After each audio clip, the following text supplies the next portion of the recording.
He is a chart stopper and a trendsetter, and undoubtedly the hottest artist in Ghana currently. In his early 20s, he has been able to chalk back-to-back success, and it's something that is rare in our entertainment industry. The whole world is singing his praises, but if I want to keep talking about this gentleman, I'll go on and on and on, and I might not finish. Let's take this quick breather. When we come back, I'll unravel my guest for you. This is Talkatainment, and I'm yours truly, Elsie Lama. We'll be right back. Welcome back from that quick breather. If you just joined in, this is Talkatainment on GhanaWeb TV, and we have here the new Artist of the Year at the just ended Vodafone Ghana Music Awards. We have here the Sad Boys president. Did I get it right? Yeah. Blacko. Yeah, 100%. You're welcome. Blessings. Hey. Thank you for having me. You're welcome. You're Yes. welcome. Charlie, Yes. the I love to bola, you, man. the bola dressing, no, it's part of your branding because most times me who are now the trousers. the oversized. Yeah. I'm just how come you bola. Say bola trousers, Anna. Oh yeah, oversized, yeah. I think. Say Obi say like people are saying that you're slim in tea. But you know, so sometimes I thought I'm share skinny ones too. Me skinny jeans that. Yeah, okay. Maybe I'm in positive. I'm sure. I check me Insta and the I'm sure I say I post my Hey, you must say. But how many tattoos do you have? I have 1, 2, 3, 4, 5 pieces. And what are they? Yeah, these are the flames. And these are bats. And this crocodile travel. Okay. And this tell my mother I love her. And this is the mountain goat. Why that? Yeah? Why that? Perseverance, man. Mountain goat. Climb any circumstances, climbing. Okay. Yeah. So, how are you handling the fame so far? I'm chilling, man. I've been chilling from time. Yeah, and making music. Yeah, I think that's the fun part of it. Is it getting to you? Did you expect it in the first place? In what way? Getting to me in what way? Like, are you overwhelmed with the fame? Overwhelmed? No. You are not? It's No. not too much for you? No. I don't let it be too much for me. Yeah. You know, because it's all about balance. Everything is all about balance. I try. We all try to balance everything, you understand? Okay. Yeah. Is that why you are not really active? I don't want to say you're not active on social media, but you don't really get into the social media space that much. Yeah. Is it because you don't want to be reading all sorts of things and, you know... You know, so social media, yeah, I think the drama makes it fun. And I'm not much into drama. Yeah. Because you want to protect your mental space. Yeah, you understand. The drama makes it fun, trust me. Nothing about it. But Okay. people learn. Me, I grew up on social media, trust me. Yeah, I grew up on the internet. When the energy was gravitating towards you about, you know, the whole buzz, you know it, everybody loves Blacko. Yeah. What did you do to bring your fans closer to you? I think I made the music, made so much to them. And I think they found Black Sheriff, like, they went behind the music too. Some went behind the music too. Like, because people, trust me, people relate to my music different ways. Trust me. I mean, you know, personally, someone texts me like, bro, I swear to God, this song you dropped saved me, bro. Bro, God bless you, bro.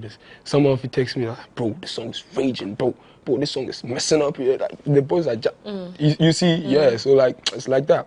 So that's why I feel like it all depends on the emotions and like what I put inside. I think I put in with my opinion, what I think I put inside the music. Because like I think one time I should tape how I make music and like put it out on YouTube or something. You understand? How I make music is like, you see me putting myself in that. You understand? Like giving my all in that. Okay, you are making music. Yeah. Very solid music. Yeah. But I think from my own perspective, I think you are not interacting with the fans as you should. Do you agree to that? Are you sure? Yes. Yeah, I feel I like think you are just focused on the craft. on the craft. Yes. What And about I'm your not fan interacting base? to the fans. Yes. I do. Do you have a fan base? Yeah. I have people who love my music. Do you and have me. a solid fan base? Like I Sack believe I Nation, Beam Nation. Do you have one? You know, Sack Nation has been here for 10 years. I know. I'm just using that as an example for you. Let's see. I just pulled up. People started loving my music. I started finding my ways and finding my balances. So let's see, bro. There have been arguments. Some people say you are A-list artist. Some people say you are a hot artist. How do you see yourself? Which category do you fall in? Well, I don't categorize myself. I'm an artist. Okay, you have to choose between the two, hot or A-list. Hot or A-list? Yes. Are you the hottest artist now? I don't believe in all. I don't believe in them categories. Why don't you? I don't know why, but I don't believe in categorizing artists. Everyone is unique in their own ways. You know, you see, these A-list and categories things you do are like things that we create in our head. And we think this is, so? you think this is, you think this is. Someone, same A-list than things someone has different A-list than things in his head, you understand? There are things that we create in our head. This is hot, this is this, this is this, this is this. But in all, they are all artists. If you are saying this, then it means you're putting someone like Sarkodie and Sefa on the same scale. I mentioned Sarkodie, I don't mention Sarkodie. No, I'm not saying you are mentioning, but Sarkodie is... Brother, trust me, that's what you think it is. Okay. Somebody no go think like that. Yeah, trust me. It's all opinions. Let's move away from this. Yeah. When people compare you to the likes of Samini, Sarkodie, Stonebwoy and co, how do you feel? How does that make you feel? Well, if they are being disrespectful, that like it no need safe. You understand? Trust me, because people that really love me, that like go out on social media like, yo, go stream Sheriff's music, this. They don't do that. People that need their retweets and likes, like I've been telling you, man, will just do something to like make it sensitive for people to give it like their retweets and like get people to react back to what like his negative things that he's putting out, to get people to react saying to that. You understand? And I don't believe in that. Talk about retweets. There have been complaints that you don't retweet I do. DJs. If I hop on Twitter, anytime I get on Twitter, I do retweet anything. Are you sure? But I don't be on Twitter every time. Camido retweeted your song recently. Yeah. He didn't get a response. Camido? When? Yeah. On Twitter. Charlie, one or two them pretty there have been down complaints for and radio stations. I've just not been on. Trust me. And I know why I've not been on Twitter, man. See, you man don't know how that. I wish you would feel like. I'm saying all this because trust me, you hop on social media. I go on social media. For different kinds of things. You go, you see your things, your heels and stuff, your distance, you screenshots and then you understand. Now I pull up, I see Bearman pouring out there like that negative stuff about me and stuff. So you think I'm that, you think I'll be that this thing to be. Trust me, that's what I try to tell you. I've just been finding. I'm not saying I'm perfect. Trust me, I'm finding my balance in that. Trust me, because right now I'm at the point of if I don't take care of myself, I'll lose myself to like something. You understand? But you wouldn't.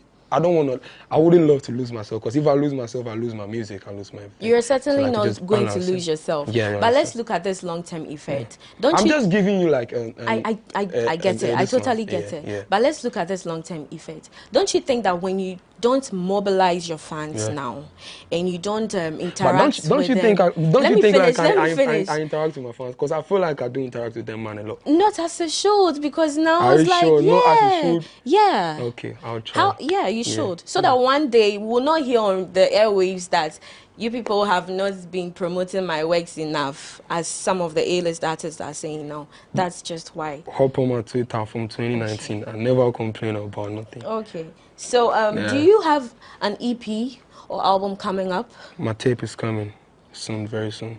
Tape? Yeah. What's Could that? be an EP, could be an LP, could be an album, but it's a tape. It's coming. Your outfit at the VGMAs. Yeah. It was nice. Yeah, thank you. It was Thank really you. nice. Appreciate it. But there were concerns about the color. You heard about it, right? Yeah. Yeah. MTN and Vodafone clash, sort of. What's Oh, your that'd be opinion about it? Yeah. Oh, me, I didn't know about it. They didn't. Did they give any color codes? I'm not sure. But you heard about the discussions. What's your take on it? Do you think you didn't know What about were it? the discussions? Brief me about it. Oh, I should brief you. Yeah. You must have heard it. Brief me about You it. wore I want a to get yellow it. color, which stands for MTN, on a Vodafone event. Which stands for which is MTN? red. To you, yellow color doesn't stand for That MTN was a for me. discussion There. on the airwaves. That's to them man to decide. Because yellow, there wasn't no MTN too. And the keke that you were in, Yeah. the number plate. The keke, I requested for a keke to be put on stage for me. Okay. When I'm done performing, make it come take me. I went there and keke came for me. I don't know nothing about the keke about this. Okay, Yeah. so let's just say you are not aware of those things. Okay, it's understandable. Do you have a management team in Nigeria that handles your stuff? A management team in Nigeria. I have a team in Nigeria that work for me. In Okay. places, different places. Okay. Not just here. I have a team in London too. Yeah. Kweku Frimpong, Yeah. have you ever been depressed? Up to now, I don't know the definition of depression, because I like questions a lot. If you was my friend, like, you would not trust me. I do ask people, like, are you depressed? I say, yes, trust me. How do you feel? How does, like, different. I've been getting different You explanations. don't know what depression is. Yeah. But, sometimes you do feel bad sometimes. It get worse and stuff. And You haven't had down moments? oh, you do. I'm a human. And I do get down moments. How do you pass through it? How do you go through it? I make songs about them. You make songs? Yeah, so like with this Kendrick's new album, there's this song called Rich Spirits. It said, don't play with me before I turn you to a song, bro. Don't play with me. Anything that happens to me, I'll go make song with you right now. Sometimes you come on social media and you write certain things that get people thinking. They're like, are you okay? Is Blacko alright? Why do you usually do I don't that? hear that. It's Blacko Is alright. it? Yeah. Do you hear that?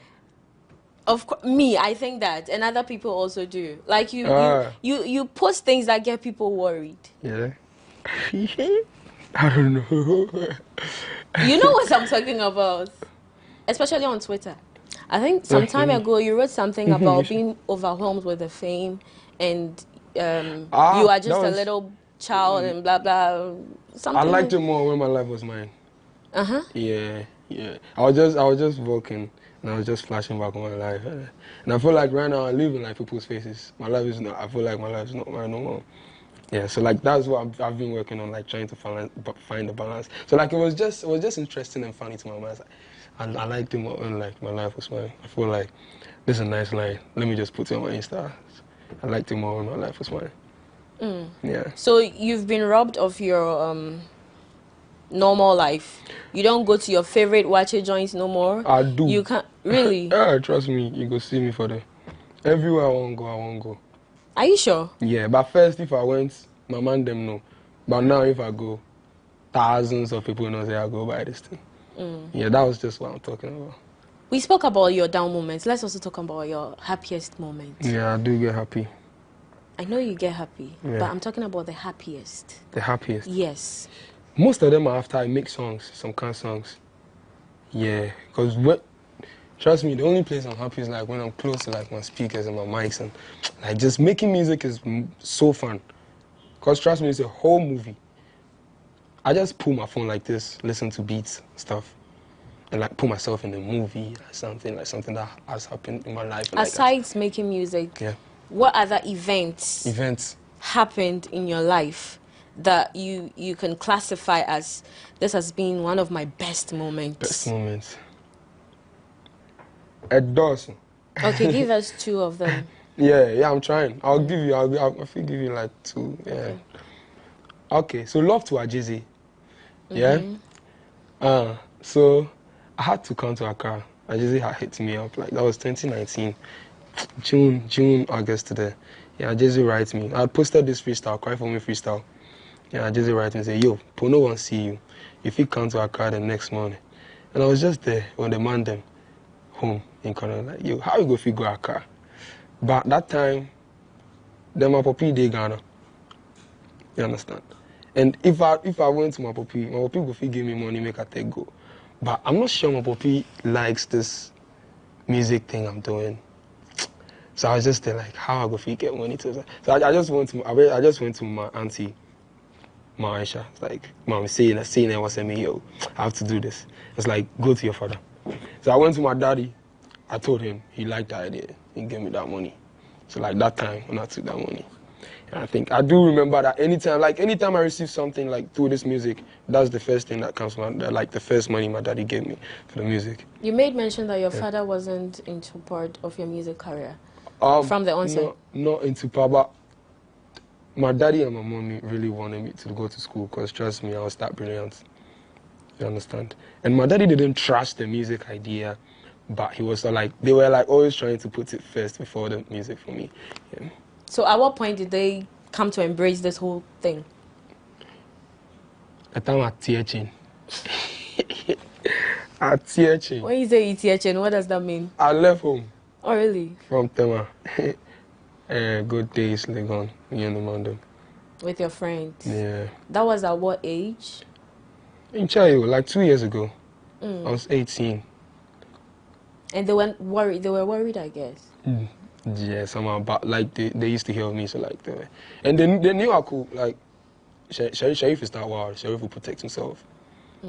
Yeah, but they were checking up and stuff. Okay. I know this is getting interesting, but let's pause and take a quick breather. When we come back, we have so much more for you here on Talk Entertainment on GhanaWeb TV. We'll be right back.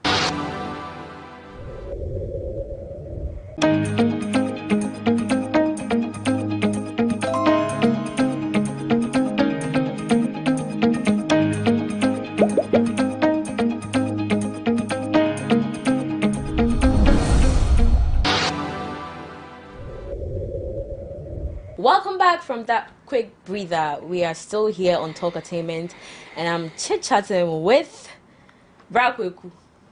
What do you say, Sheriff. Black Sheriff. Blacko. Yeah, I like Blacko. You like Blacko? Yeah. So be afraid of Blacko. Yeah, I like Blacko. Hey. Blacko is fine. You met Kendrick Lamar. Yeah. What did you guys discuss and how was the vibe? Oh, I just asked him, how did he like it? Cool. How if it was cool, and how he likes it here in Ghana. Yeah. And he told me he liked my music. Oh. He told him I like this. That new album so is fire. Even Kendrick listens to your music. Hey, when you need packets to a crowd. Oh, like, and you know, people they watch we, and like if they come here, they try to like get much of us.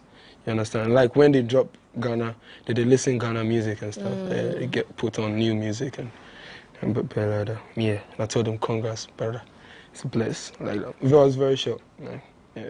Oh, so you didn't have the opportunity to do any business, ABR with him? Oh, it's a party, yo. Hey, it was a party that we shall be at everybody. So, bro, I'm gone. Yeah. Like that. So the setup for the 3 Music Awards, everybody liked it. I liked it. Everybody liked it. It became a challenge, and everybody was, doing some of it. Yeah. And Sadiq came to state that it was meant for Sarkodie. How did you? People were criticizing him that he shouldn't have said some stuff like that. But do you actually think that? How did you feel about it? And has your respect for him decreased in any way? Oh, brother, I knew that before I got on that stage. Okay. Yeah, he told me before I got on the music stage. Yeah, so I knew before you guys knew. Yeah, and like, it's just an information. Oh, then we did try bill for SAG Barry. Just as information, just to know about that stage. I don't think I should make you get to my feelings. I don't think you should have feelings in this thing. It's just an info you should know. He thinks you should know. You understand? Because he thought I could, like, if I knew, nothing could happen. So, like, he told me. And, like, he thinks you guys should know. That's why he said it on the radio. I'm not sure this, yeah. Which mood were you in when you were recording Quickly the Traveler? It was just, initially, before I heard the beat, like, it was just a normal mood. But, like, when I heard the beat, Like, man, this beat is sad. And like when I hear like sad stuff, I just try to feel in that vibe, like immerse myself into that vibration. You understand? And like write something, like put words together. Because I'm good at putting words together and like turning like real life stories or like stuff I've heard like to songs, like to make them make sense. That's how it is. I was just chill and writing. Why are you so much engulfed with sad stuff to the extent that you have to name your fan base or whatever sad boys? Is it that Sad boys and you also sad girls. believe in the fact that we live in a country where like Charlie Kofotri and Che? Is it that was that an inspiration for you? I think that one is like a basic thing or like a reality you should know. I should know. Like for here, you for make it out. Like it's not easy. You understand? Yeah. And like to me, you guys should look out for my album or like my tape or like my EP I go drop, like the tape I'm dropping next. Yeah. I'm not sure if it will be an EP or like an LP or like an album. But I said the tape is coming. You haven't answered my question. Yeah. I said the sad vibrations. Yeah, and because I'm not sure we'll have the time to like discuss the whole stuff. Just give me a gist. Yeah. Okay, there's nothing. I felt like there's nothing to smile about in this life, brother. Let's sad up there. Let's sad up in there. If I smile, if I sad, same thing. Obviously, like men is just sad up in bronze. Yeah, because I can't be coming laughing to this one. Why do you always talk about marijuana in your songs? Yeah, marijuana. Is that a motivation? Like, no, no, it's not a motivation or something. I just love to spice it up. You understand? Yeah, cause I grew up in Konongo Zongo. No be today marijuana they come. I see marijuana as a kiddie. I see people, right, smoking the marijuana for the street dancers. So if I'm talking, like, I've seen it, like, like if I'm writing, flashing back to, like, where I grew up and stuff, those things come to my head, I spice it up, drop it. Yeah, man. Some people say you're overhyped. What do you have to say about that? That's their belief. That's not my reality. I don't believe I'm overhyped. That's what someone believes. I can't trash it. I can't trash it. You lost the Artist of the Year to Kitty. I didn't lose it. You didn't lose it? Yeah, I didn't lose it. Mr. What Kitty happened? deserved it. I deserved it. Everybody for that side deserved it. I'm a big fan of Lord Sugar. He knows. Big love to you, Marshalla. So are you going to be doing something with him soon? Oh, trust me. We go to drop songs. Yeah, we go to collaborate and drop. Yeah, trust me. Blacko, what's your kind of woman? I don't have a kind of woman. Yeah, this question is pointing you. You didn't see it coming? Yeah, Blacko is the kind of woman. I don't have a kind of woman. Well, anything goes? If you see you love her, you go love her. Trust me. If you see her, you love her, you go love her.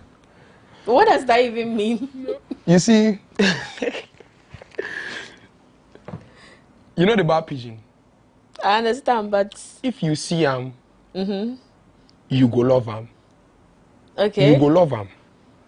So If you see him, you won't love him. Way you go like love him, you go love him. If you see him, he be him, you go know. please break it down for me. If you see him, way he be him, you go know. Okay, so have you seen that that you're talking about?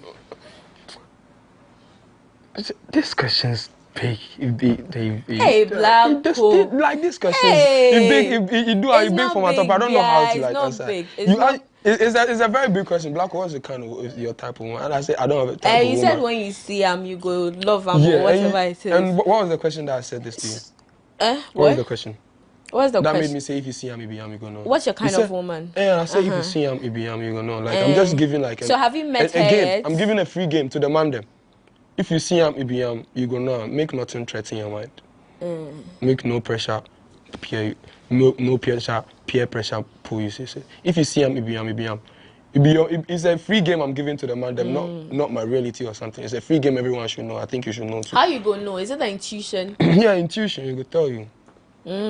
Yeah. So I don't know. So if I see you already, or if I don't see that one, I don't know. But it's a free game I'm giving to the man them.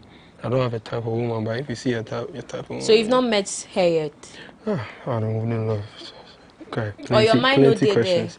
Plenty questions. Oh, Blauko, Plenty questions. Plenty Make you questions. no do that. I would love to talk about that, man. Hey, Life. or Blauko, you're in love. The way you're behaving. In love with who? Yeah, tell me. Okay. Tell me, I'd love to know. Blauko. Because you guys ask these questions like you. We want to know, Nah. We just want to know. I don't have a girlfriend. You don't have a girlfriend. I think that's what you want to know. You are denying, or should we believe? Denying who? That's what I'm saying. You're asking me this question like you know. So like, let me know if you know my girlfriend. Let me know. Let me see. Okay. So how do you handle female fans? I do reply to their DMs. Say hi, like I liked stuff, their stories, and reply to their, like some congratulate me, like yeah, Black or this, and like some send prayers and stuff. Yeah, those varieties of messages, like just reply to them. Thank you, love you, bless you. Thank you, love you, bless you. Okay. Yeah. So and they'll tell you. My female fan, then they will tell you. Yeah, we hear you if you say so. If you are to date any female celebrity, who will it be? I don't have a celebrity crush. I have a celebrity crush. Yeah. Ghana internationally. I have a celebrity crush. Blacko wants to come clean. Yeah, too why? Come clean as in. We are currently on this segment. I don't know what to tell you about again. We are going to be playing some game here. You have to pick, and then you ask whatever question, you answer whatever question that you choose. Sorry for that. Front or back? Hey, Charlie, what be that? What be front or back? What be front or back? Front or back? Are you a boobs person or you're an ass person? We're women, boobs and ass. I they like us. Okay. Yeah. How they like us. So can I have that? Yeah. I have front or back. Sorry? Yeah, I like this. What is your manager whispering? What is the naughtiest thing you've ever done? Blacko. You man are trying to be naughty. So the naughtiest thing you've ever done. Can you tell me the meaning of flirt? What's flirt? Okay, so flirt is like you're not an item with a person. Like you're not seeing the person, but you just like it could come as a compliment.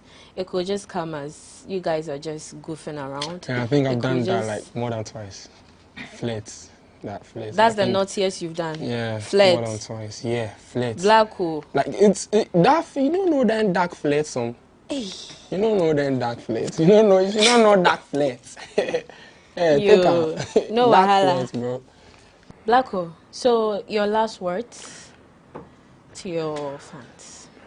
Yeah, my last words are always appreciation. So I love you guys so much. Thank you for supporting me and my music. Thank you for loving me. Thank you for telling someone about me. It's only up from here, trust me. And I love you guys so much.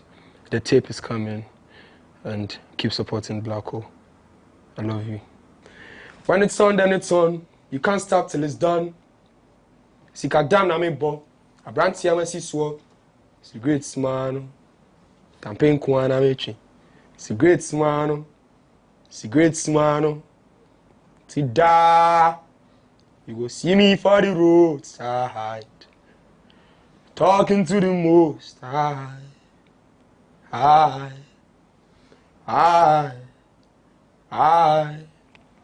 Wow. Remember, you know a traveler. Yeah, you so. I Remember, am you know a traveler.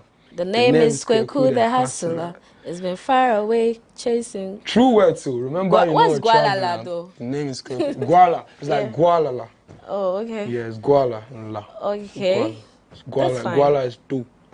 Oh, it's money. Guala is dough, yeah. Oh, okay. Yeah, I'm chasing Guala from time. Okay, so here's where we wrap up on this edition of Talkatainment. I hope you liked every bit of it. We come your way another time. Until then, stay blessed and stay safe. We are out.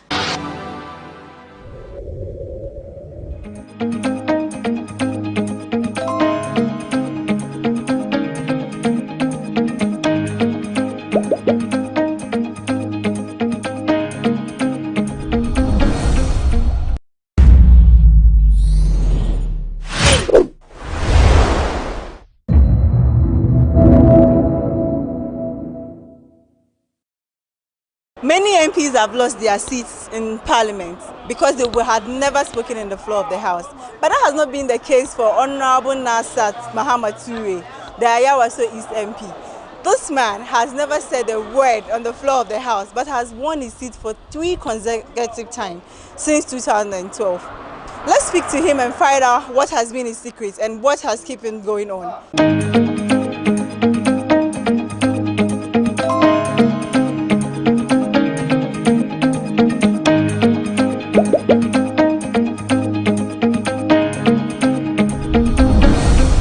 Some of you who comes to parliaments always, you know how the parliamentary procedure is.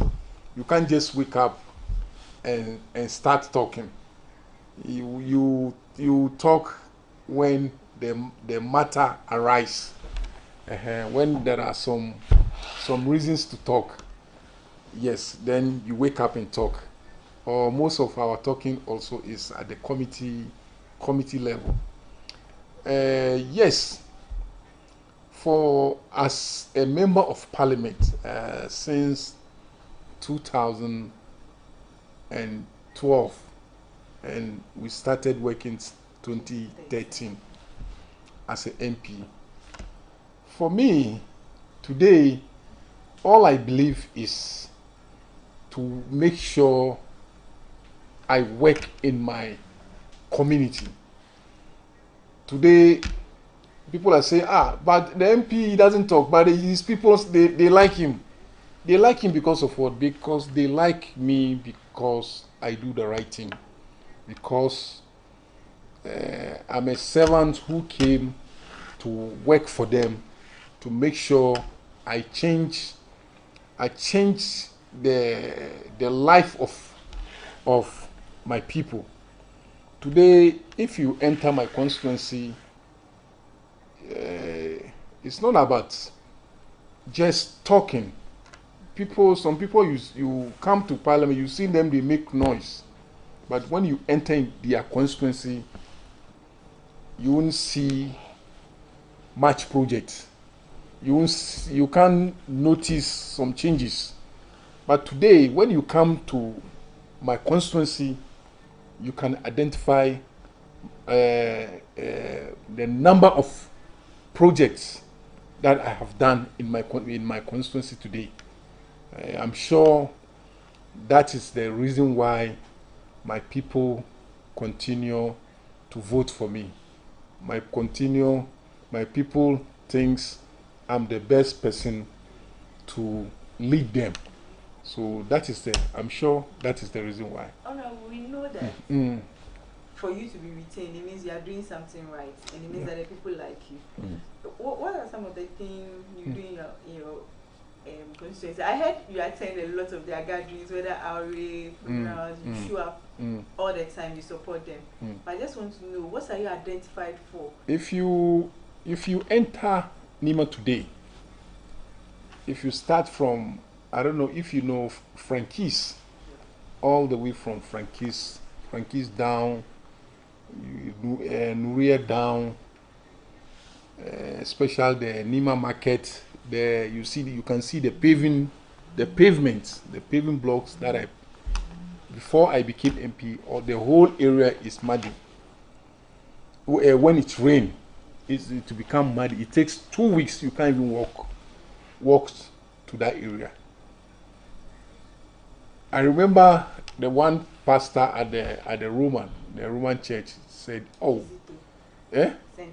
Saint Kizito said, today, because of the good work that I did there, before when it rained and their members are coming to church, from the station, before they got to the church, they have to put water there. People have to wash their legs, people have to wash their shoes before they enter church. But today, the old area is paved, it's clean. So from the Nima market going to the Ashama station, when you enter there, you see the difference. You come to the hot hot coffee even before I was born. Especially when it rains, you can't walk there. You can't pass there. Even cars cannot enter and connect to Kanda Highway. So I did the project from hot coffee all the way to Kanda Highway. And there was a mosque that closed the road from Kanda Highway. I was able to negotiate with the owner of the mosque, and I demolished the mosque and then opened up the road and then put up a new mosque there for them. And from the same area, there is another drain work that I did. All the way is going to connect to the main Kaukudi drain. So the project is there. So when you go to downside, I don't know if you know Nima, downside there is a bridge. It's called Naza Bridge. They named the bridge after me. So when you go there, you see the bridge there. When I came, I said, so if we can put up a bridge here, so it will be easier for us to connect to Newtown Timber Market. So I started like joke. Today it becomes the major road, major bridge that will link you from my constituency to Newtown Timber Market. So, and then I said, oh, so why not we brought the idea of Operation Cement all your lungus, all the lungus. So today, thank God, at least we haven't finished all, but at least we were able to cement almost about 70% done. When you enter all the corners, you can see my handwork, my idea. When you go to Kanda, Ruga, I don't know if you know Ruga.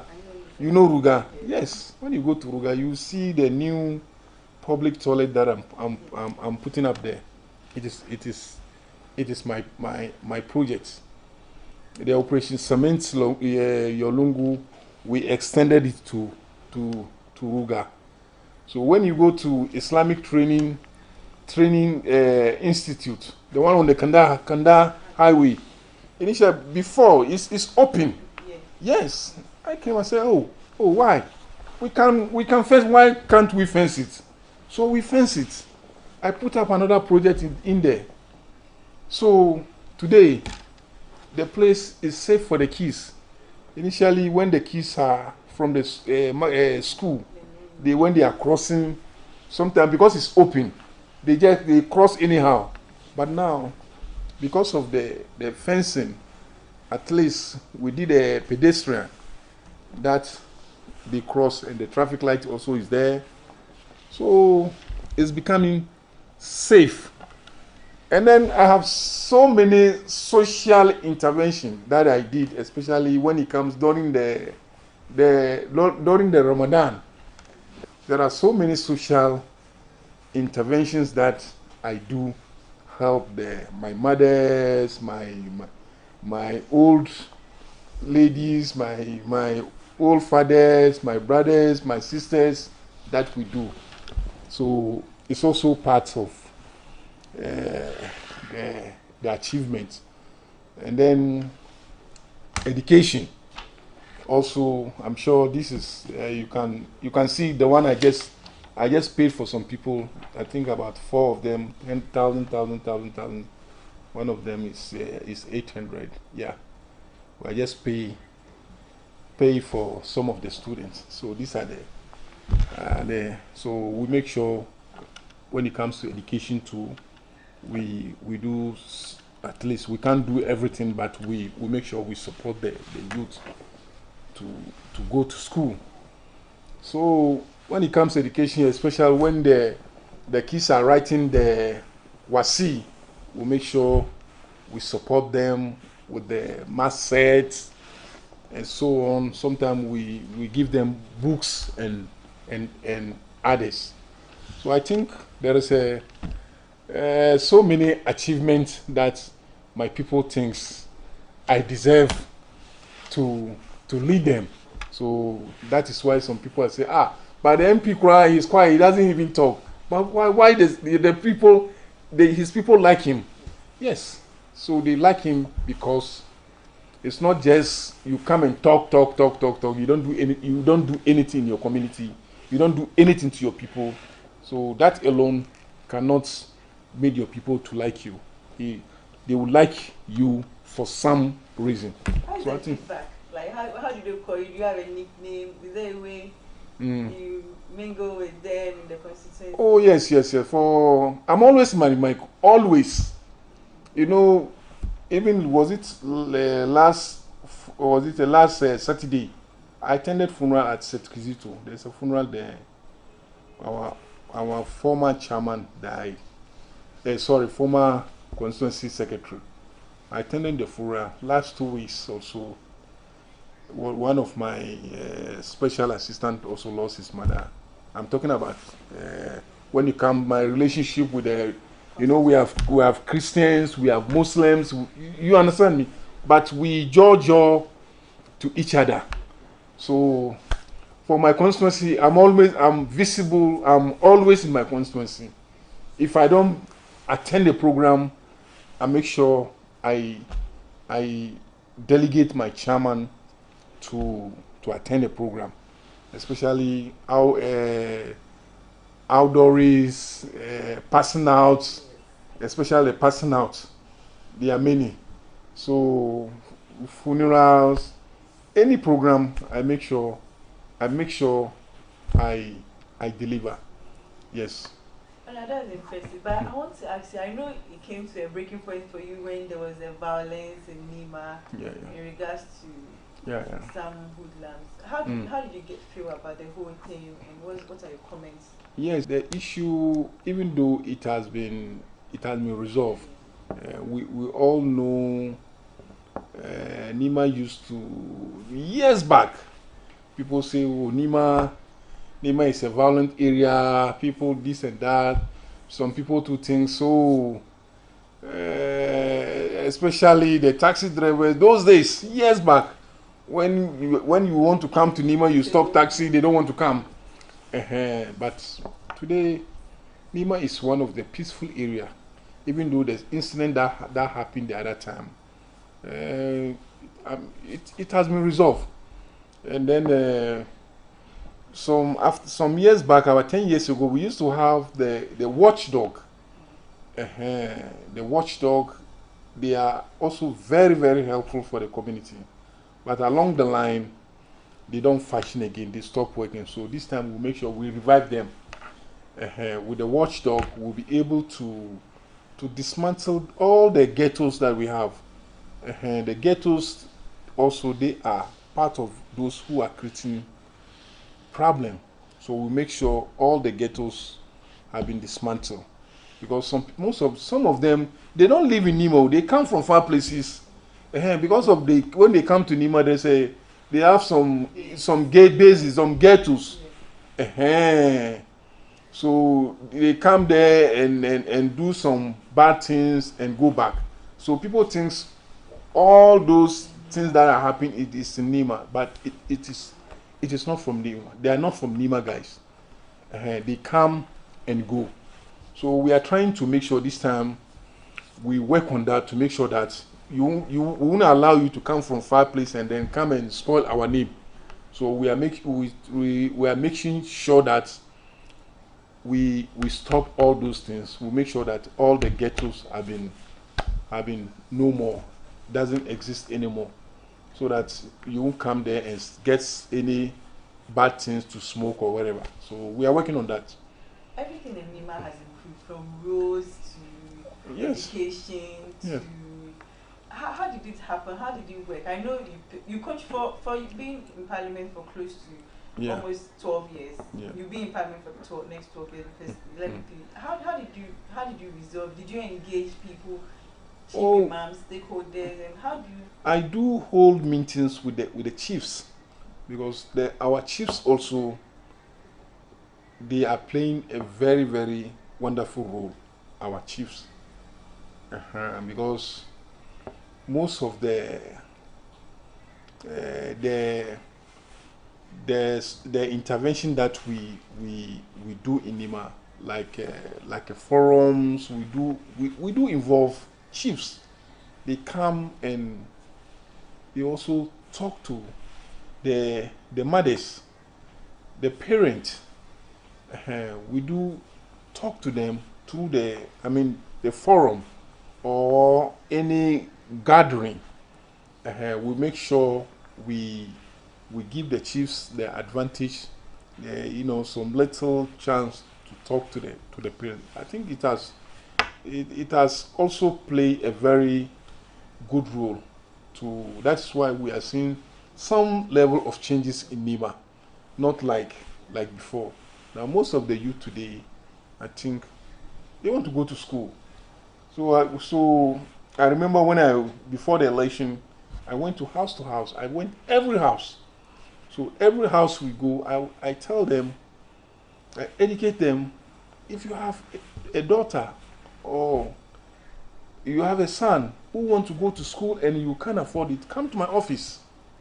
Yes, I will support you to make sure we pay the fees for you. So all those things also, it has been so helpful. So I think most of the kids today, they want to go to school. Those who doesn't or the parents who cannot afford it, that's why we advise them, come, we will help you. Yes, because some of them, you can see that the kids want to go to school, but the parents can't afford to pay the fees. So if you are in such situation, come, we'll help you. So that is also playing a very good role for us. So I think I would say we are what? We are progressing. Inshallah, we are progressing. We've left your constituency. We are now in Parliament. I noticed a member of the committee, part of the committee for mines and energy. Yes. Would you say we are in crisis, looking at our recent 4 hikes and what's going on in this country? I think I don't need to give details, but what's your take on what's happening under the Akufo-Addo-led government in terms of... I don't need to say Akufo-Addo has failed, but everybody, Ghanaians have seen that Akufo-Addo has failed. He can't do anything. They are even confused. They don't know the direction that they are moving. They don't know. So that's why we said that they should come. I remember JM told them, John Mama told them, His Excellency John Dramama, he told them that time that you have never been there. People, you think it's easy. If it is Kufuor or then it was, if it's a Kufuor or anybody who is a former president, you will understand the person. But you people, you have never been there. You came and make noise. Today you are the vice president. Today you are Dr. Mahmoud Bawumia. You are the president today. You are the vice president today. Akufo-Addo, you are the president today. What are we seeing today? No action, no show. Everything is standstill. Honestly, even we MPs, our common funds, 3rd quarter, 4th quarter. Now we are almost end of the 1st quarter. You haven't paid. So how can the country move forward? How can we develop the nation? So I don't need to talk much. Ghanaians have seen it. That NPP government has failed Ghana. That's it.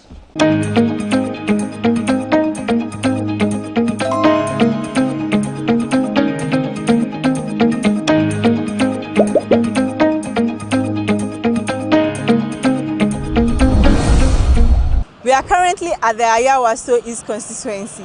We want to speak to the constituent what they make of their MP silence in the chamber. Is it working on the ground, or they are worried about his silence? Join us as we speak to some of them. Tayawa so is today because of your MP. He's been in Parliament since 2012. He hasn't spoken in the floor before. But you keep voting for him. He's been there in 2012, 2016, and in 2020. We want to find out what's the secret. Why do you keep voting for him even though he's not actively speaking in Parliament? You know, Honorable Nasser Muhammad Toure is somebody, he believes in action. And since he came 2012, 2013, McNaza, if you go to Nima Market, he came there and he put pavement blocks. He went to the Nima Market and the Nima Madina Station, hot coffee area, all he put pavement. He went to the hospital, he provide them ambulance, he provide them generator, the big plant. He went to Nima police station, he provide them the plant. He built a general hospital at Nima. And though he didn't complete throughout, but he did reach some place before this government who came and completed. And education to be giving scholarship, many scholarships.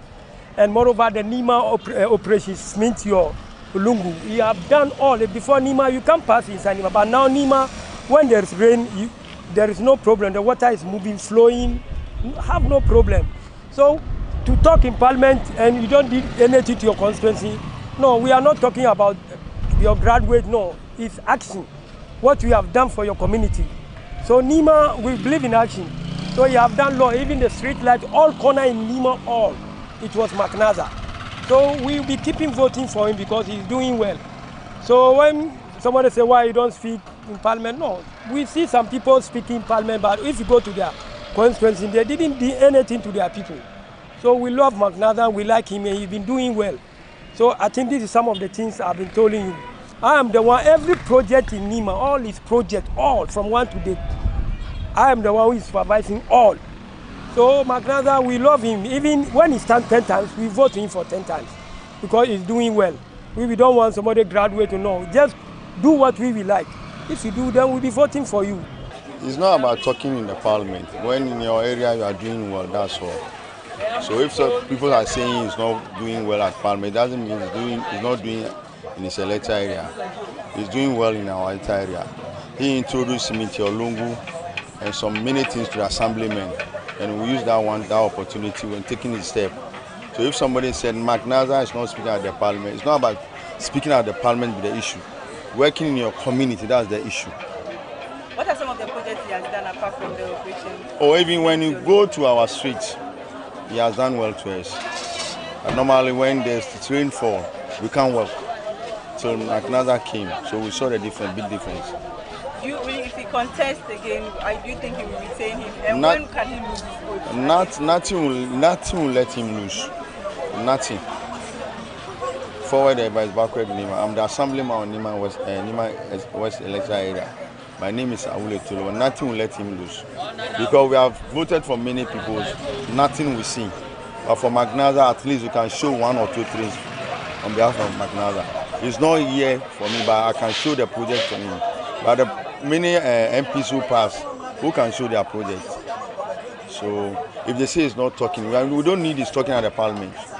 We need the effort in the electoral area. Honorable Nasser, me, I don't call him Nasser, I call him MTN. Everywhere you go, because his name is Mohammed Toure Nasser. So I short it MTN because of the phenomenal job that he has been doing for us, the development that he brought in our community since he became the MP.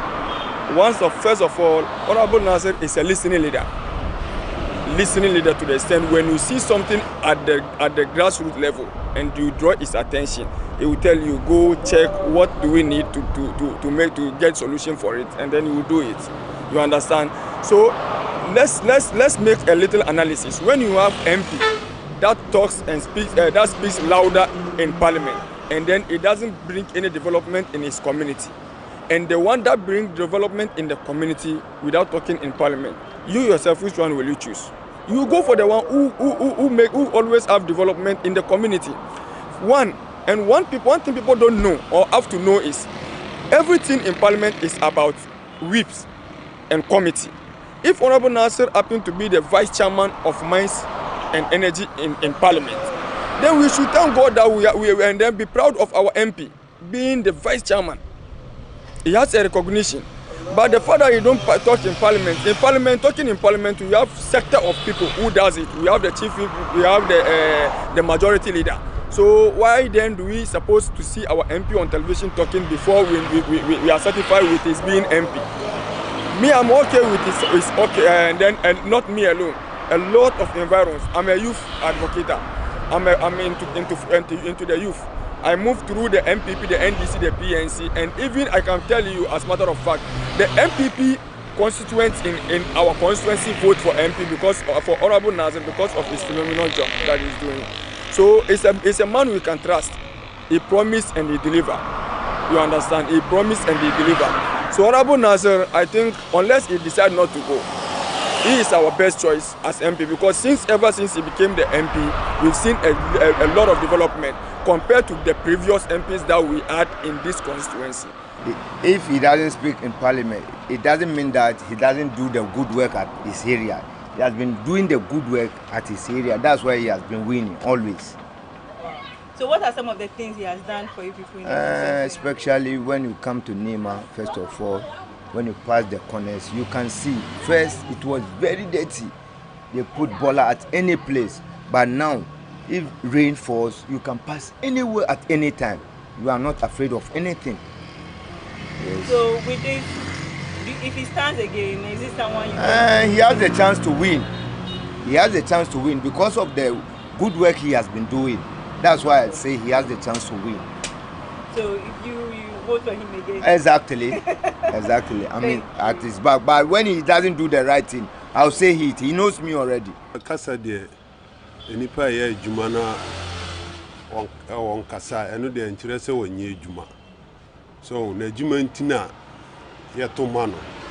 Because wo bae no, nsisa aba mentemu ha ye fanse nima be bia ono wo ya yi no. Nsisa abem bebre. Because first the kwan we no na water down into nipa bre ansana cars kura ntimi mfa ha. But wo bae na aja na kokwa adum tu wo so na adum tu na omu yi kwan we so ntinu ama bebia bebre nya hanko ha ntinu obia hwe sende na juma city ansana wato ama no enye ne kasa obi wo a kasa parliament bia wo nya sende amanfo ye pe ama wa aya ama omo ntinu eno de nkyere se wo nya adwuma de wo ye so bia pere mpuntu na sende wono so ne mente musu be ye so ntinu eno nkyere se bia on kasa no wo ye adwuma pa so wo bo ni pa sende ni pa hu kyerwa ukoni nkyia wono so otimi tie nipa su frena wono so sende kakra wo no metimi abo nipa tina no de enye wonye bad wo ho se mpuntu ne sende wo hu nipa mo bronde enu de wonye ayikura esa be magana parliament take win seat in shishini cikin zango mungani ma kowane lungu kabiduka ya se cement kowane lungu even Kanda estate duka ya kan street nan duka ya gege gyare na yin da yayi ababe da wa schools ya je schools ya bada uniforms da table and chairs da ababe da yawa isa ga kasuwar mu na Nima da an ka shiga kasuwar Nima laka aka ya dare baka ka bi cikin kasuwa amma yanzu akan ga dai kasuwar Nima ka shiga kai tafiya ka kwanta ko ina maganan da kenan kenan. Member of Parliament for Ayawaso is Honorable Alhaji Nazar Muhammad Ture did say emphatically that his silence in the House did not connote irresponsibility on the ground. We spoke to the constituents and he seems to have earned his position amongst the people and they are satisfied with his work. They shared his success story and they are very happy of what he's done so far. I am Nimatu Yakubu Atoyese reporting for GhanaWeb.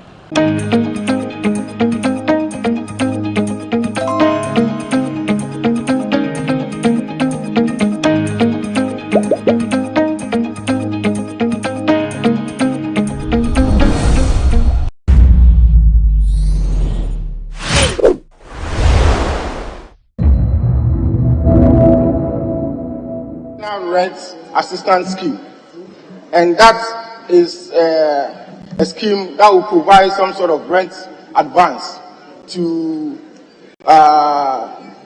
would-be renters who are on payroll, so that they can pay the rent back over a period of time by monthly basis. So there's already a program that will be implemented very soon. Thank you.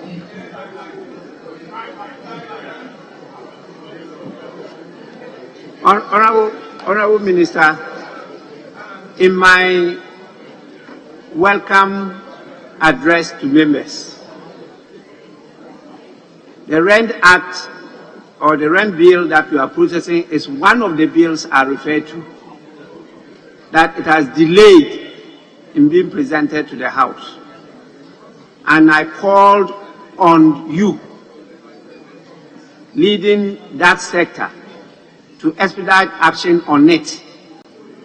Lawmaking is not that of the executive, it's of Parliament. Policy formulation and formation starts with the executive. But when it's to be translated to law, it ends up with Parliament. And so all the stakeholders who are inviting will also be invited to the House again. And so there is no need for that kind of delay in processing bills at the level of the executive, because the relevant committee of Parliament will have to go through the same process. And so please, I want to urge you, because I said this meeting, we are ready to receive the bill and to process it, because housing is an essential of life. Roof over the head of a person is very essential. And it's governments that are to lead in the provision of these roofs, because they are not just for individuals.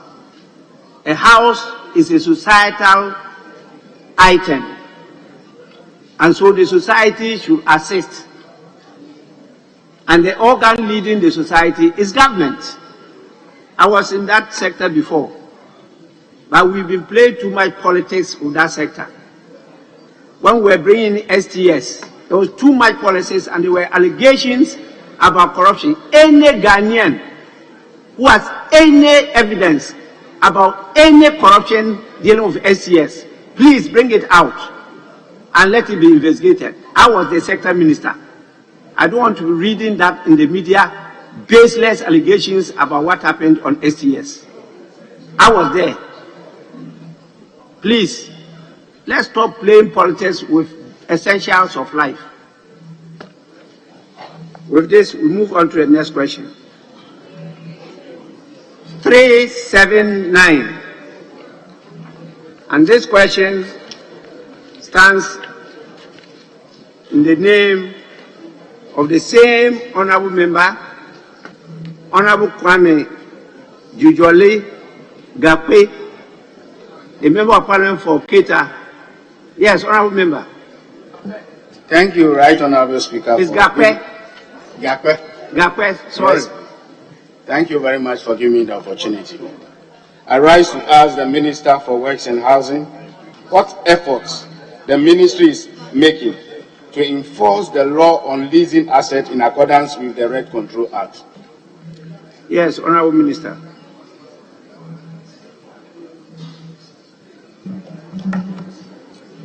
Thank you, Mr. Speaker. Mr. Speaker, under the Rent Act 1963, Act 220, and the Rent Law, Control Law 1986, PND's Law 138, the Rent Control Department under the Ministry of Works and Housing is mandated to 1. Perform assessment of recoverable rent on an application by a landlord, tenant, or a person interested in the premises. Investigate and make determination of complaints by landlords, tenants, and other persons interested in the premises. 3. Investigate and make determinations of any matters relating to the laws of Ghana referred by the minister or the rent magistrate. 4. Prepare rent registers. 5. Maintain register of vacant premises. 6. Examine any landlord, tenant, or other person for purposes of ascertaining whether the provisions of the rent laws of Ghana are being observed. 7. Take measures against tenants who have absconded from their premises and force open doors under the authority of an order made by the rent magistrate. And 8. Make complaints to the rent magistrate that an offense under the laws of Ghana has been committed for the purpose of investigation and determination. The Rent Control Department has also intensified its sensitization program to educate the populace on their rights and responsibilities under the rent laws of Ghana.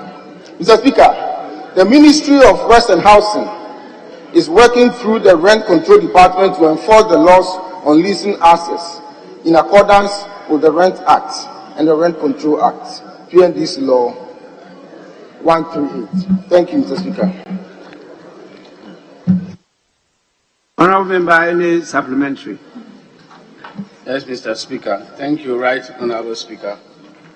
In the answer provided by the Minister, look at bullet first point 2 and point 3, investigations and make documentations of complaints as one of the mandates of the Rent Control Department.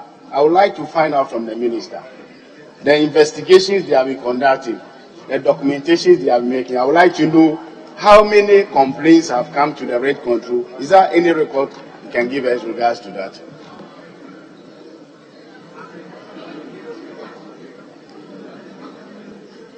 How many complaints have come to the Rent Control all over the country? Yes, Honourable Speaker.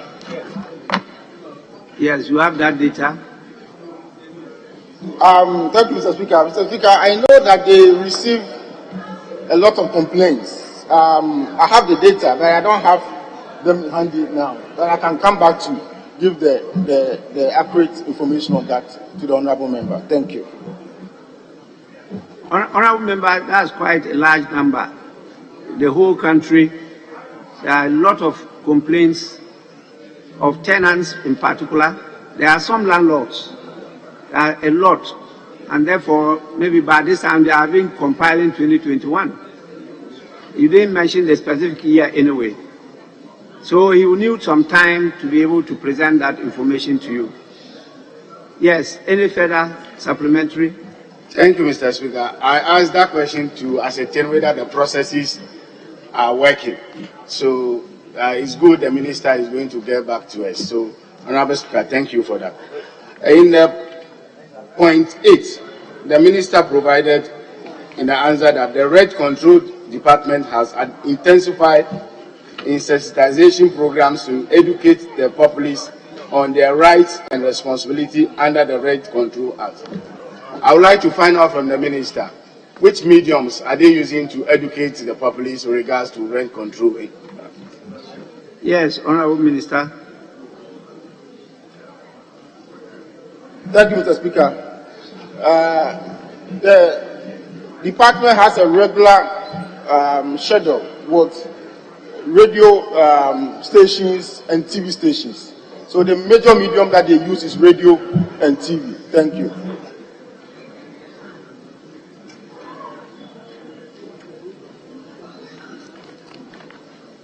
Honourable members. Thank you, yes. Right Honourable Speaker. My last question.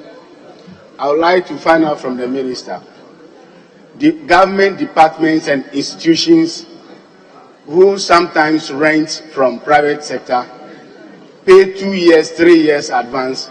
I would like to find out from the Minister, is it no contravention? They are not contravening the Rent Control Act. And if he gets to know, what measures or actions or punitive measures is he taking?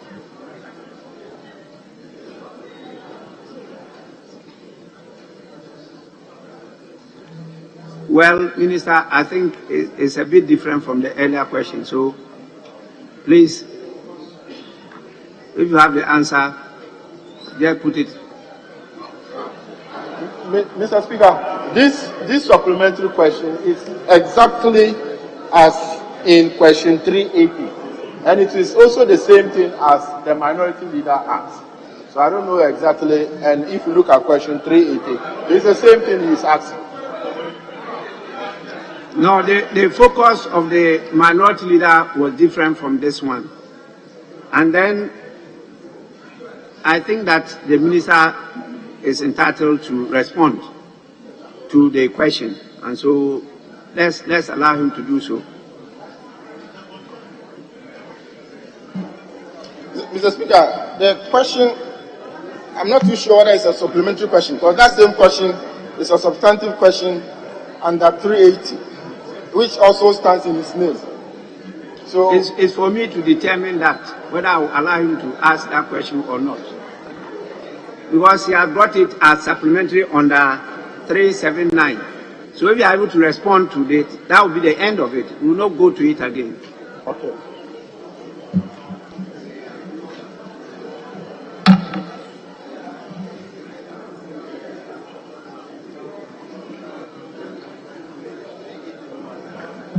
Mr. Speaker, I would like you to ask the question again, please. Well, Honorable Member, his request is to allow him to address it when he's answering the substantive question in 380. Yes, Honorable Speaker. All right. Any other supplementary question? Yes, Honorable Suhili. Thank you, Right Honorable Speaker. Mr. Speaker, I want the Minister to clarify for me. In answer to the earlier question, Mr. Speaker, the Minister stated that because of the housing deficit, the state is helpless in enforcing the Rent Act. But, Mr. Speaker, in answer to the second question, he tells us in conclusion to the answer that the Ministry of Works and Housing is working through the Rent Control Department to enforce the laws. But, Mr. Speaker, earlier he said the state is helpless at enforcing the laws because of the housing deficit. So I'm a bit confused how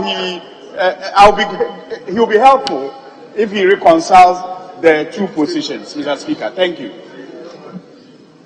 Yes, Minister. Thank you very much, Mr. Speaker. I did not say that the government or the state is helpless. I pointed out the challenges in enforcing the existing laws. But as much as possible, we are making efforts to enforce it. That one, we have to do our best. But we are challenged. And to address these challenges, that is why we have taken steps to review the rent law, for which even the Right Honourable Speaker has indicated that it's even long overdue. Thank you.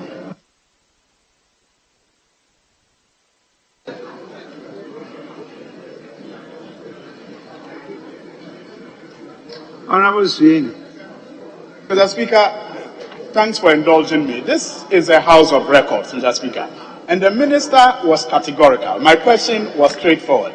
And he was categorical in his answer when he said that, yes, the state is helpless when it comes to enforcing the Rent Act because of the housing deficit. He was very categorical.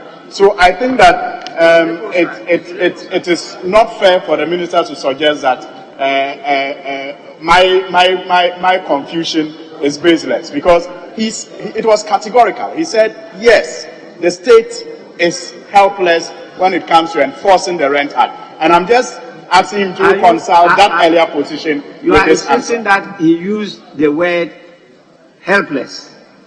Speaker, my question was, is the state helpless when it comes to enforcing the Rent Act because of the housing deficit?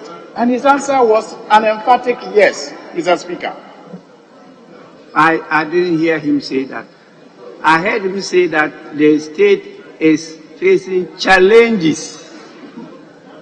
I didn't hear you say that the state is helpless. Help from who? If the state cannot lead, who else will be helping the state? Yes, anyway, the minister is here. I cannot be seen to be speaking for him. So, what did you actually say?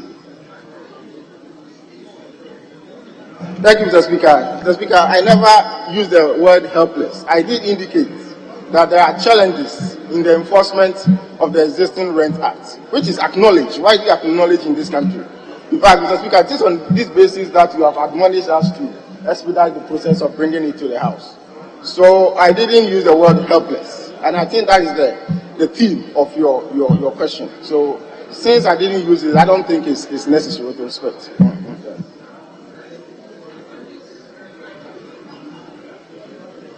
Honorable members, we move on to question number 986. Sorry, 380. 380. Say stands in the name of Honorable Kwame Jujole Gapwe.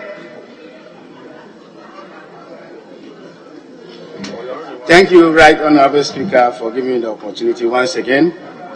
I rise to ask the Minister for Works and Housing the steps the ministry is taking to address the issues of house owners taking more than 6 months rent advance from tenants before renting out their properties in contravention of the Rent Control Act 1963 at 220. Thank you. Yes, Minister.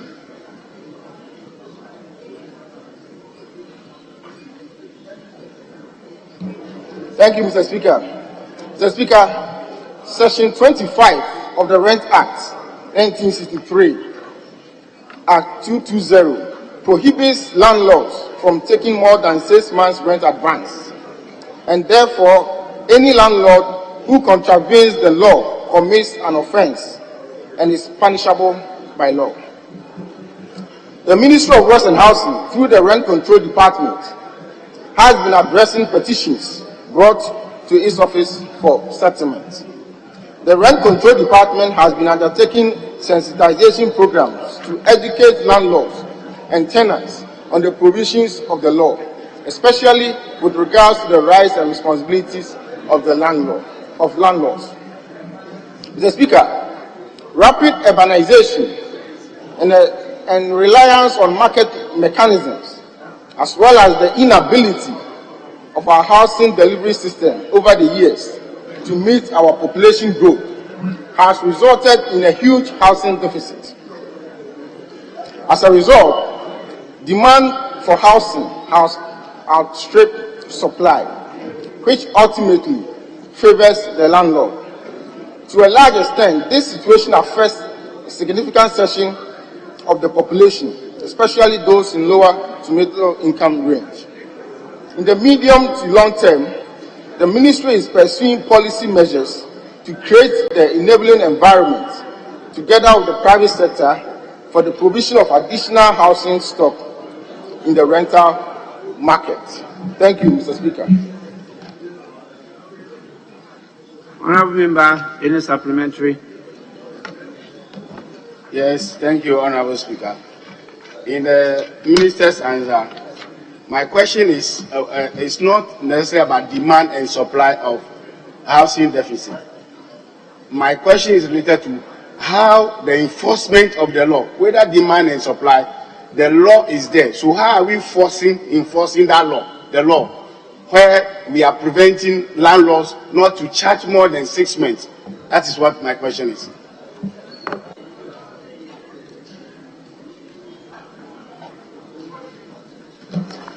Thank you, Mr. Speaker. Mr. Speaker, I think I've mentioned it more than once here that the enforcement is challenged because of the imbalances, demand-supply imbalances in the sector.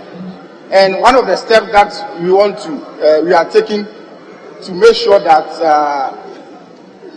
we strike a right balance for tenants and landlords to not to suffer in the rent agreement is to review the law, because we also have to put in incentives in the law to make sure that landlords are able to recover the cost of their investments so that they can produce more to increase the housing stock. So ultimately, there is a challenge in the enforcement of the law. You are saying 6 months. Yeah, of course, you can say 6 months. But I will say that, no, I won't take 6 months. I'm sure my daughter or my son is coming from abroad, so I won't rent it anymore. But another tenant who is in badly need of a house will go around and meet the landlord and offer, say, even 3 years advance, and he will take it. And that is why I'm saying that enforcement under the current challenges is difficult, and that is why we want to review it so that you can address the concerns of landlords as well as the concerns of tenants. Thank you. Yes, Minority Leader. Mr. Speaker, I'm compelled to come by a supplementary again to the Honorable Minister for Works and Housing. Because, Mr. Speaker, in his answer, these are his words. He stated that significant sections of the population are affected, which means significant sections of Ghanaians are made to pay 20,000, 30,000, 1, 2 year, 3 year in advance against the law. And you also, in your answer, stated that it's an offense punishable under the law. Reconcile that. Yet, that is what pertains in the country. Landlords are asking for 2, 3 years rent advance, huge sums of money, 20, 30, 50,000 from poor tenants against the letter of the law that you are supervising. So what do you intend to do about it? Thank you, Mr. Speaker. Yes, Minister. Thank you, Mr. Speaker. Mr. Speaker, as far as I'm concerned, I believe I have addressed this issue. And it's the bottom line is the challenges in the enforcement of the law. It's the challenges. You want me to strictly, do you want the system to strictly enforce this? Landlords will pull back. Let's be realistic and let's not, rent matters are not issues that we should politicize. It's very important that we all come together and help with the review of the renter. Thank you.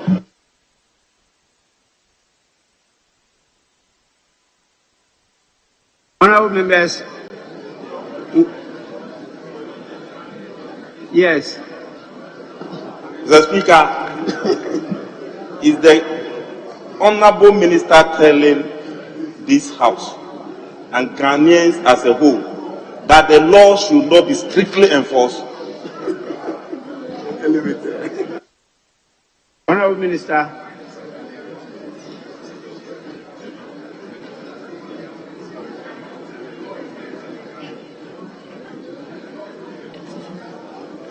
Well, Mr. Speaker, I cannot stand before this House and say that a law that has been passed a law that is governing the country should not be enforced.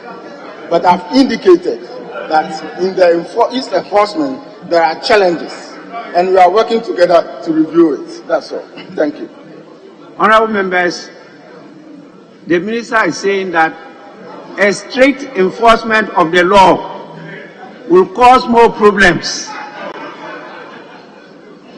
And that is why they are revising it and the bill before us so that we can update the law to at least capture today's realities. We are talking about a law that was passed in 1963 and we are in 2022. Definitely, I think it has outlived its usefulness. And we need to breathe fresh air on it. That is what we are doing. But now, to strictly enforce that law, you create chaotic situations in the country.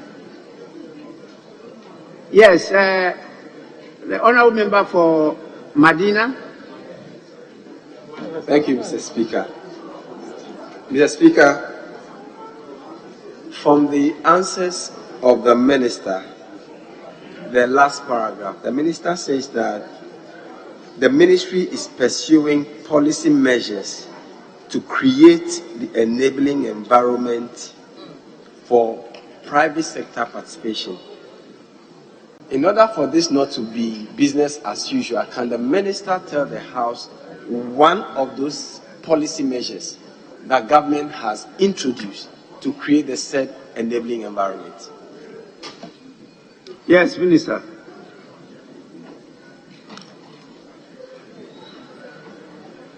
Thank you, Mr. Speaker, and I thank the honourable member for the question. Government has just introduced a new, or I should call it a revised affordable housing program. That is a private sector driven, but government recognizes that government has to play a part in the provision of affordable housing for Ghanaians. I've mentioned this time and again that there are statistics that say that 60% of Ghanaians need some sort of support from government to be able to access housing. And it is in that respect that government is trying to absorb a major component of housing construction, which is land and infrastructure. Once government absorbs that in the new housing, affordable housing program, it can subsidize housing to the cost of about 60%. And government will provide the land, government will provide the horizontal infrastructure on the land, so that the private sector will come in and build for just the shell and sell, with an arrangement with the banks to provide more long-term mortgages so that public servants can take advantage of. So that is what we are currently working on. Yes. Honourable members, we move on to question number 986. And this question stands in the name of the Honourable Member for Bole Bamboy, Honourable Yusuf Suleimana. Yes, Honourable. I'm grateful, Mr. Speaker. Mr. Speaker, I rise to ask the Minister for Works and Housing who the occupants of the UNDP flats in cantonments are, and whether or not they pay rent to government. Thank you. Yes, Minister.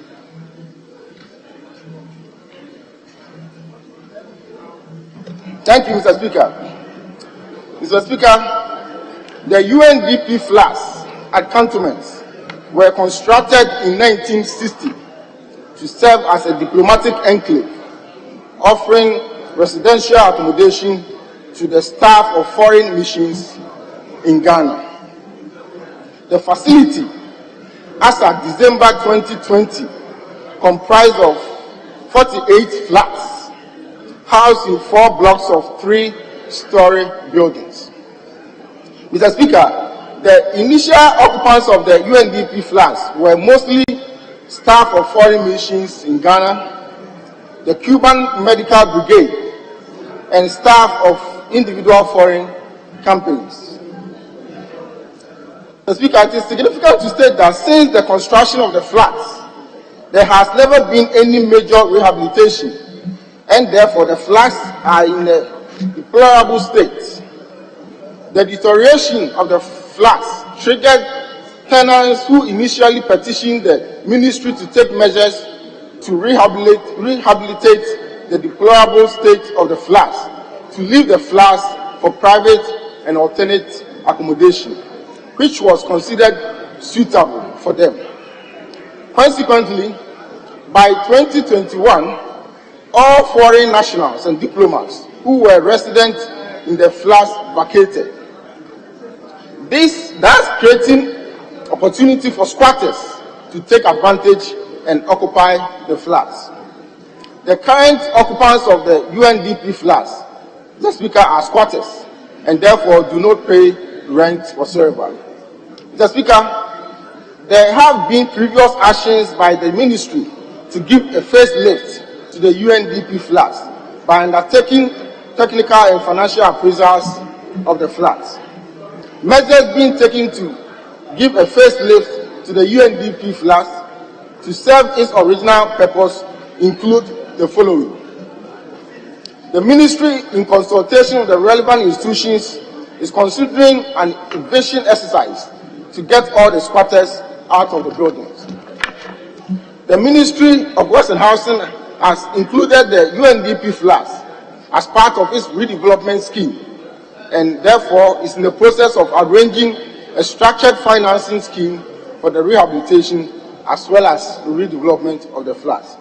Mr. Speaker, the Ministry will provide periodic updates in order to keep this House abreast with progress on actions being taken to rehabilitate the flats and generate revenue for the state. Thank you, Mr. Speaker. Yes, any supplementary? Mr. Speaker, I want to take the Minister to paragraph 4 of his answer. And with your permission, I want to read. The current occupants of the UNDP flats are squatters and therefore do not pay rent whatsoever. Very interesting, Mr. Speaker. This issue was captured in the the audit report 2018, and the Minister submitted a response to the Public Accounts Committee. In there, he admitted that the occupants of these flats are national security staff, operatives. Today, the same minister is telling us that they are squatters. Same minister, Mr. Speaker, can you reconcile this? I'm sad for this country.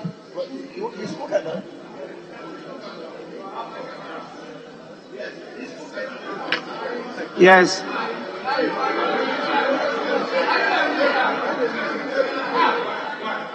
Yes, Majority Deputy Whip. Thank you, Mr. Speaker. I want to draw you to Order 67. Order 67(1)(d). And then he said a question shall not be asked regarding proceedings in committee which has not been placed before the House by a report of the committee. My colleague here referred to Public Accounts Committee, of which there was a question and answer, 67, which is not related to this, and I don't see why he should ask such a question. And Mr. Speaker, the minister was not the Minister for Works and Housing in 2018, as he referred to in the committee. So how do you expect him to answer a committee report which is against Rule 67(1)(d)? I'm just trying to get the point you are raising. You said Order 67(1)(d). A question shall not be asked regarding proceedings in a committee which have not been placed before the House by a report from the committee. So, what? Mr. Speaker, he referred to a committee, that is the Public Accounts Committee proceedings, and referring it to the question he is asking the minister now. So my issue here is that you cannot relate proceedings at the Public Accounts Committee to bring it to the House. That's my point. That is not what the order says. The order says a question shall not be asked regarding proceedings in a committee which have not been placed before the House by a report from the committee. Are you saying that the Public Accounts Committee have not placed the report before this House?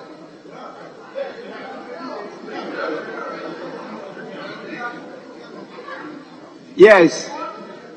Mr. Speaker, this is the 2018 report that I made reference to. And that report was brought here and copiously debated. Thank you. So, for your education, this particular reference you have made doesn't come in. Thank you. Thank you.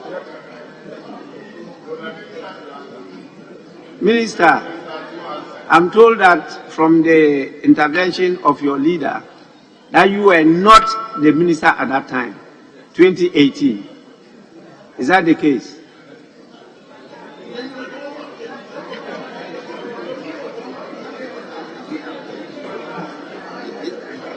Yeah, Mr. Speaker, if I'm to respond to your question, yes, I wasn't a minister in 2018. So you inherited the assets and liabilities? No, but I think he is referring to a statement that I may have made at the Public Accounts Committee. Okay, and I said that they are squatters. That's what you are saying. I said that they are national security operatives. Yeah.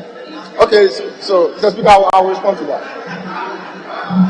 Yes, Mr. Speaker. Please answer. Yes. During my vetting at the Appointments Committee, there were a lot of people, not a lot of people, some members raised this issue that national security officials are occupying UNDP flats.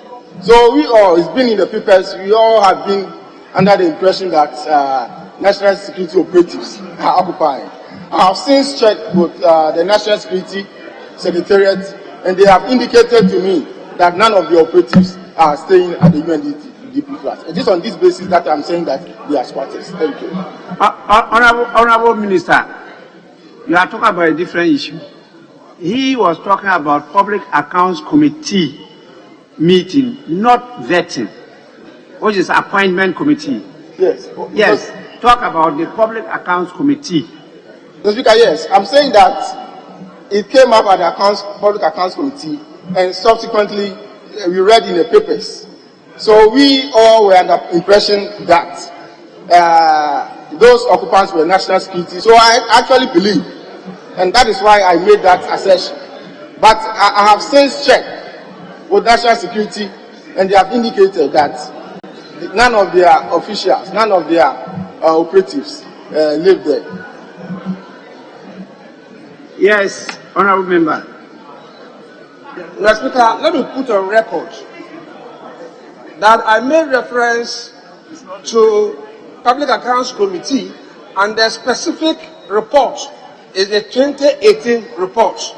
You appeared and you swore an oath, and you spoke to the issues that were put before you. And one of the issues was that your ministry failed to collect rent arrears to the tune of 3.4 million Ghana cedi. And in your response, you did indicate that those people occupying the flats are national security operatives, and that you wrote the Minister of National Security to assist you recover that money. Today, you are telling this House that the occupants are squatters, and that is why I'm asking you to reconcile the two. Thank you, Minister. Honorable member, we have gone beyond the issue or remit of questions and answers.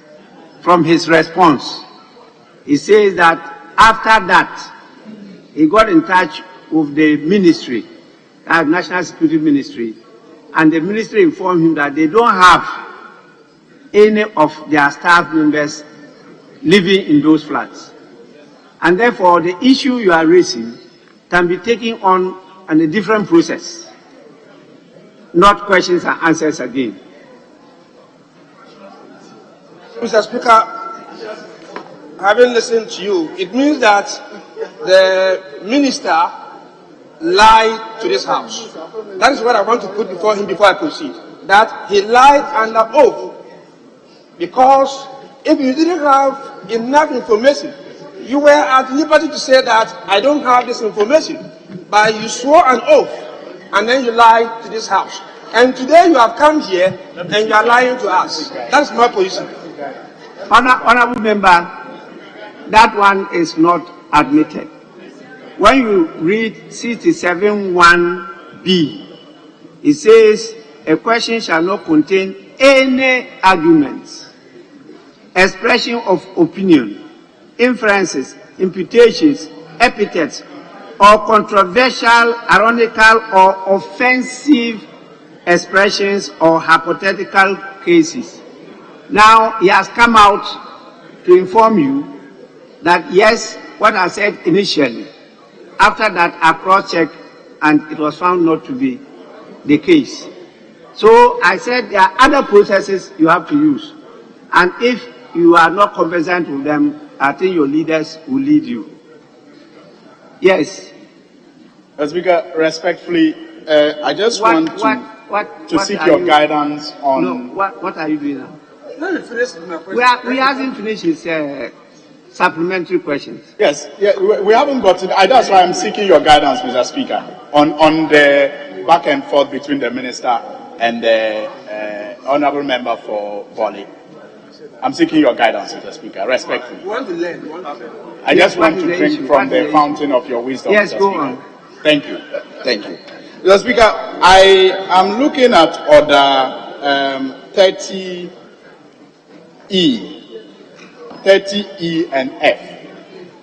And E says, any act or conduct calculated or intended to deceive Parliament or any of its committees. And F says, deliberate misleading of Parliament or any of its committees may fall under contempt and others. So, Mr. Speaker, I'm just wondering if this, can be considered to be an act intended to mislead Parliament, given that this information or answers were given to a committee of Parliament, and then this answer is also given to the plenary. I'm just seeking your guidance if that is what you are suggesting to the Member of Parliament from Bali to consider. Thank you. I'm sure you didn't hear what I said. It's not for the Speaker to do that. It's for you, the members. Please, any further supplementary? Thank you, Mr. Speaker. Mr. Speaker, I want to make reference to paragraph 2 of his answer, where he said that because of the deplorable state of the facility, the occupants, the legitimate occupants, vacated. Contrary to this, when he appeared before the Public Accounts Committee, he said that the ministry had received reports of forceful eviction of the legitimate occupants. How does he reconcile the two? Thank you. Yes, Minister.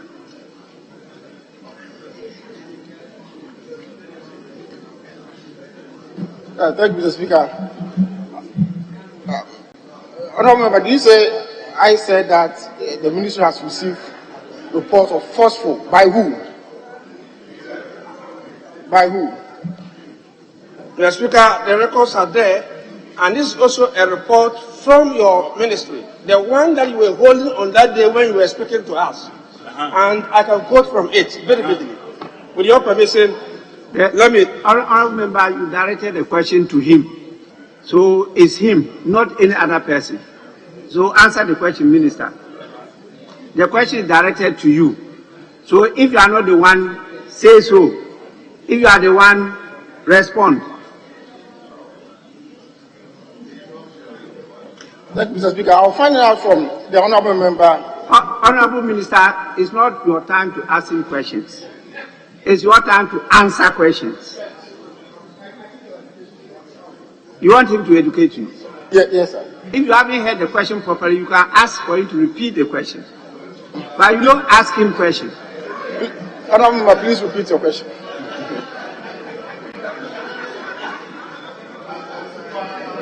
He says he hasn't heard you. Kindly repeat the question. Mr. Speaker, my question is that when you appear before the Public Accounts Committee, you admitted, and it's on record, that the occupants of that facility, legitimate occupants, were harassed and chased out of the facility. That's what you said. And again, it's on this report, this response you gave us. Today, you are saying that it was because of the deplorable state of the facility, that is why they vacated. The two are different positions, and I want you, as the minister responsible for works and housing, to reconcile this. Who gave this? Thank you. Yes, Minister. Thank you, Mr. Speaker. Mr. Speaker, I don't quite remember what I'm alleged to have said at the said meeting. Thank you. Mr. Speaker, that is the more reason why I said there's a need for me to quote from this your document. And this document is in this house. It's part of our records. This is a response to audit observations from your ministry. And you have a column that talks about rent arrears of UNDP flats to the tune of 3,426,423 Ghana cedi. Now, I'll make a document available. Now, in that document, if you come to column 3, and I want to read, you admitted that these are, okay, so let me just start. In 2017, the intervention of the Inspector General of Police was first sought for the eviction of illegal occupants when the ministry began to receive reported cases, emphasis, reported cases of forceful occupants, or forceful occupation of the flats and harassment of legitimate occupants. This is what the document said. And I'm saying that you were there and you spoke to this issue. Today, you are saying that the occupants there left because of the deplorable state of the facility. Two different stands. Honorable Minister, how do we reconcile this? Since this house is the house of records, which you are part of. Thank you.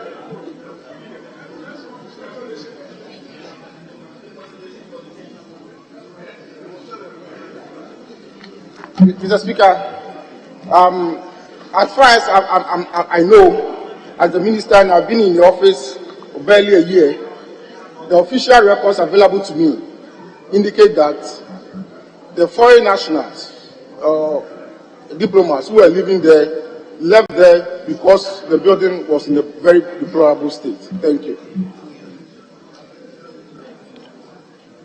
Mr. Speaker, my final question is, I want to find out from the minister whether he is aware that there is an arrears of 3,426,423 Ghana cedi outstanding in respect of this very issue that we're talking about. Whether you are aware, and if you are aware, what are you doing to retrieve the money? Because government needs money. Yes, Minister. Thank you very much, Mr. Speaker. Mr. Speaker, yes, I am aware of some arrears, and we are taking the necessary steps to retrieve the money. Thank you. Honorable Member, you have asked your 3 supplementary already. Honorable Kwame Abuja. Right, Honorable Speaker, I thank you for the opportunity. May I ask the Honorable Gentleman, the Minister, if any of the rent owed government is by diplomatic missions, because you have already said that diplomats were there, it means they were legitimate tenants. They have since vacated the place since 2021. Does any of the diplomatic missions owe you rent based on the time that they occupied the place? And who are those diplomatic missions that owe the ministry rent? Yes, Minister.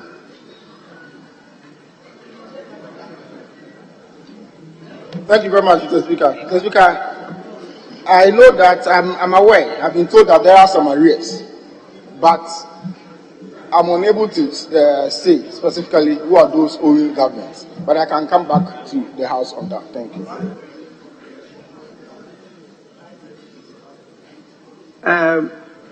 Honorable,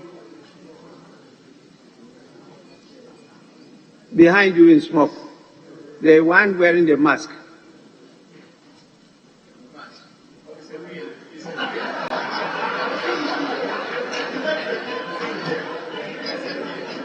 Honorable Member, is that your beard? Mr. Speaker, it's because I can't afford a blade to shave my beard. That's right.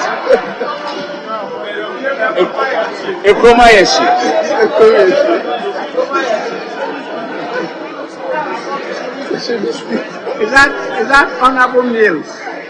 I'm sorry, sir. Honorable Mills. Yes, sir. Oh, okay. I understand your age. So, thank you very much, Mr. Speaker. I'm the Vice Chairman of Public Accounts Committee. Yes, please. So I remember this minister. Yeah, please. If I could ask this minister, you come here, you admit that there are squatters living in government bungalows. They've been there since 2017. What have you done to evict these people? Why are you encouraging hooliganism, allowing these people to live in these government houses without collecting rent? Thank you. Next place they'll be occupying will be the Flagstaff House. Well, this is time for questions. The question that you asked is the first one.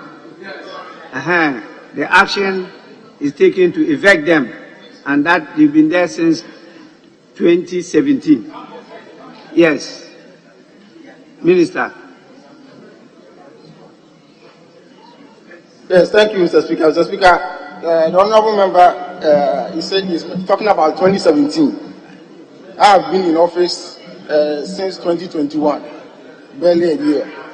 But I did mention in my response that the ministry has absorbed the UNDP flats into a redevelopment scheme.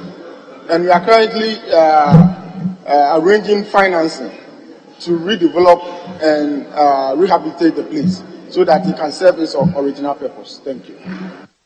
Honorable Minister, when they refer to you, they are not referring to you as the individual. They are referring to you as the ministry. The ministry they are talking about, not you. When they are talking about actions being taken, your words, committee level, is what is now being taken against you in person. Then you can say maybe this was what you got from the ministry. Then they can take you on why you didn't cross-check before you came, swore an oath, and that's why I say a different process is to handle that, not questions and answers. Yes, Honorable Suhini. Thank you, Mr. Speaker. Mr. Speaker, I want to find out from the minister when the squatters will be evicted from that building. Thank you.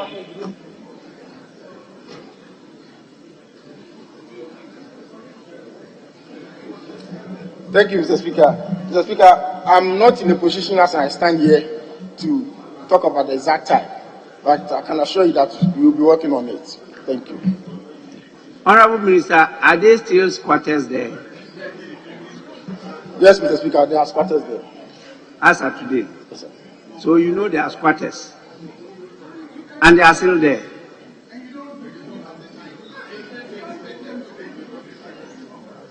Well, this is not an invitation for more questions.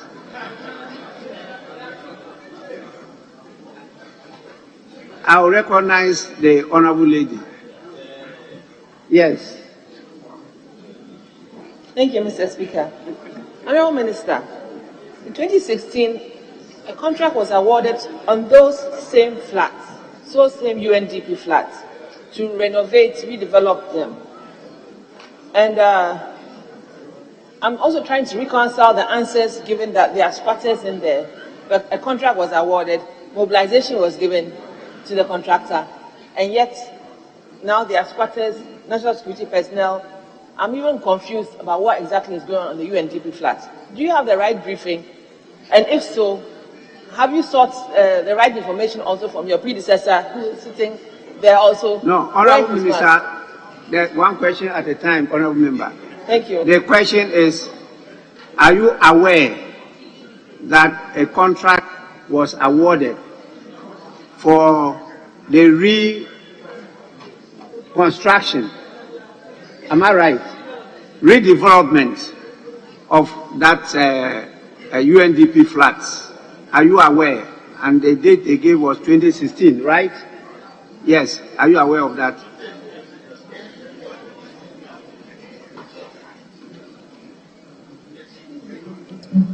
Thank you very much, Mr. Speaker. Mr. Speaker, yes, I'm aware. And that's why I did indicate that some attempts have been made by government to rehabilitate and redevelop the place.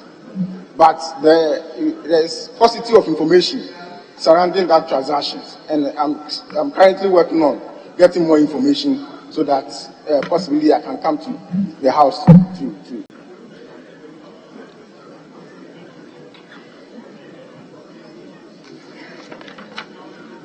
Yes. Honorable Richard Achampo. Mr. Speaker, thank you very much for the opportunity. Mr. Speaker, government has an obligation to protect life and property in the country. Now that the minister has confirmed that those people occupying the facilities are squatters, would the minister consider allowing those people to stay there because they don't have any place of abode, so that they can also have a better place of living? Would you consider that?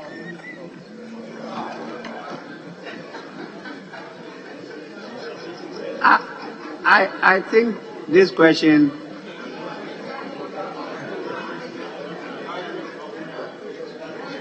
is moot, so we leave it there.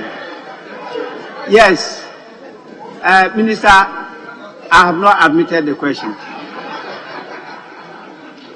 Any supplementary? Yes. Thank you, Right Honourable Speaker. The Minister, in providing his answer, indicated that indeed they have arrears of rent to receive. Meanwhile, in his response, he indicated here on the paper that they are squatters and therefore they do not pay rent. How does he reconcile the two statements? No. The rent that they refer to are rent owed by earlier legal occupants, which came to the Public Accounts Committee, which was 4.something million. That was the reference I heard the Honourable Member for Bole Bamboi talk about. The current squatters are squatters. They don't pay rent. Mr. Speaker, he indicated that they are considering measures. So if there were people who had already left and they were supposed to be diplomats, how is he going to retrieve that money? They were not supposed to be. They were diplomats. They were not supposed. Those who were the legal occupants were diplomats. But it is not the case that diplomats don't pay rent. They pay. Diplomats pay rent. Wherever we have our descent outside, we pay. It depends on the bilateral agreement between the countries.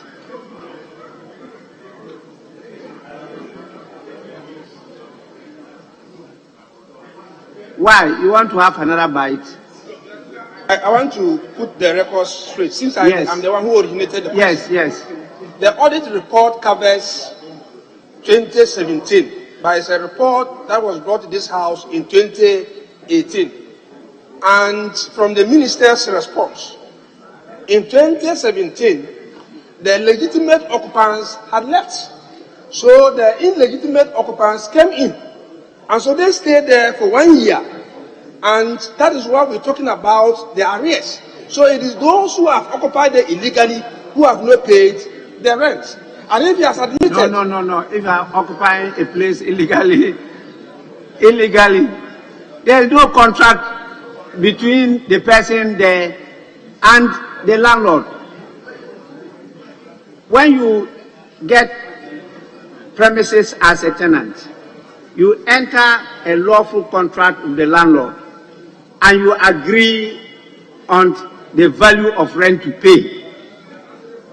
That I'm not answering for him, but I'm just drawing your attention to the fact that what I referred to was right, because your question is emanating from my reaction. So it's not the minister. Mr. Speaker, may I rephrase my question then? Yes, please. Okay. Thank you, Mr. Speaker. The squatters that the minister referred to in his answer, is he aware that these people are fanatics of the ruling government called Delta Forces. Where is that allegation coming from? Mr. Speaker, he referred to them as squatters. And I'm asking whether he is aware whether these people are Delta Forces group living in those flats. Whether he's aware or not. That they are Delta Forces.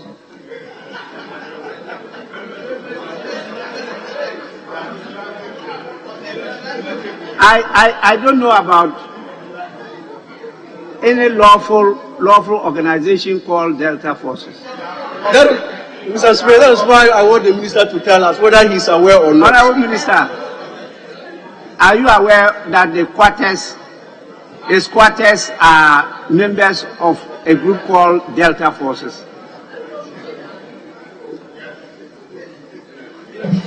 Thank you, Mr. Speaker. Mr. Speaker, I'm not aware. Honorable members, we have some other business to do.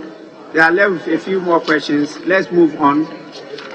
Please, we now move on to question number 1084, who stands in the name of the honorable member for K2 South, Mrs.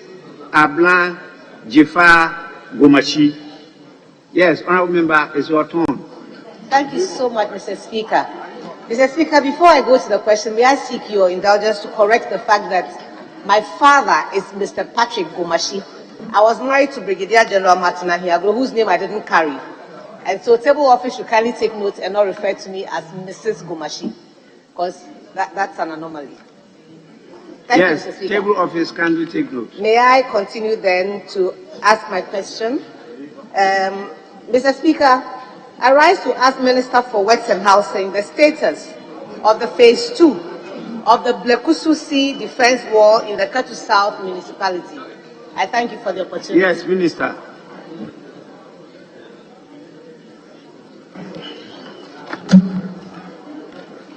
Thank you, Mr. Speaker. Mr. Speaker, the Ministry of Works and Housing is taking urgent steps towards the construction of the second phase of the Blekusu Sea Defense Project to mitigate the risks of coastal erosion and flooding of the communities along the coastal stretch due to intense tidal wave action. Beaches along the Blekusu coastal stretch are narrow and are eroding at an alarming rate because of tidal wave action. Some communities along this coastal stretch often experience flooding in the event of wave overstopping. These have impacted negatively on lives, livelihoods, and property. Mr. Speaker, to mitigate beach erosion and flooding of communities along the Blekusu coastal stretch, the Ministry of Works and Housing, from July 2015 to July 2019, engaged Messrs. Amandi Holdings Limited to complete the first phase of the Blekusu Coastal Protection Project. The works entailed the construction of 23 armor rock groins to protect a coastal stretch of 4,300 meters. That's 4.3 kilometers. Mr. Speaker, the works done under the first phase has functioned effectively to protect the people while enhancing fishing activities, which is the main source of livelihood for the affected communities. Mr. Speaker, in my previous response to this same question to this August House, I indicated that the Ministry of Works and Housing noted the urgent need to undertake the second phase of the Blekusu Coastal Protection Project and therefore commissioned technical feasibility study focused on Blekusu community to enable Messrs. Amandi continue with the second phase of the project. However, Mr. Speaker, in accordance with the Public Financial Management, Public Investment Management Regulation, LI 2411, a more comprehensive feasibility study is now required. In that direction, the Minister for Works and Minister for Finance, in the 2022 budget statement, allocated 10 million cedis towards a comprehensive feasibility studies of Blekuso and the surrounding communities. Subsequently, my ministry is engaging Ministry of Finance for the release of the funds to enable the Hydrological Service Department and undertake additional feasibility. I wish to indicate to this honorable member for Cape 2 South, Mr. Speaker, and this house, that my ministry will not relent in our effort to enhance the resilience of our coastal communities to erosion and flooding. And I will update this house as we make further progress. Thank you, Mr. Speaker. Any supplementary? Yes, honorable member. Thank you very much, Mr. Speaker. I would like to refresh the memory of my colleague, Member of Parliament, who is also the Minister for Works and Housing, that your response to this House and to my question as you have referred to indicated that we will see the commencement of phase 2 at the end of the year 2021. It is the same reason why this question had to come back to this House in 2022. So I'm finding it difficult to reconcile your answer to the question in 2021 and the current answer in this response, which says that you are now commissioning a technical feasibility study focused on Blekuso community to enable Mr. Amandi Holding Limited to continue with the phase 2. Would you kindly make it clearer to me? Because in 2021, you said we'll see the commencement in 2021. And in fact, indeed, you assured us that in June we will see the short cutting. How can we have you answer that we have a short cutting in June, and then we are now going to have a feasibility study? Please help me understand that. Thank you, Mr. Speaker. Yes, Minister. Thank you, Mr. Speaker. Mr. Speaker, I believe I addressed her concern in paragraph 5 of the statement that I read, and I want to read again. Mr. Speaker, in my previous response to the same question to this August House, I indicated that the Ministry of Works and Housing noted the urgent need to undertake the second phase of the Blekuso Coastal Protection Project, and therefore commissioned technical feasibility study focused on Blekuso community to enable measures Amandi Holdings Limited continuing with the phase 2 of the project. However, Mr. Speaker, in accordance with the Public Financial Management, Public Investment Management Regulation LI 2411, a more comprehensive study is now required. Previously, this was not required because we didn't have this LI 2411, but now it's required. And it is, so far as it is required, we are now supposed to conduct additional feasibility studies, which will include environmental feasibility and social feasibility, which was not done in the previous exercise. And that is why I'm saying that as a result of that, we are going to do additional feasibility study, and it requires some resources, which the finance minister allocated 10 million Ghana cedis for that. And we are currently engaging the finance ministry for that funds to be able to embark on the feasibility study. Thank you. Yes. Mr. Speaker, I'm sorry that this has to go on the way it's going, because I want to read to you what you said yourself, Honourable Minister. You said, and perhaps you may want to call for the Hansard and also go on City FM Online and Peace FM Online and see exactly what you said in June. You said, with immediate effect, you will continue the phase 2 of the Sea Defence Project for the people of Adina, Agavaji, Salakopa, and Amuchinu.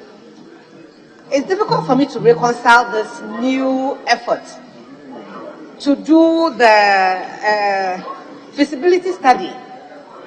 You are continuing with a project that has already commenced. The project commenced in 2015. phase 1 is completed, what your assurance to me was in 2021 was that it was going to commence at the end of the year 2021. The reference to the feasibility study was only because the leader of our side, Honorable Haruna Idrisu, had insisted that it find presence in the budget of 2022. That's only when the Minister for Finance came back to add that addition. So for you to now rely on that addition, which really is a feasibility study of the whole coastal stretch, begs the question, please. The two are not the same. Honourable Member, what is the question? Mr. Speaker, the question is, why is the Minister for Works and Housing in 2022 revising the answers he gave me in 2021 to this specific question of the continuation of the phase 2 of the Katusi defense? Honourable Member, you may have to rephrase your question. Mr. Speaker, in 2021, the Honourable Minister assured us in the House and also in Katu South, in the presence of the community and the chiefs, that we will see Amandi back to site, and he said this in June. Now, based on the request by the leader of our side, for the Minister for Finance to indicate what budgetary consideration had been done for the coastal community, a certain figure which he has quoted here was announced, but that has nothing to do with the continuation of phase 2 of the Katusi defense. So I'm asking the Minister, why is he making it the same answer, which shouldn't be? Because they are two separate issues. The feasibility study is for the whole stretch of Ghana. My question is specifically for the phase 2. But the Minister conveniently uses that response Minister, from... I'm sure you get the question now. Yes, so may you respond. Thank you very much, Mr. Speaker. Mr. Speaker, of course, I spoke about the phase 2 of the Blekuso coastal protection project. And I assure the country that government is committed to the construction of that project. There's no doubt about that. And I can say here that government is committed to the construction of phase 2. But we are going through a process. I've just indicated to you that the LI 2411 was not in place when the previous sea defense projects were implemented. Now we are required to do additional feasibility studies, and it's a process that we have to go through. Regardless of our commitment, we cannot circumvent any legal processes to implement any project. So it's a process that we are going through, and therefore I don't think there's no contradiction in what I said in 2021 and what I'm saying today. Thank you. Honourable, you still want? Yes, Mr. Speaker. This is my third one. The second one was an explanation. Your third one, I doubt that, but I'll allow you. I'm grateful, Mr. Speaker. Will the Minister assure me when exactly this will happen and when this LI came into being? Thank you, Mr. Speaker.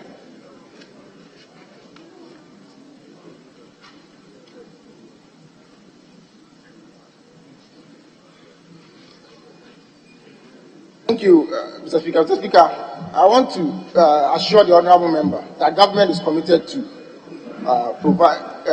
implementing phase 2 of the Blekuso project.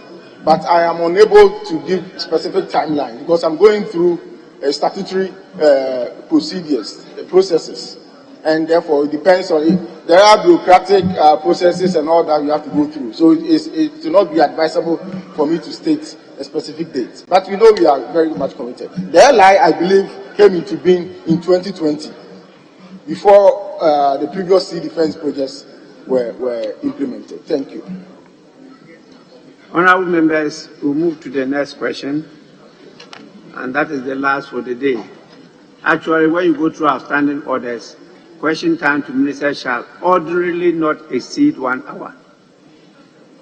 Ordinarily not exceed 1 hour, except that the Speaker may, in exceptional cases, exercise his discretion and permit questions after the expiration of the time stated, and also for such questions as are described in Order 64, that is urgent questions. I decided to extend the time because for some days now, we've not had question time. That's why I extended it, but it's now almost 2 hours. And so we'll take the last question, which stands in the name of the Honorable Member for Okakwe South, Honorable Ms. Dakwa Newman. Thank Yes. you, Mr. Speaker. I rise to ask the Minister for Works and Housing when the final phase of the storm drain at Kokompe in Okakwe South constituency will be completed. Yes, Minister. Thank you, Mr. Speaker. Mr. Speaker, the Minister of Works and Housing has taken note of increasing rates of flooding in many parts of Accra, as you may be aware. Accra is low-lying, and many communities are prone to experiencing flooding. Mr. Speaker, over the years, the Ministry of Works and Housing has implemented major drainage projects in many parts of Accra and indeed other parts of the country to mitigate flooding. Mr. Speaker, under the National Flood Control Program, 3 major drainage projects have been completed in Greater Accra. These are the Domi Market, Phase 2, Ashie and Bleko drainage project. It is worth noting that several other major drainage projects are at various stages of completion in the region. Mr. Speaker, some works were done on the drainage in Kokompe about a decade ago. The completion of the works was prioritized under the ongoing National Flood Control Program. Hence, the Hydrological Services Department was tasked to carry out engineering surveys, designs, and cost estimates. A contract was subsequently awarded for the works, and the contractor is expected to mobilize and take possession of the site within the next few weeks. Mr. Speaker, to conclude, I wish to indicate to the Honourable Member for Okakwe South and this August House that my ministry will continue to work towards enhancing the resilience of vulnerable communities upon obtaining the necessary financial resources. Thank you, Mr. Speaker. Any supplementary?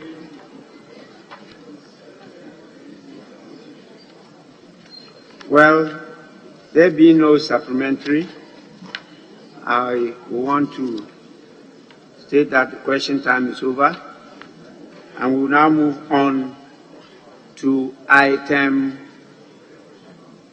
7. Honourable Minister, you are accordingly discharged. Thank you so much for coming and responding to the questions of members. Yes. Mr. Speaker, now we can go to presentation at the commencement of public business. 7C. Yes, I just wanted to inform the House that at the pre-sitting meeting, leadership guided the speakership that they will not take statements, and so we will take statements tomorrow.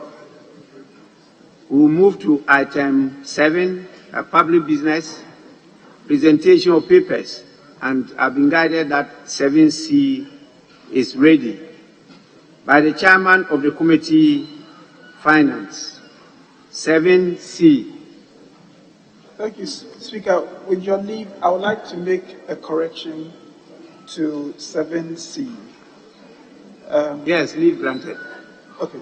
So report on the instead of what we have there, it should be the report of the Finance Committee on the Fees and Charges Miscellaneous Provisions Bill 2022, not 2021.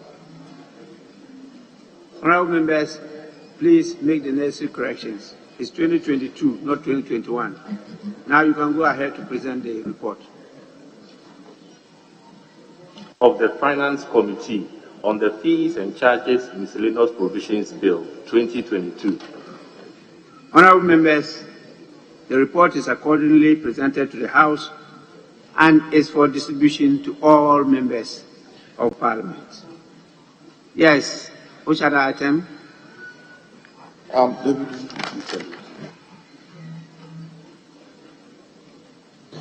Mr. Speaker, now we can take 9, motion, on page 3.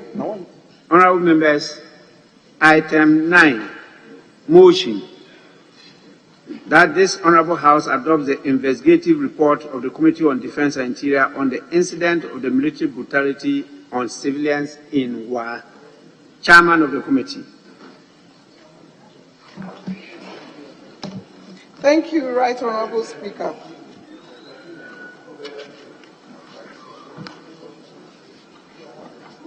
Yes. Mr. Speaker, with your leave, if the Vice Chair of the committee will move there. Yes, I hope in your review of the composition of the committees, you've taken care of the gender card. A number of the ladies will have to chair some of the committees, not vice chairs. Yes. It's just notice to you that if you haven't done it, my committee will do it. Yes. Thank you, Right Honorable Speaker. I rise to ask that this Honorable House adopts the investigative report of the Committee on Defence and Interior on the incident of the military brutality on civilians in Wa. Mr. Speaker, in the meantime, I would like the Hansard Department to capture the report as having been read in its entirety, whilst I reiterate on 2 points in the recommendation and then the conclusion. It is recommended that the senior... Honorable Vice Chair, before you go on, let me just be sure that members have copies of the report. Because I tried getting mine and there was none. I've just been given some very hot copy. See, very hot, which meant that it's been printed now. So just give us a few minutes for the report to be distributed to members.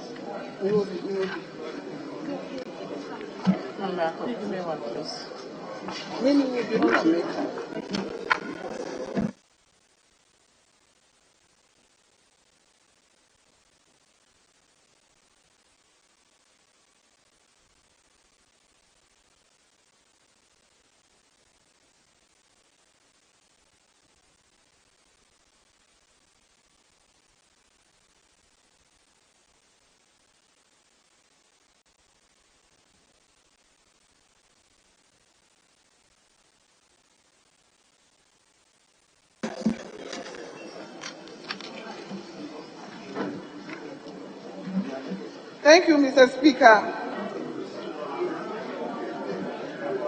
Just hold your fire. You just give a few minutes.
Honorable Vice Chair, you may now move the motion. Thank you, Right Honorable Speaker. I rise to ask that this Honorable House adopts the investigative report of the Committee on Defense and Interior on the incident of the military brutality on civilians in war. Mr. Speaker, in the meantime, I would like the Hands-Up Department to capture the report as having been read in its entirety, whilst I reiterate on 2 points of the recommendations and then the conclusion. Mr. Speaker, it was recommended that the senior officers of the ranks of Major and Captain be posted to the 10th Mechanized Battalion to assist the commanding officer in the execution of the tasks assigned him. Again, there is the urgent need for the soldiers who allegedly brutalized and tortured Abdullah Ahmed, the car washing bay owner at Uchao, to be identified, tried and punished by the military high command if found culpable to serve as a deterrent. The committee also recommends that the state should take urgent steps to promptly and adequately compensate all the victims of the military brutalities in war. It is noted that the aftermath of the attacks the Minister for Defense paid the initial medical bills of the victims who were hospitalized. The gesture of the Defense Minister is commendable, but should not be absorbed as it is the state's responsibility to adequately and promptly compensate the victims. In conclusion, Mr. Speaker, the committee hereby appeals to the House to adopt the investigative report and the necessary action effected as per the recommendation. Thank you. I so move that the House adopt this report. Thank you. Yeah. Motion moved is now. Any seconder, yes. Mr. Speaker, I second the motion ably moved by the Vice Chair of the committee. Mr. Speaker, in doing so, I'd like to urge this Honorable House to take the investigative report on the incident of military brutality committed against the people of Wa very, very seriously. Mr. Speaker, I say so because this is one of the clear opportunities we have as a House to demonstrate that following the advent of the 1992 Constitution, the military is answerable to civil authorities. And how do we ensure that the military is answerable to civil authorities? When atrocities of this nature are committed, Parliament's oversight mandate is a classical case where we are able to demonstrate the people's power over the military, which is raised, maintained, and sustained by the taxpayers' money. Mr. Speaker, having made those preliminary remarks, I would now like to delve into aspects of the report for the consumption of the House. Mr. Speaker, the particular investigation that was carried out by the Committee for Defense and Interior was at the instance of the minority leader who drew the attention of this august House to some military brutalities meted out against the people of Wa. Mr. Speaker, this committee, your Committee for Defense and Interior, actually traveled all the way to Wa and engaged with various stakeholders, including the military, the RECSEC, and the chiefs and people of Wa. Mr. Speaker, it came to light in the course of our investigations that the trigger of the violence that was visited on the innocent people of Wa was the snatching of a phone that was supposedly owned by one soldier attached to the 10 Mechanized Battalion in Wa. Mr. Speaker, the fact shows that the said soldier had gone into town in plain clothes, mufti, and so was not even identified as a soldier. Unfortunately for him, two people on what is popularly known as a Mahama Kambu snatched his mobile phone, and the following day when he returned to barracks, he then informed his colleagues about the incident. Mr. Speaker, out of, I don't know, youthful exuberance, because the officer who was in charge, a Lieutenant JC, who had just been commissioned into the armed forces, then ordered his colleagues to go into town and attempt to retrieve the mobile phone. Mr. Speaker, those are the facts. And so when the troops arrived in town, they took the law into their hands and beat up anybody who, came into sight. Mr. Speaker, this was what actually happened.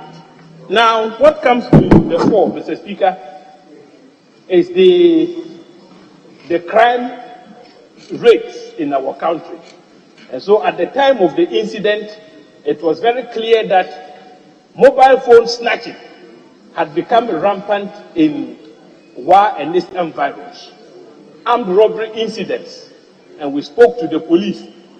All these things were rampant within Wa and its environs. And so as a committee, it is part of our responsibility, and we have made the recommendation that government takes the initiative to ensure that, Mr. Speaker, the security situation in Wa and its environs is improved.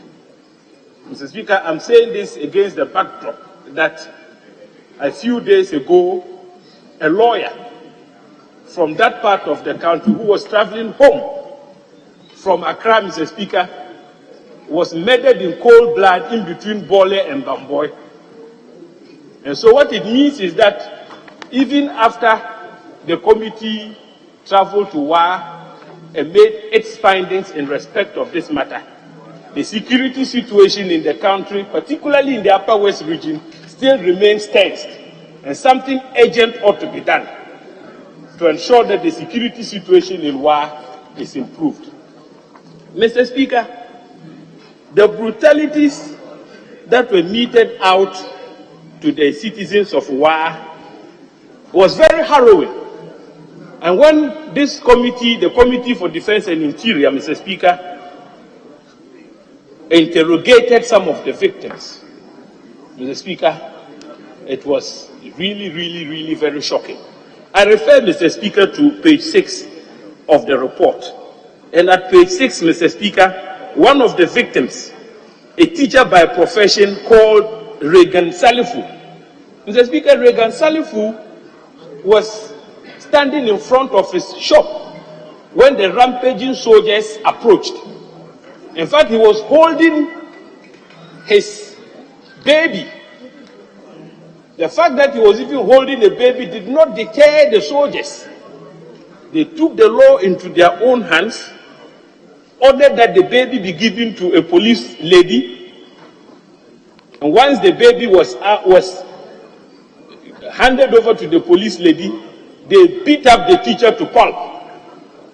Mr. Speaker, this is found at page 6 of the report, and I just want to read from line 3. And Mr. Speaker, this was what Regan Salifu had to say. Out of curiosity, he went out of the shop to ascertain what was happening. As soon as he came out of the shop, 3 soldiers approached him and ordered him to lie on the floor. He was holding his 9-month-old baby. So the soldiers asked that he gives the baby to a policewoman who was standing nearby, close to the Zoli Rural Bank. When he tried to resist, he was hit hard with a stick. That was when he gave the baby to the policewoman. He laid on the ground and the soldiers picked up a Veronica bucket filled with water and poured it on him while he rolled on the floor. Mr. Speaker, the Upper West Regional Coordinating Council PRO, by name Cletus Awuni, was also beaten to pulp. His only crime was that he attempted to ask the soldiers when he saw them on, he saw them, they were on the rampage and were beating people without any provocation. When he tried to intervene to ask that they refrain from such conduct, he became a victim himself. He was beaten and wounded. He was hospitalized. And Mr. Speaker, all these people I have mentioned had to be hospitalized. But the point needs to be made that we're in a democracy. Gone are the days when soldiers could act with impunity. And so this House must speak with one voice, that they are maintained by our taxes and therefore must treat civilians with utmost respect. The rule of law, Mr. Speaker, must be applied at all times. The recommendations, Mr. Speaker, are very clear. The military high command definitely deserves some commendation. When the incident happened, the military high command dispatched a high-powered delegation to Wa, led by the Chief of Army Staff. And, Mr. Speaker, when they did their own investigations, they came to the conclusion that their men were at fault. And so in order to demonstrate that they were unhappy with what their men did, they summarily tried them, found them culpable, and meted out punishment. Mr. Speaker, the report captures the punishment. So one Staff Sergeant Sapongedu was reduced in rank to corporal. Then we have Corporal To Kwebu Oben. He was a corporal, he was reduced in rank to private. Then the rest of them who were private soldiers and therefore could not have been reduced in rank were detained in custody. Some were detained for 14 days, others were detained for 30 days. So they actually took steps to mete out punishment. But Mr. Speaker, what your committee is saying is that the punishment meted out is not enough. The pain that was inflicted on the victims requires that the state take steps. Honourable Member, my attention has been drawn to the time. Very well. And I will have to direct that we hold the proceedings beyond the normal stipulated time in view of the nature of business before the House. As will direct. Yes, you may go on now. Mr. Speaker, the point I am making is that the fact that the soldiers involved have been punished is not sufficient. The committee is of the firm belief and view that the victims of the military brutality be compensated by the state. This is important because, Mr. Speaker, the victims suffered various degrees of injuries and must have spent their own money to settle their medical bills. In fact, when we arrived in Wa, it was clear the Minister for Defense did his part. He paid the initial medical bills of the victims. But that wasn't enough. And so the committee members had to make contributions from our own resources to support some of the victims. And so, Mr. Speaker, if your committee took these initiatives to at least assuage the pain that the victims went through, it is important that the state does something, and very promptly, Mr. Speaker. On that note, Mr. Speaker, I'd like to conclude by stating that this investigative report should serve as an eye-opener. The Military High Command, the Ministry of Defense must take steps to ensure that civil-military relations in our country is improved. That is the only way we can sustain our democratic experiment. Mr. Speaker, I thank you for the opportunity. Yes, Honorable Cletus Avoka. Thank you, Mr. Speaker. Thank you for giving me the opportunity to make some few remarks following the presentation of the Committee on Defense and Interior report presented by the Vice Chairperson of the committee. Mr. Speaker, I'm a member of this August committee, and I was part of the delegation that went to work for this investigation. So I wish to thank you, Mr. Speaker, for facilitating our trip to work and for supporting us to be there for 2 or 3 days with the help of the RCC of the Upper West Regional Administration that we did this work. Yes, what are the facts of this matter? It is important that members who are not, honorable members who are not members of this Committee on Defense and Interior should be able to know the basic facts in this matter. Mr. Speaker, there is now established for the first time a 10 mechanized battalion in the Upper West region. There's a military detachment there called 10 mechanized battalion. Why are they established there? They were sent there about a year or 2 ago because of the jihadists and then the extremist threats from the Sahelian countries, particularly Burkina Faso, because the Upper West region shares a border with Burkina Faso. So Ghana government wants to maintain the integrity of this country, the peace of this country, and therefore have moved a battalion to Wa called 10 Mechanized Battalion for the purpose of protecting us. The fact is that on the 1st of July, in fact a day before the 1st of July, 2 soldiers went to town to have lunch. 2 of these soldiers from the 10 Mechanized Battalion went to town to have lunch. On their way back, they took a kambu. Those lorries they call John Mama Kandu. They were in the car going back to the barracks. And one of them had a call from his mother. And while he was in the car, he was talking to the mother. Then 2 people came on a motorbike. And when they got to the side of the kambu, they snatched the phone from this soldier man. They snatched the phone from this soldier man. And when you want to challenge them, the pillow rider pulled a knife and said, if you joke, we'll choke you.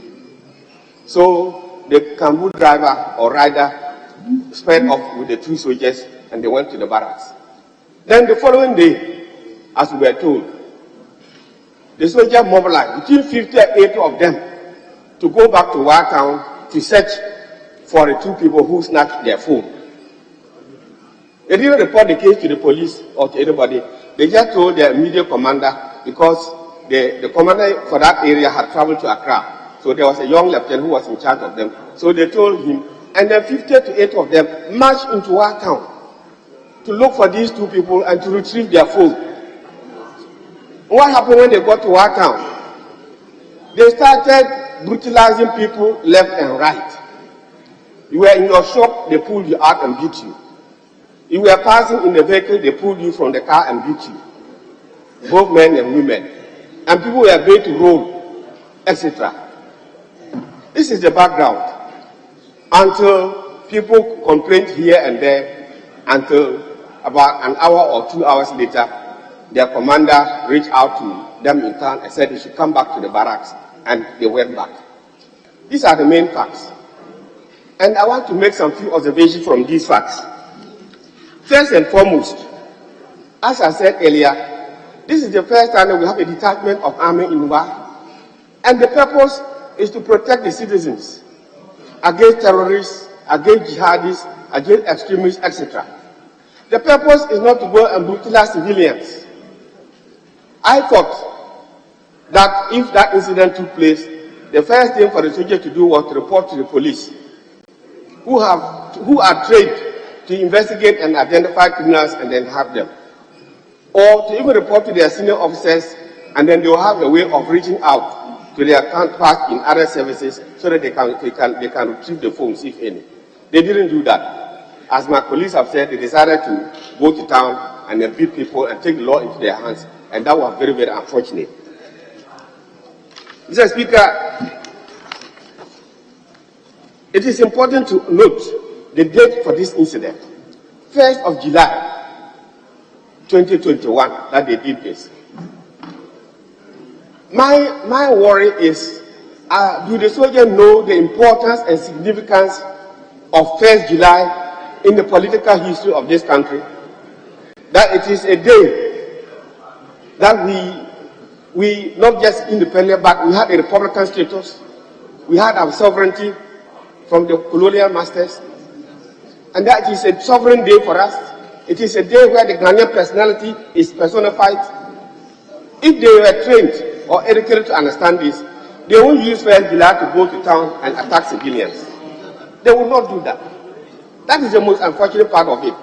So I think that one aspect of the training of these young officers and the crews should not just be the military training and drill, but civic education, political education, and the civilian-military relationships. That's very important.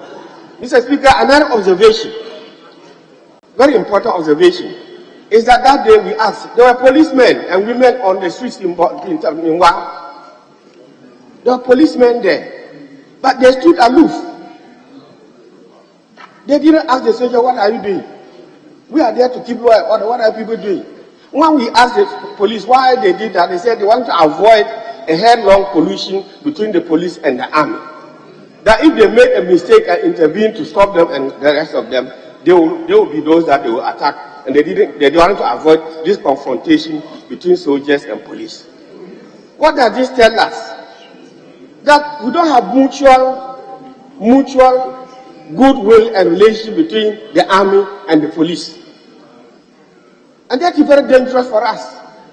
That those who are to take care of our lives, protect our country, do not have coexistence. That is very dangerous for us. Mutual suspicion, mutual disrespect between police and army. So what is our fate? What is our fate, Mr. Speaker? I think it is important that with this background, the use of good officers to appeal to the military high command, to appeal to the police high command, so that they see how they can reconcile their differences, if any at all, to see how they can manage their egos and work as a team for the betterment of this country. This third war between the army and the police would not help us. It's very important. Because if the police had acted and just told them, oh, my brother, what are people doing? It's not good. Let's go back and address it another way. The excesses wouldn't have been committed. But they said that they wouldn't do it because it will lead to a different story. So I think that there must be coexistence between the military and the police. And we must do so as sooner than later. Mr. Speaker, I think that the army has a case to answer. As I said earlier, we know why you send you there. You defeat that purpose. How can beating people retrieve a phone, one phone, and 100, 200 people suffer for that? Extreme excesses. And that is very, very unfortunate in this modern era. So I want us to take this report very seriously and then try to see how we can bring the two institutions together. Try to see how we can educate the security personnel in the country. Of late, or for some time now, police excesses, police brutality on civilians is a daily occurrence. Military excesses, brutalities is now coming into the fore.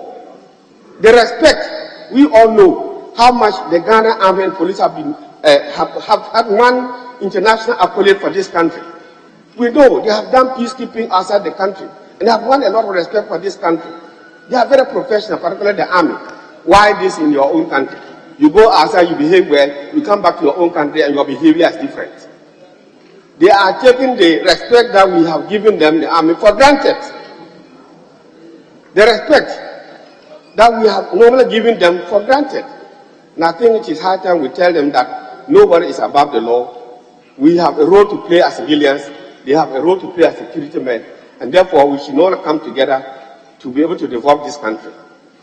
In conclusion, Mr. Speaker, I want to observe that, like the ranking member, Honorable Agarga, said, the army acted timeously, the High Command acted timeously, the Minister of Defense himself was there, and then they tried to broker the peace.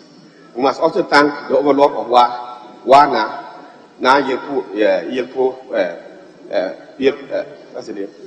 Pelpo, the second. He received us very well, and then he was able to control his people so that there was no retaliation. If there were some other place, by the time, the youth would have taken to the streets, and that would have been very unfortunate. But the chief was able to contain the situation, and there was no escalation of violence in Wa. And I think we should commend the paramount chief for Wa traditional area for that. And then, as I said, the army, the Minister of Defense and Army, we should also commend them.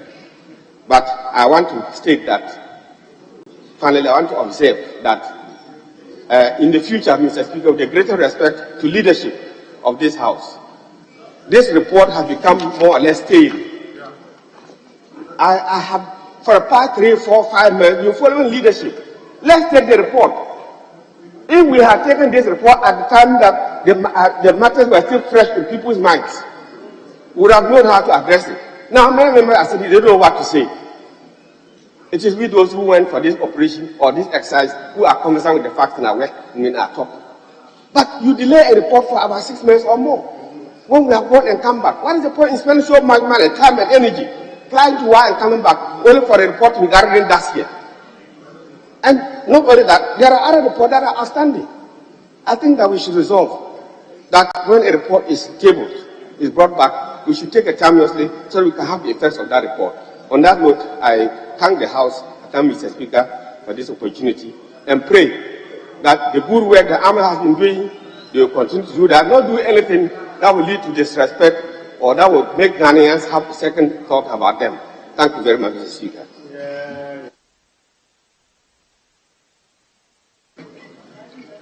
Yes, Honourable Member.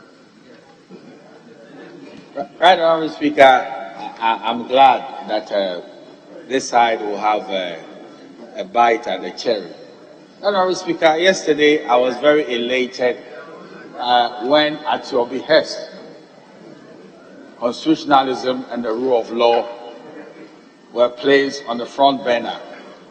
Yesterday was a very, very interesting day for this House because we projected the rule of law. It is in this context that I will say a few words concerning what has happened, which is the incident of the military-civil brutality in Wa.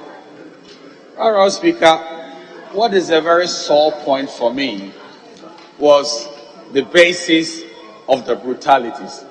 When I just looked at it, I was saddened. And with your kind permission, I want to just touch on that. A referral was made to the Committee on Defense and Interior by the first Deputy Speaker, Honorable Joseph Osei-Wusu, to undertake an investigation into the military-civil unrest every soldier was seen in a viral video beating up people in Wa in the Upper West region over a missing phone. Honourable Speaker, I was scandalized to know that the basis of soldiers brutalizing civilians was just on some inconsequential loss of a phone. I thought the nation had traveled some distance of decency, more than what is being reported. Honourable Speaker, soldiers are trained for external security purposes, and we should underline that. We do not invest in soldiers so they come and beat the civilians up. In fact, they ward off external attacks. So in the event of some wayward people trying to disturb the sovereignty and the security of these nations, then you bring in the deployment of soldiers. So they face the external aggression. But when you have soldiers, setting their role upside down, and then with all the training they've had, they begin to beat up civilians, it leaves much to be desired. And I think this report should go down as one of the important things that we want to correct the situation. I thought when it comes to the internal affairs of a nation, the individuals who have been trained to handle such crises all the time are the police. When you have crowd control, understanding how to fire into the air and also use rubber bullets and the rest of tear gas arrangement. So I do not understand why, for whatever reason, the soldiers will ignore the internal arrangement of the police and then decide to beat up the civilians. Honorable Speaker, somebody described, I think it was Lenin, who described a parliament as a talking shop. For once, this august house should never be seen as a talking shop. We should follow through with the disciplinary measures that will be meted out to these wayward police. This august house should never rest until we see punishment visited upon these wayward soldiers.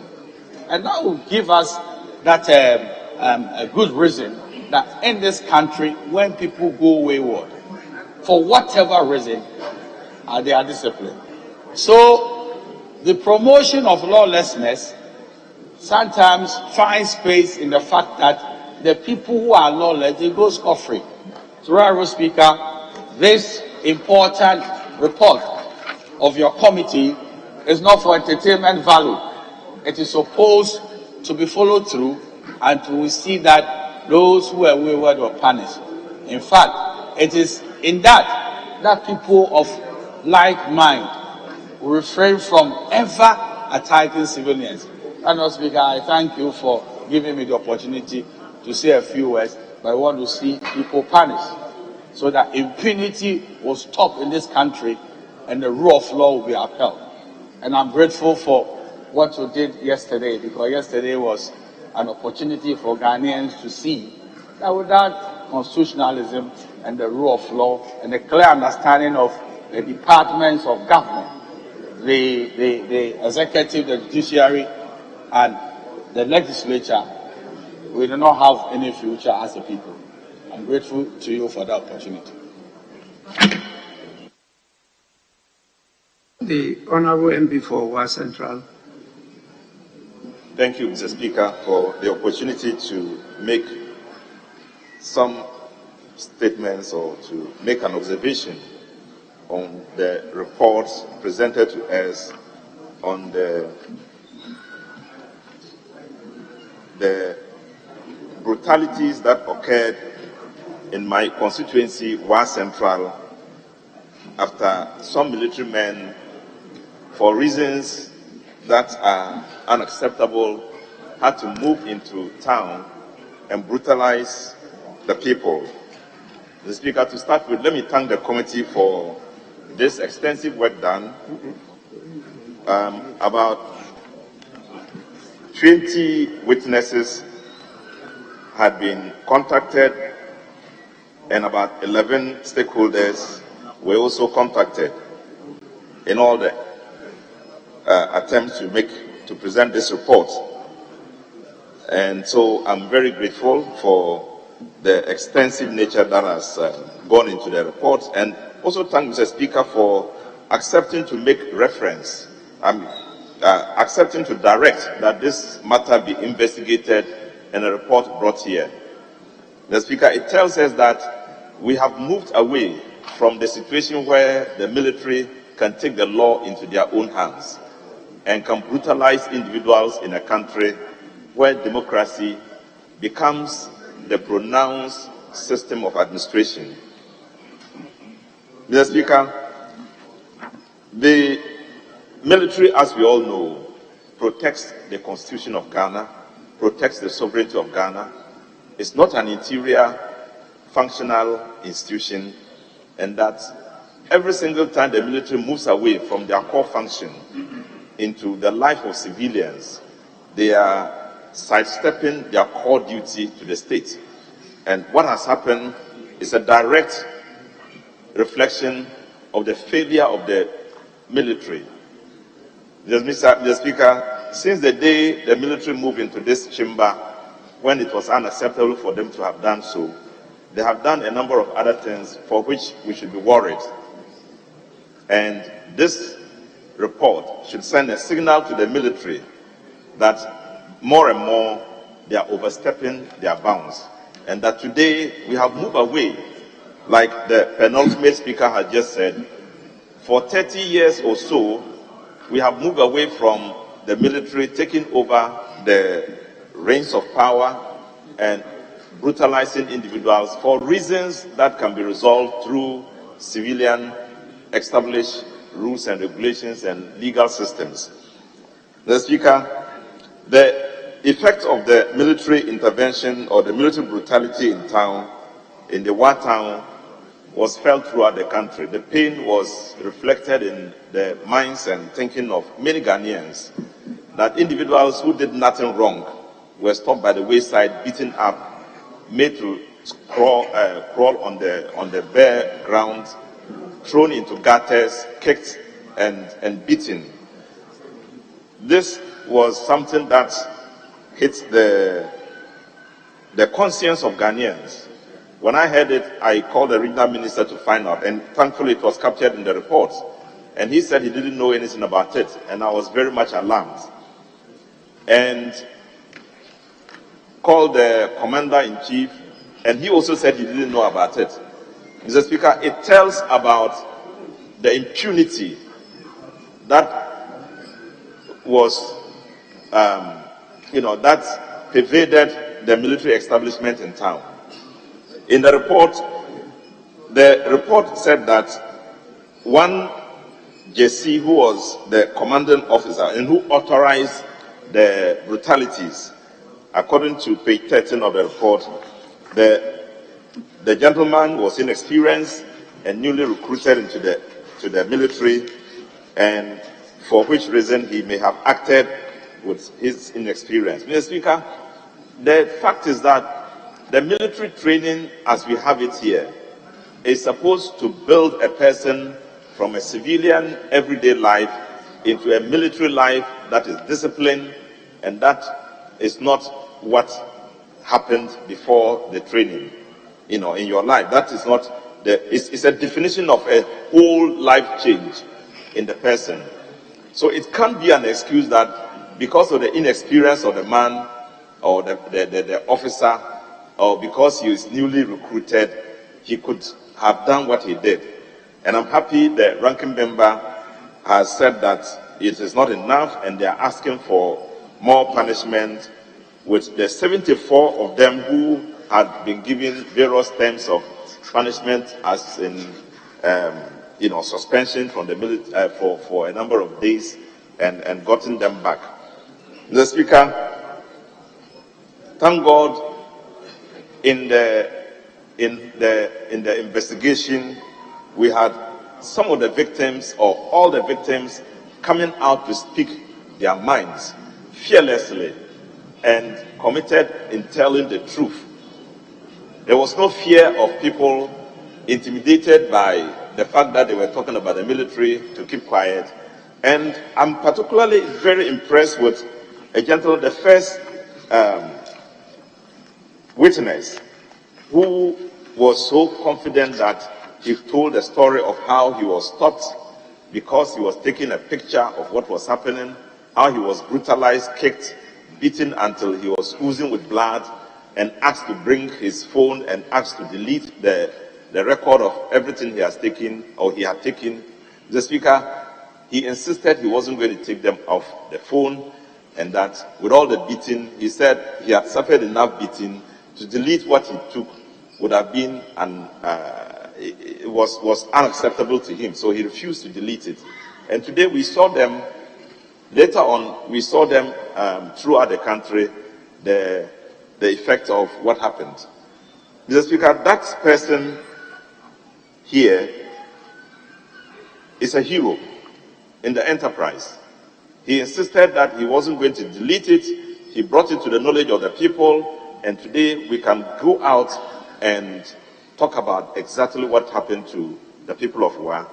And I commend him for being that steadfast and that committed to doing exactly what he had to do, to bring it to the notice of the Ghanaian people and for us to reprimand the military action against these innocent people.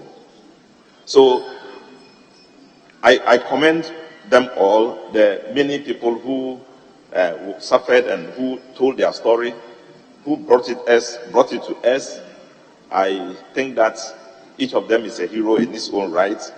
And so I would also follow up with the recommendations by the committee that these people who had been brutalized and who suffered all this pain must be compensated for what has happened to them. We need to do something so impressive in the minds of people that in the end no military man can do what they did. It has to be a pain to them for what they have done, so that they can reflect on it, and it will be a guide to them that they can't continue to take the laws of the land into their hands and misbehave the way they did. The Speaker, I want to thank you for the opportunity given me to contribute to this, and I thank the committee as well for bringing out these things to it. But I also agree with Honorable Avoka that we had been waiting for this report for a very long time, and I had been questioned many times over by my constituent exactly when is this report coming out. Thankfully today it's out, and it's important that in future we are more explicit in presenting such a report to the House. Thank you.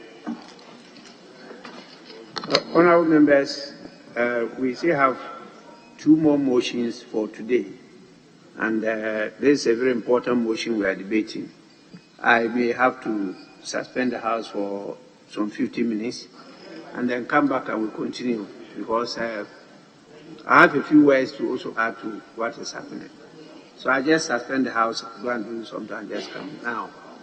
15 minutes only.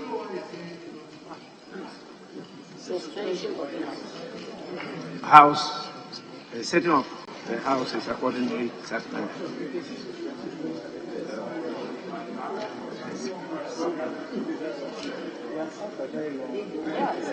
He has done well, though.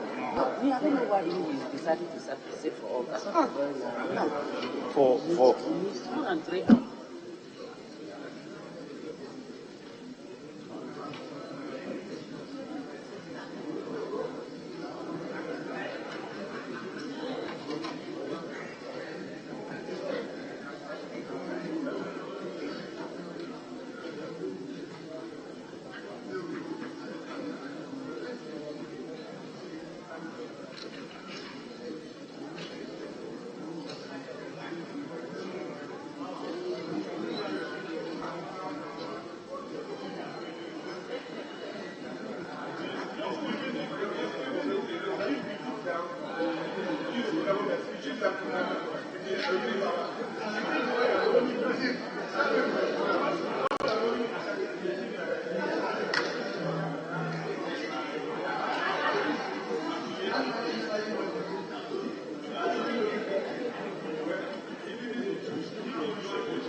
I'll tell you why I'm excited in a short while, but welcome to this episode of People and Places here on GhanaWeb TV. My name is Eche Atisu, and as you can tell, I'm not your regular host. I'm sitting in for Wanda Ami Hagan, and that's because we just ambushed an interesting guest who we are going to speak to shortly.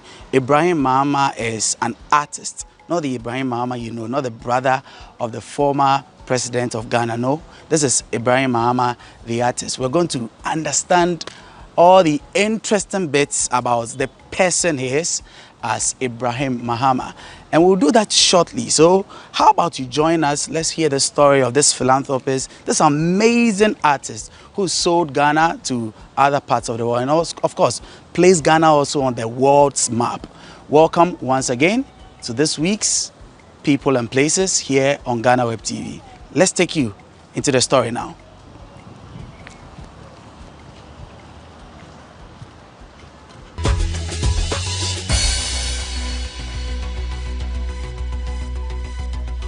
So welcome again to People and Places here on GhanaWeb TV. I'm going to read out something. This is a very, very interesting profile. It says third most influential African, owns 6 aircrafts from the sale of his artwork, is a founder and director for the Savannah Center for Contemporary Art, Tamale, amongst others.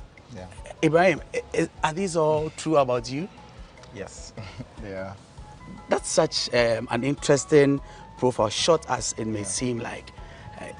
And I'm standing, if I may say, in front of a billionaire. Oh. Is that a good or an accurate description of the kind of person you are? Oh no, for me, I think wealth is about redistribution. Yeah. If you are able to make money off the living that you have, at least it should be able to influence the lives of other people. Yeah. So for me, it's always been very important to rechannel the capital that I raised through my work in order to be able to create spaces that can influence at least a younger generation. So I think for me, that's where the wealth is in. Yeah. But is it true that you sold an artwork for $1 million? Yeah, even more, like in the last couple of years, because as artists, we earn money through our work, through different things. Either we're teaching abroad, or we're working on exhibition projects, or we're producing commissions for museums around the world, or things like that. Yeah, but for me, the question is, how does that really reflect on the system here, the creative art system? Okay. Yeah, so that's where for me the question is. If you have $1 million sitting in your bank account, what does it do? Nothing, you know. But if you create an institution which can influence the next generation of, let's say, creatives or whatever, then you're creating more wealth in the future. So, or even much greater wealth. So for me, that is where the thing really lies.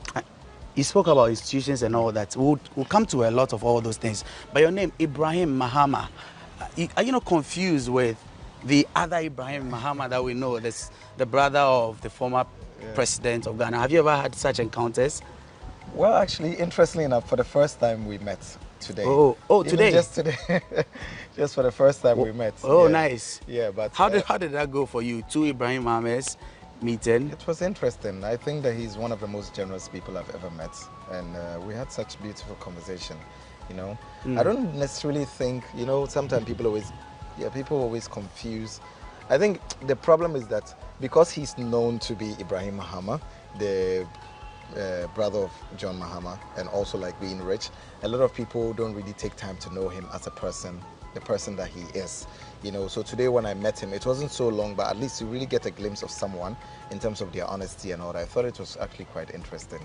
And people always confused because I've traveled to places, slept in hotels and all that, and people who were working in the hotels thought I was Mr. Ibrahim Mahama. And I always tell them, just call me Ibrahim Mahama. Okay. When you see him, you can call him Mr. Ibrahim Mahama. Well, we'll precede yours, or we'll add the artist part to your name. You mentioned the other Ibrahim Mahama. We might get the opportunity to speak to him some other time, but let's get to know you. What's your story? Where were you born? Where did you grow up? Who is Ibrahim Mahama, the artist? Yeah.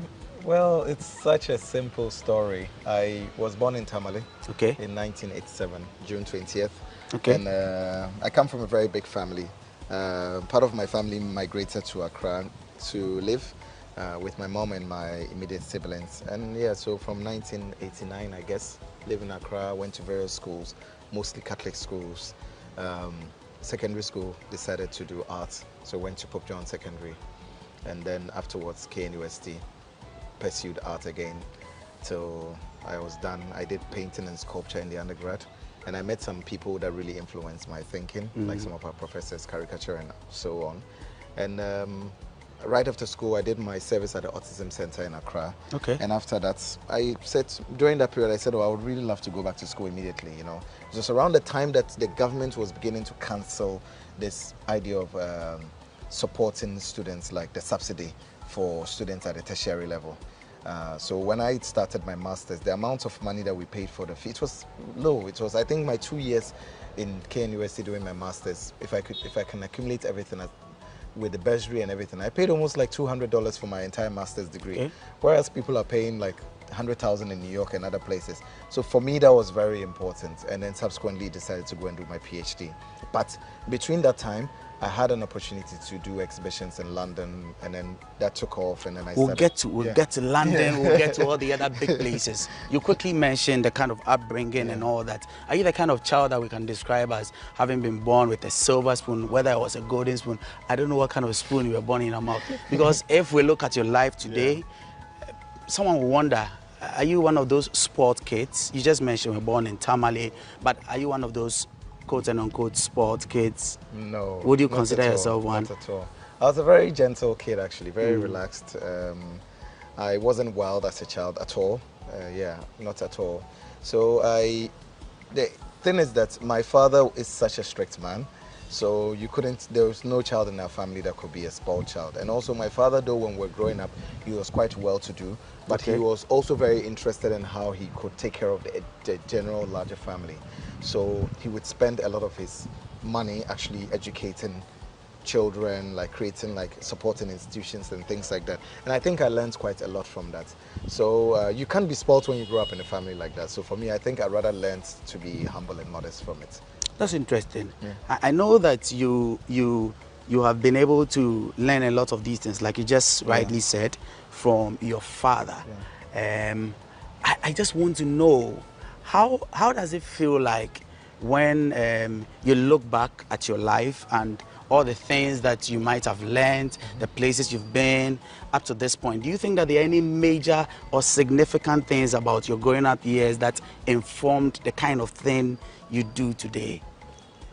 Well, I think my Kumasi, if I would say, when you were in university, was the most significant point in my life.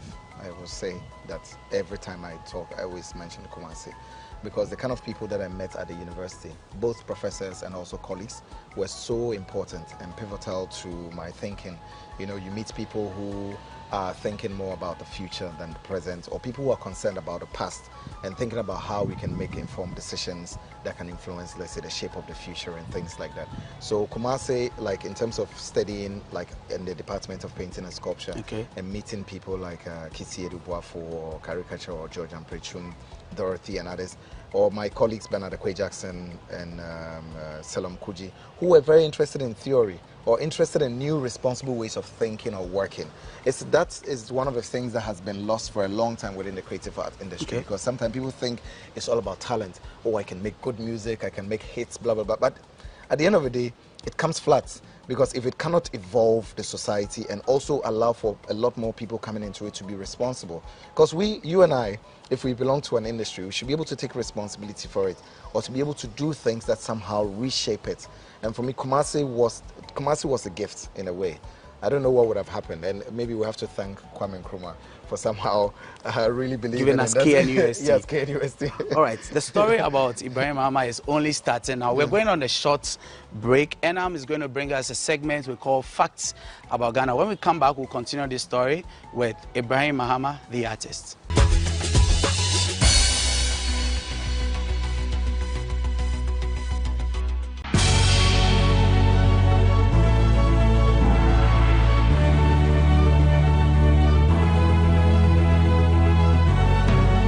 From the dawn of time, people have engaged in several businesses. With the onset of technology and innovation, life has relatively been made easier. By using debit or credit cards, mobile banking. Thank you. And your favorite, mobile money? Tech has indeed married business. On BizTech, we spend time with faces behind known and upcoming businesses in the country. Learn more about the new technologies and innovation, as well as find out about the trending issues in the world of business. Join us as we serve you with a variety of compelling interviews, projects, and others right here on GhanaWeb TV.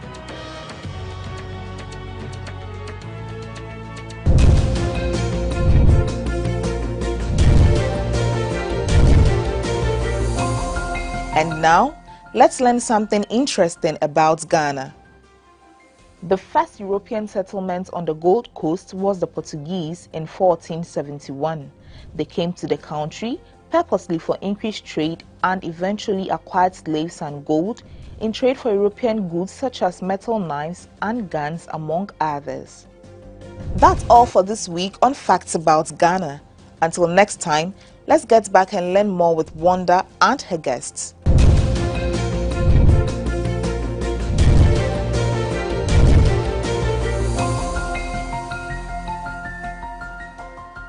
Welcome back from that short break. We're still here with our guest for this week's episode of People and Places here on GhanaWeb TV, and I'm sitting in for your regular host, Wanda Amihegan. Our guest is Ibrahim Mahama. Ibrahim, yes. Now let's get to understand your work. How long have you been doing arts?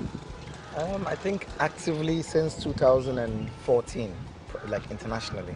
But I was making art as a student at the university. That appears like a short time, but you've made such a huge impact in that short time. Yes, yeah. Sometimes I even wonder, like when I look back into the trajectory of my work, it looks like I've been working for such a long time, but it's only been 8 years now. Interesting. Yeah. Do you remember that first artwork you did? Yeah. Tell us about it. Well, when I was in secondary school, I was always very much interested in like experimentation, things like that. So I remember I used to make these plaster casts of like people's bodies, like faces or things like that. Later on at the university, that's what I would have developed. That's what I developed then onto like making these like huge public monuments and installations and things like that. It always felt so good to be able to produce a work of art that wasn't very conventional. At least within the context of Ghana, when you made a work like that, we're like, but this thing, what are we going to do with it? Exactly. Yeah, but for me, that was what was interesting. Yeah. Yeah. That was your first work. Yes. Today, you've sold how many artworks? Can you remember?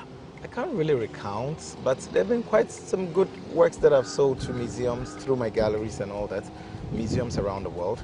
But then again, I also keep a greater part of the works that I produce as an artist, because I would want the history and the legacy of my work to be in this country, so that at least young people who are growing up and also children who are going to be born in the future wouldn't have to struggle too much to think about the legacy of an artist's work outside his home country. Yeah. Okay. But how about that artwork? Because you are known for the art. What was that artwork that put you on the global stage? In 2015, there's an arts exhibition that happens in Venice every 2 years. It's called the Venice Biennial. The Ghanaian architect David Ajayi, who was working on the cathedral, he was an architect working on that project at the time with a friend of his, Okwin Wezo, who is this Nigerian curator, was based in Munich. That was the first time a black director had been invited to this exhibition, and it's like the World Cup. Ghana participated in it for the first time 3 years ago, which David Ajayi designed, and then we participated again this year with another architect together with Nano Furiata. But it was very important, this exhibition, because when you normally show in an exhibition like this, it's like the World Cup. Yeah. Everyone comes to see the best art from around the world.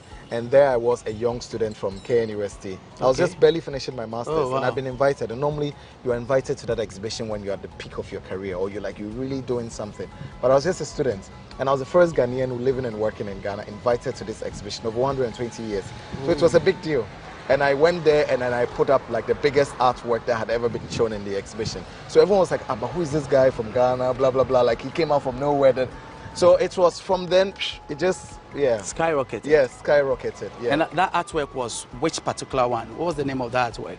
The title of the work was called Out of Bounds. It was actually inspired by a work that I did in Kumasi at the railway between, the old Edum, the police station. There's this old colonial bridge there. Okay. And then the urban roads also built a new one, I think, with the Turkish government. So I wrapped those two in these jute sacks that I was working on in the beginning. And on the new bridge, they had written all these signs, out of bounds, out of bounds. And I thought that's a really beautiful title to use for this project in Italy, together with a book we published at the time with a friend of mine, Osebonsu. So we just took the idea from Kumasi, out of bounds, from the market, all the way to Venice? And then all the way to Venice. And then that was what my career started from. It's interesting. You have a unique choice for the materials you use for your artwork. Why do you go for things that are almost sport? You go for sack bags, jute bags. What's that motivation? Because they are important things. They hold a lot of memory. We live in a society where people are very easy to discard things. You know, oh, if you something is old, let's throw it away. Or this building is old, let's break it down and let's build a new one. But you forget that there are histories. As people are, buildings and objects also accumulate history. And you can transfer that history from a building to people. Okay. You know, so for me, I've always thought that it's important. So when I look for things, I want things that actually have certain histories that we can all go back and learn from, or be able to at least use in a very different way. So that's just the short of it. Yeah. It's very interesting. I want us to know, you are a young man, no doubt about that. How many other young people, and how are you inspiring or motivating other young people to follow in the kind of things or the artwork that you do? Well, I try to motivate and inspire other artists or mentor them from the university and also around. I always get emails and calls from artists younger who are working on project things. So how did you do this? Like, what can we do differently because of the way I think and work? Through the institution in Tamale, I've also employed younger artists to work with, so that we, at least in thinking, because there are people who maybe studied in from the same place that you came from. In the thinking, you want to be able to produce something that also can expand all of us, our collective thinking and things like that. The institution is also focused on like inspiring young people. So for instance, in the last 2 days, there's a young Ghanaian female pilot. Her name is Audrey Watson. She flies for Passion Air. She came to Tamale for a break, and then she was staying with us within the institution. And then we organized a workshop where we brought in students from high school, from primary schools and all that, where she spoke to them about her work as a pilot. We even went into the aircraft, and then she showed them how the instruments work and things like that. And aside that, also we go out of our way to fund buses that goes to communities and brings young people to the institutions for workshops, drone classes, and all kinds of robotics and all kinds of other things. It's really important that the work that we do helps to transform, let's say, the ideological values, mindset of another generation. That's the only way we can change this country for good. Yeah, so, yeah. I'm asking this question for some of my colleagues in the newsroom, the ladies more especially. They want to know, are you married? What's your family life like? I was just laughing like a killer right now. Tell us, are you married? Not yet, but now I'm going to get married. I think next year, the beginning of next year, I will get married. Is it pressure? No, it's not pressure. Okay. I met someone that nice. I really like, that I think that I'm going to settle with. So, I think it has to happen, because at some point, what's all of this work for? Exactly. Yeah, if you can share it with someone. And also, you know, the idea of being in a relationship is a struggle. Yeah, so for me, for a long time, I'd always put more energy into my work. And especially for you, travel around a lot. Exactly. So having made this choice must have been okay. Yeah, it's not an easy one, but then it's a necessary one. Okay. And it's an important one that should have happened a long time ago. Yeah, we are old men. Come on, we shouldn't be doing this at this point in time. You don't want to be 40 years old and now have children, you know. Yeah, so for me, it's very important that we do that, because when you also have children, when you put yourself in a family way and you have children, you can also inspire them, because if you're thinking and working within a certain manner, it means that you could also, even if you're adopting children or whatever, you can inspire, you can have someone close to you that you can somehow inspire one day that can also think. It doesn't mean they come to inherit your work or anything, but at least there are people who can be close to you that you can also influence. So I think it's very important that we do this. Before we let you go, tell us what you think about the future. What do you think we can be doing to help the arts industry personally, and then for every one of us, what do you think we can all do to contribute to that? Well, I think we have to take responsibility, simply. Because there are a lot of people within the industry who like to point fingers, like say, oh, but this is not happening, that is not happening. But you look at their work and realize that, oh, they are living and doing well from their work. So it's more or less about you realizing the significant potentials that exist within the industry. First, from within ourselves, as practitioners within the industry. Of course, there are a lot of people who don't have the opportunity to be able to earn as other people do within the industry. But once you earn a certain amount, I think that you should also think about how that earning can go a long way to influence or open up the industry. And secondly, also, I think it's also to the government and to the states, because they also have a greater part to play within this responsibility. I think there's so much rhetoric, and sometimes when a lot of young people take up roles to be responsible and do things, sometimes it rather feels like we're rather being punished, than being paid attention to and things like that. So it's very important that the government also is sensitive enough to realize the significant work that is being done by people around, and then contribute to it, and also create forum, like a young people's forum where people can contribute ideas, because at the end of the day, we're the ones who are going to inherit the future. So what use is it if we cannot make any inputs into it or design things that would be beneficial to us and also those that come after us? So we all have a role to play, honestly, and we just have to learn to do it honestly and also with some sense of dignity.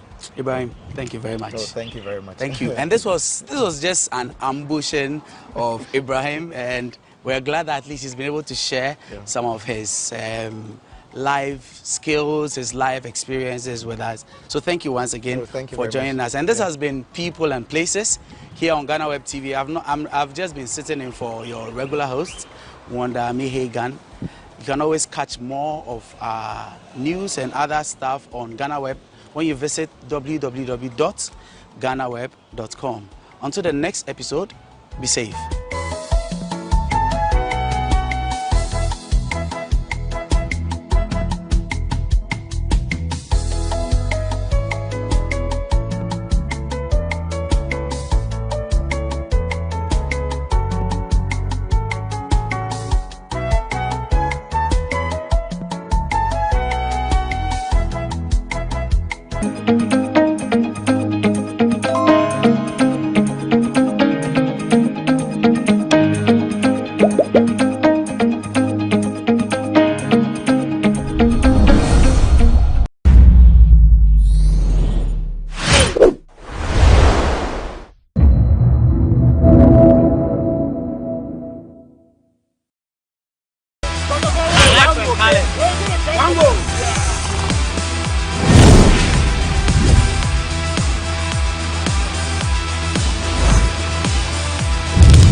They first met in 1981 and then in 2018. Liverpool and Madrid are two of the biggest clubs in the history of the UEFA Champions League. They meet again in time to settle the score between the two teams. For Liverpool, it is a revenge, especially for Mohamed Salah, who couldn't finish the game in 2018.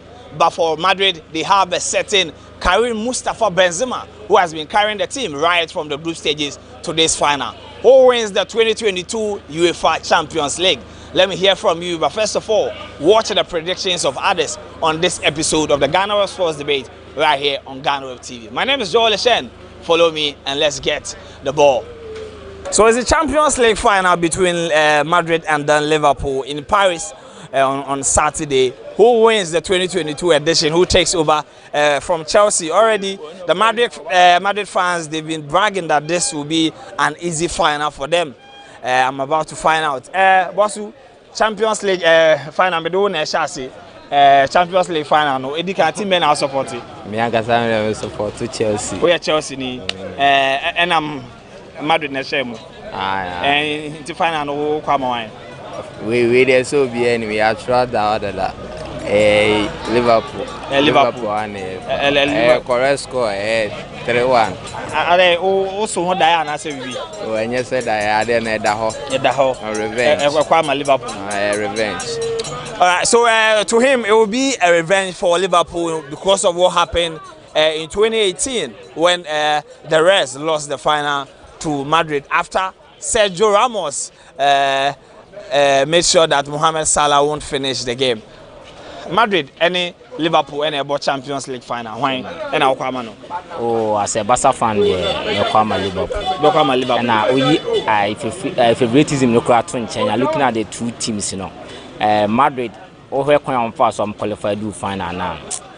On performance, you know, even though now, great comebacks, but looking at on performance, you know. as compared to Liverpool. No, now Liverpool they was even though say Liverpool any big teams to say Real Madrid there, but over Liverpool team no as compared to Madrid a little bit ahead of Madrid, and over Madrid can last final lose here or Paris one 81. Yeah.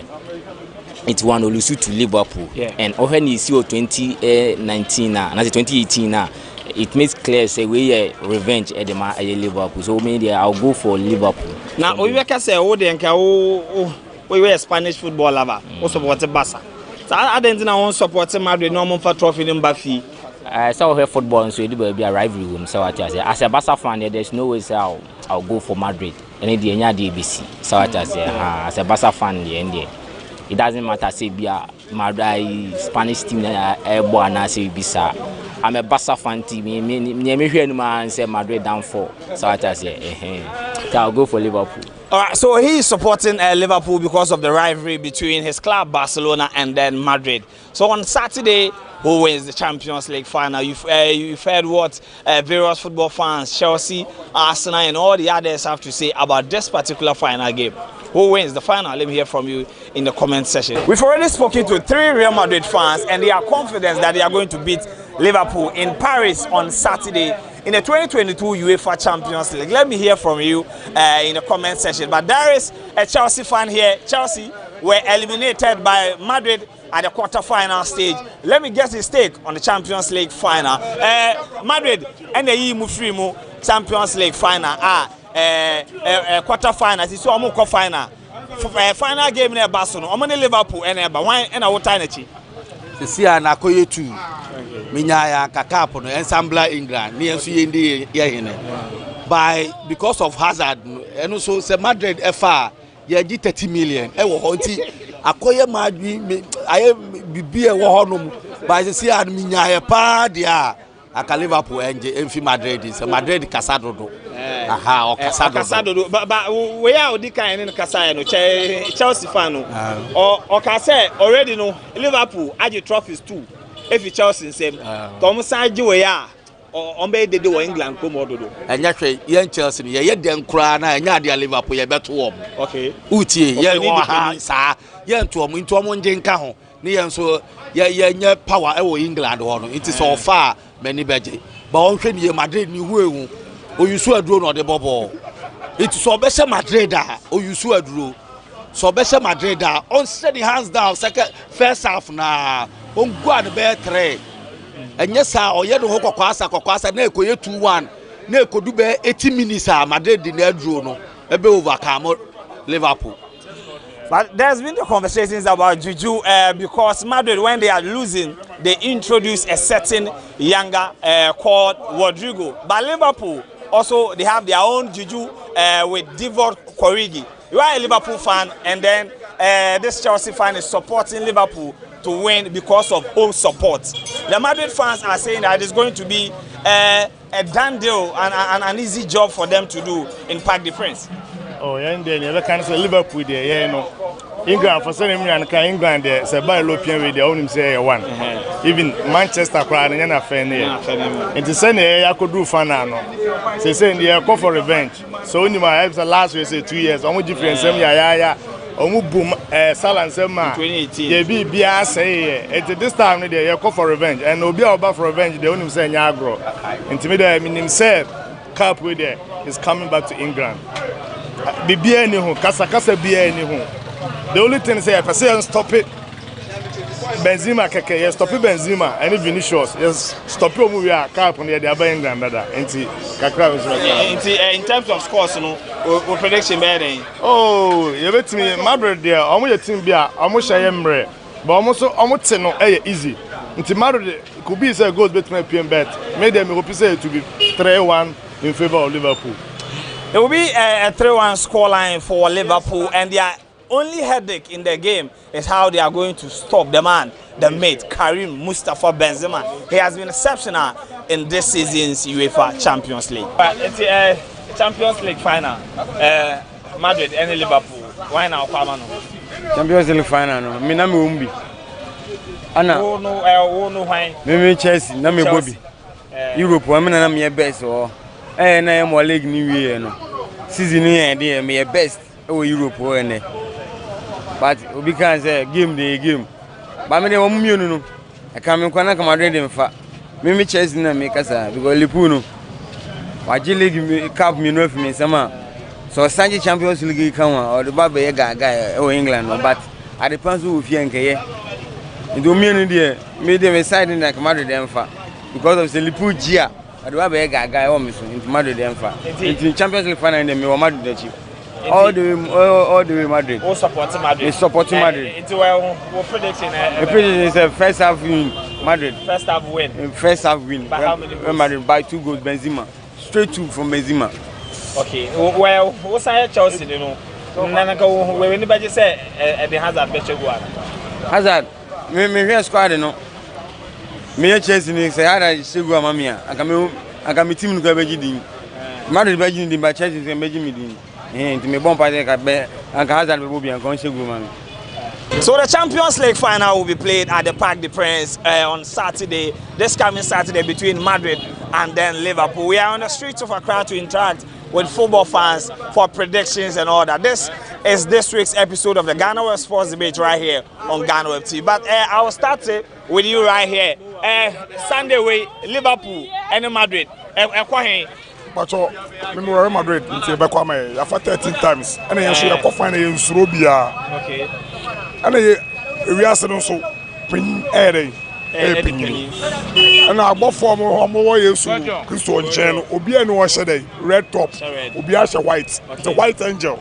Okay. And one no maybe and Liverpool for say 2018 Mushomo Sanso and France na Yakobo no the last time Madrid LUC Champions League final in 1981. Na ye born and no bomb movie. But there be say football na there which in 81 me so imagine 2002. Okay.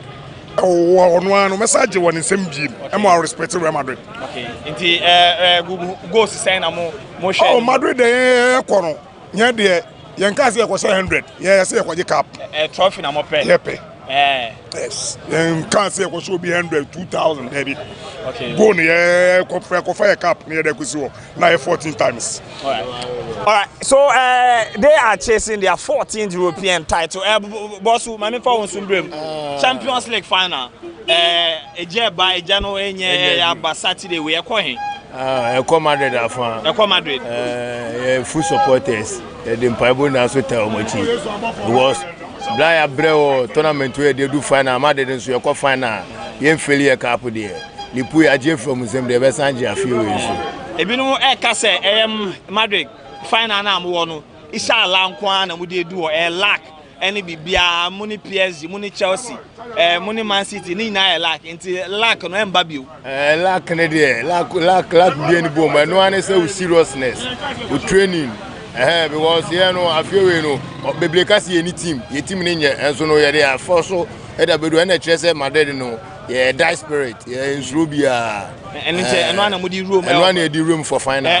And the best answer Jeff from Museum. Prediction bad day. About 2-0. About 2-0.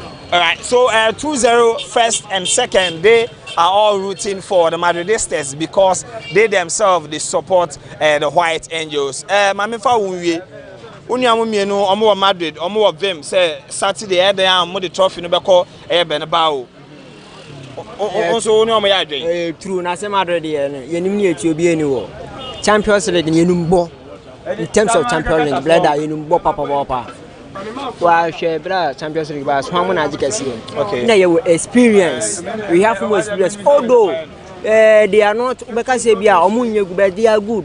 But why some confidence over confidence be go forget about those confidence or and pay match say can say Liverpool omo the machine show mu maninya brother ayaro forget it ninya emfa machine ya the nipa machine look come out there so the 9 e betu ahyew forget omo straight win but omo so omo the Mohamed Salah mo forget Mohamed Salah forget the military bebu ne siaman this time na yan so bebu ne sin no bebu ne sin aka na adwene okay and you say Jerome so military bebu ne sin okay to forget you no me busa one question pano erebe nkara pano erebe nkara e be brown forget pano ya bwanka say e fita udu question na ba na ye brown nti dey na kire say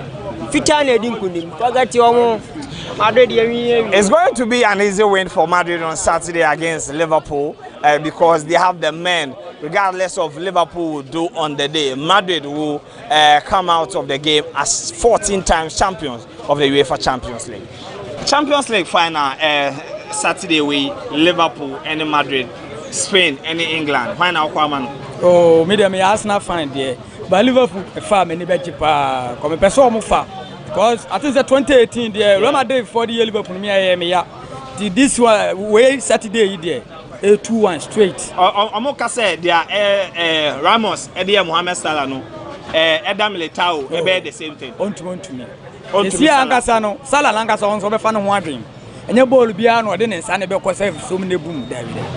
But a bond 2-1. 2-1 for Liverpool. Liverpool win 2-1 straight. All right, so 2-1 in favor of Liverpool. Let me bring in another enemy of Madrid. I want to find out whether he will be supporting Madrid because of home support. You know, they are all in Spain against England. Champions League final, Madrid and Liverpool. Basani. When I will be doing it. Me a Basani, but I don't say Spain.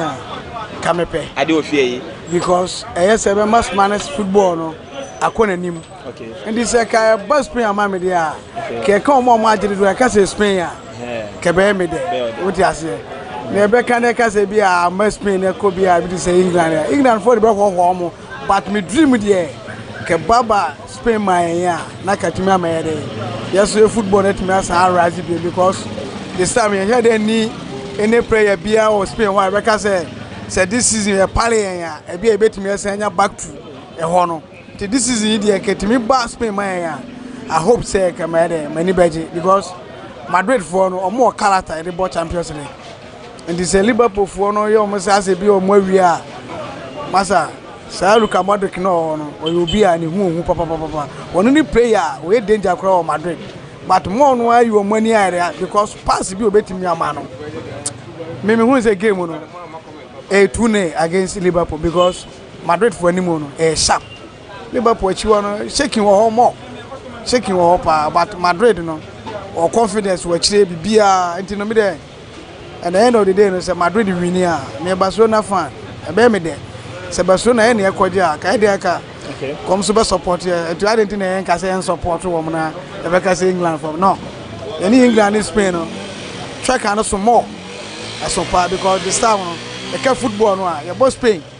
And the hard cancer didn't be England for I be take over and no matter say this year cap me no buy akoi no there be impress and this year Saturday we there 2-1 for Madrid 2-1 for Madrid in the Champions League final against Liverpool on Saturday. Let me hear from you in the comment section. The Champions League final we just have 2 days to kick off on Saturday in Paris. Who wins the 2021-22 edition? Who takes over from world champions Chelsea? Let me hear from you in the comment section on this episode of the GhanaWeb Sports Debate right here on GhanaWeb TV. Stick with us and then leave your comments. My name is Joel Leshen. Let's meet again.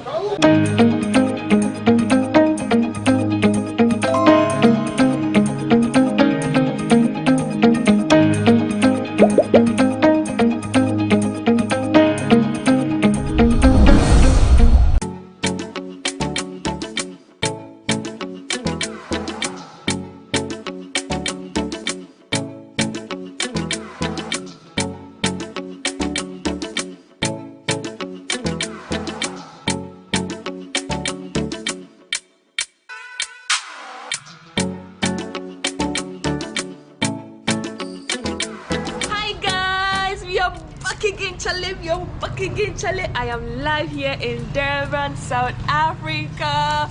And guys, I hope you are enjoying my vlogs from South Africa. Today is a beautiful day. We are going to explore the city of Durban. We are going to be seeing how beautiful South Africa is. We are going to see how beautiful Durban is. And there's amazing activities to do today. And of course, you guys are coming along. So let's go. Let's enjoy the scenery of this beautiful place. I have had a feel of South Africa already, but I'm sure you also want to experience it for yourself. So let's go.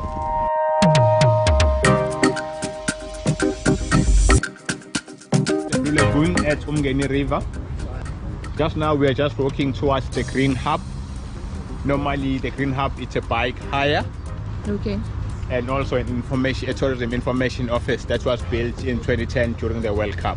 Okay. It was to accommodate visitors who came in for World Cup if they want to go around the city. And also it was also the drop-off zone of bikes. Okay. If you have hired a bike from Ushaga, you can ride up to the stadium and you can drop off the bike at the stadium or here. Okay. It was like vice versa during that time. Okay, so guys, this is our tour guide for today's trip. What's your name? Sane. Sane. Okay.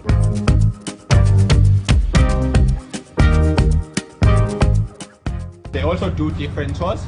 There is a bicycle ride that starts from here to Ushaga Marine. They also have the city sighting tour. They also have a cycling sip tour whereby you also go for a wine tasting. So we are currently here at the Blue Lagoon about to ride a bike. Everyone is like ready having a bike. This is my bike. I took a very sexy, cute, blue looking bike. Hey. Yay! This is interesting. For people who can't ride a bike, I don't know what the fun it is. Like, you can't ride a bike at your age? But this is so fun. We are about to take a ride and of course you guys are coming along. So I'm going to put on my helmet and show you around. Let's go. So guys, I have my camera behind the tour guide and I'm going to be following him. So if you see me behind, just know he has my camera and yeah.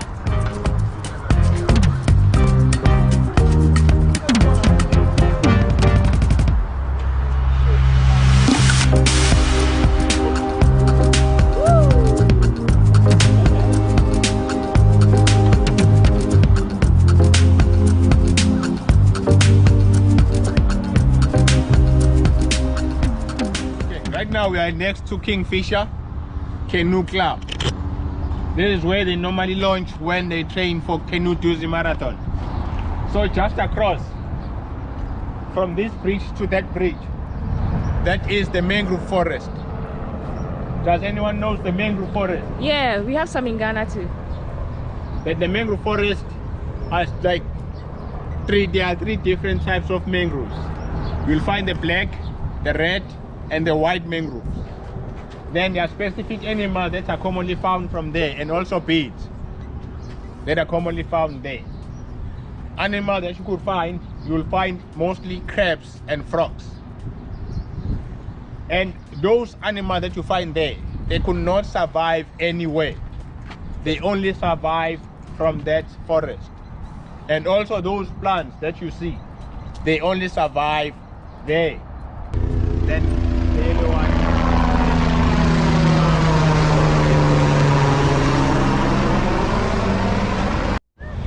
so far it's been so fun. Hi Sassy!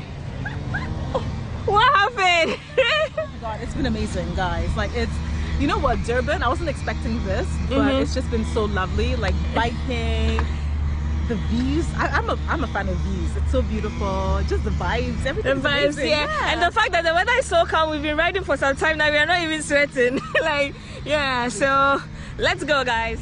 So we just ended our cycling tour at the Blue Lagoon. We are going to the next, and of course you guys are coming along. So this is the shuttle behind, picking all of us. So let's go, guys.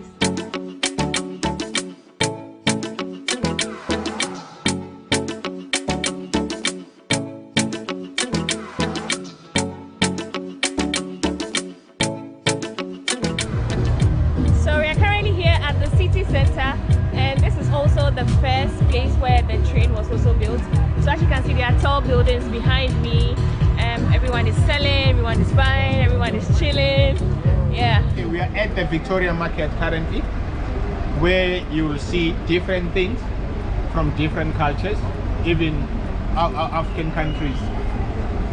Some of the things that like artwork, the beads, the spices, you also find them here. Then we will go in a smaller shop where they will teach you about spices and how to mix spices if you cook.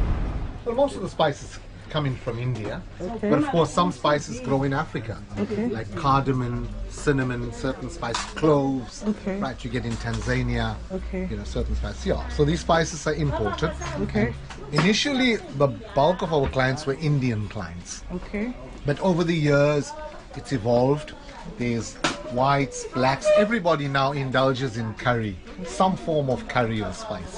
So that's where we've been. And the good thing about us, we blend it for people according to their requirements. Okay. You may prefer a medium mix. She may prefer a hot mix. Okay. You know, somebody wants a more turmeric in it, color. You put more turmeric, by the way. Okay. And of course, break yeah. it down? Yeah. Can I break it down? Sure, the sure. Yes, spices certainly. for us, please. Well, look, curry isn't one spice. Curry is a fusion. It's a blend of different spices. Okay. And you'll find in the Indian kitchen spices like coriander. You know coriander? Yeah. We call that dhania. Then you get another spice called cumin or cumin. That's Yes. the one. That's cumin. Yeah. These are seeds, by the way, ground into powder. This is fennel. You know fennel? Fennel is very good for digestion, for heartburn, etc. You'll find Indian restaurants after dinner, they give you fennel-coated sweets that you chew on. It's for your heartburn, your digestion, etc. So that's the fennel. This one's garam masala. Garam masala is a mixture with cinnamon, pepper, cloves, nutmeg, all ground together. Paprika, that's your nice deep red color, paprika. Chili, that's the hotter one. Piri piri, that's mamma mia. Now this is really hot. Pepper. Peri peri is Yeah. the hottest chili in this part of the world. It's not the hottest in the world. I mean, you've got habaneros and ghost peppers and whatever that are so down hot, you know, jalapenos and whatever that are so hot. But peri peri is the Southern African hottest chili. And the yellow one is turmeric or turmeric. This is, I call it the wonder spice. It's extremely healthy. It's good for you. It's an anti-inflammatory. It's an antioxidant. Really, turmeric is a wonder spice. The world over is now consuming turmeric, either in paste form or powder form, whatever form. And this is what it is, in tablets, paste, etc. Because what this does, it alters your alkalinity. It reduces your acidity and increases your alkalinity. That's why it's so good. That's the turmeric. So this is what the base of the curry is. So the housewife will put her coriander, cumin, fennel, cinnamon, ginger, garlic. Then we'll also put fresh ginger and garlic.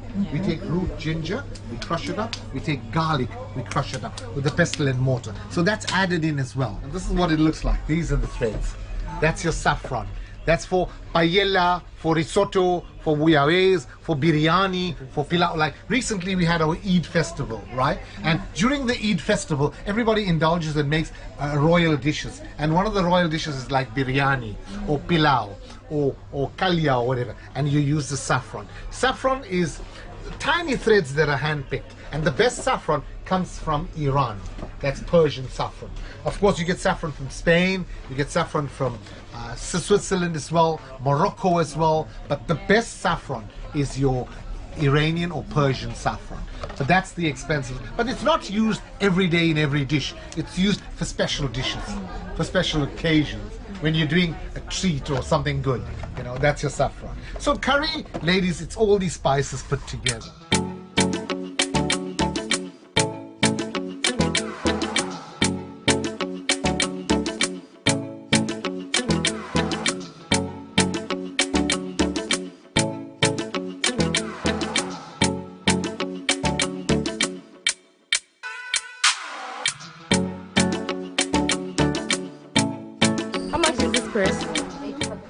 $8.50. This is $8.50. Guys, let me know in the comment section if it's beautiful, because I think it's beautiful. It's in South African colors. They have beautiful artifacts. And there's this cup. Wow, this is nice. Wow, I have a similar cup here I use in the office. Let me see. Oh, okay. Guys, let me know in the comment section, how would you rate these earrings and this purse? How much is the earring? How much is the necklace? This is so beautiful. I love it. Okay, so let's see what to get. So guys, I got this necklace. How much is it? 450, 400 for you. Okay, guys, let me know in the comment section if you think I should get this. I like it though. But it's like, it feels as though it's holding my neck. Can I have a bigger one? My neck is very big, so it's no, let me adjust it. I put it at the okay. I'm getting this for 300 and this for 90. Yeah. No. Fine now. 90 is fine now. She put it on camera, so I can't say no. You can't say no. Yeah, you can't say no. So I'm getting this for myself, and then that I'm really confused as to what to give my friends and family, but then I'm sure I'll figure it out on what to give. What do you want to say? What were you saying? On what to give my friends and family. Oh, okay. Yeah. You don't want to get the I don't know, like it's too small. Like too small. Yeah, it's like nothing to appreciate. Okay, wait. Show me what you wanted me to get. Yes, because they appreciate you. Just because you love to give gifts. And like you don't give it to them. Exactly. It's not what they want. So this is for jewelry. You can store your jewelry. Anything really. Yes, it could be like a snack stuff, but it represents South Africa. The colors and like it's made here. And remember, this is and for me, I feel like it will fit into my box. I don't have to deal with any extra. And then I add this to the. Yeah, you add a cup. I ended up buying headbands for my friends. I got this necklace for myself and a cup.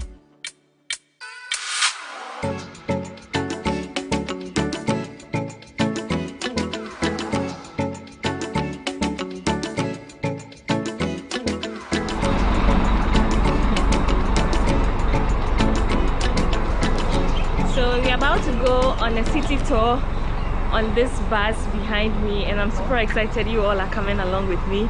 So let's go. This gives you a better view of Durban. This gives you a better view of the cities.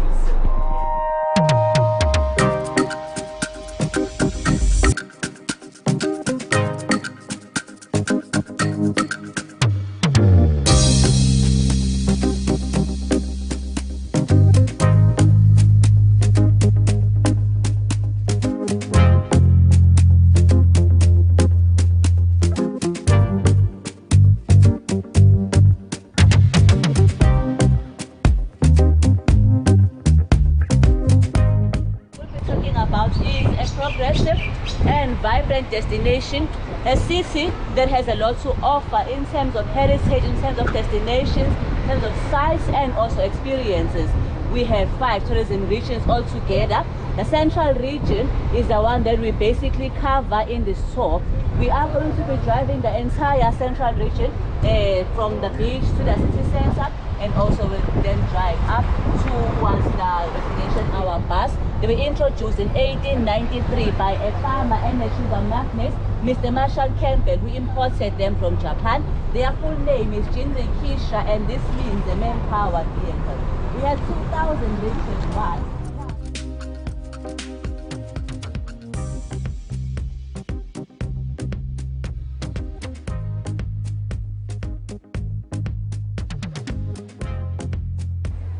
Our left-hand side here in the circle, we normally have the rickshaw carriages. The rickshaw carriages are a namesake of our bus. They were introduced in 1893 by a farmer and a sugar magnate, Mr. Marshall Campbell, who imported them from Japan. Their full name is Jinri Kisha, and this means a man-powered vehicle. We had 2,000 rickshaws once. Now we are just left with about 20 of them, and all of them have a unique design and pattern on their bodies. They have one thing in common. That will be the horns that are symbolic of the Pule's ancestry, because they are mostly pulled by people of Zulu culture. On our right-hand side, we have the rickshaw monument here to celebrate the presence of the rickshaws on our mile. So one thing I've realized is the coast of Durban has like high-rise building, which is really, really cool. So everywhere you are close to the coast, you can get like amazing views of the Indian Ocean, and also you get to experience Durban, like Durban, because Durban is like the coastal part of South Africa. So yeah, so far so good. It's beautiful out here.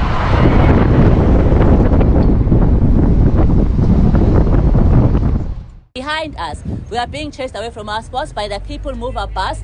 This is the commuter transport that operates daily from 5 a.m. to 10 p.m. during our low season till midnight during our high season. To board the bus, it's important to have a loose change. They charge 6 rand per person for a single trip, 16 rand 50 for many trips that you can fit in.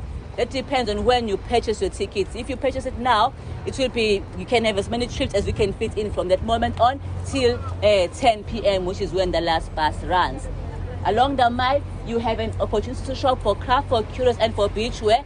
You have a chance to also choose from a variety of our beaches, which are all individually named. This works best because each of the beaches is unique in shape, also unique in the way that you can experience it. Just to give an example of what I am meaning, if you go to the south, as a surfer, you might enjoy that. If you are still a learning surfer, starter surfer, neophyte. The North Beach, I'll just explain what I mean by the differences in the beaches. The North Beach is the one that is mostly providing joy to the surfers because it has rigorous waves. It is more suitable for one who is an advanced surfer because they now can do stars, they enjoy the larger waves as compared to the smaller ones here in the south. There are other things also that are making the beaches unique from one another, and we have piers in between with only just one pier that has a structure in it, and that will be just down by the Shaka Marine World. I'll talk more about this as we progress.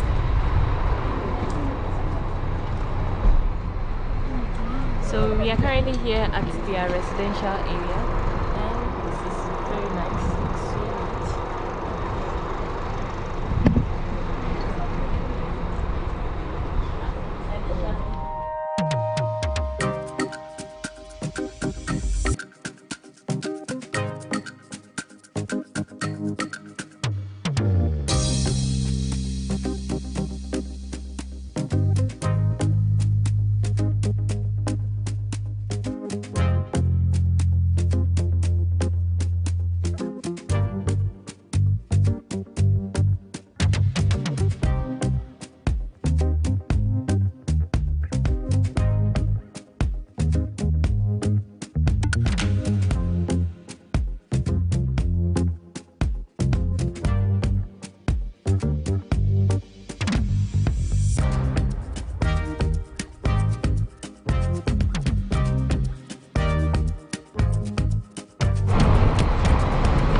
You enjoyed watching this video as much as I enjoyed documenting every experience here in Durban, South Africa. A big shout out to the South African tourism. Until next time, on my next video, I love you all. Mwah.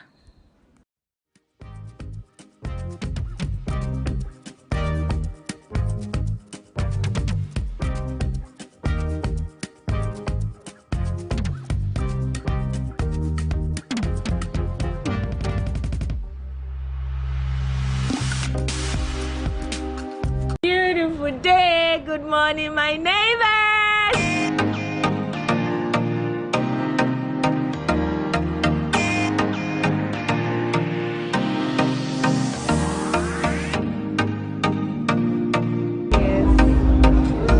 Let's go to the beach.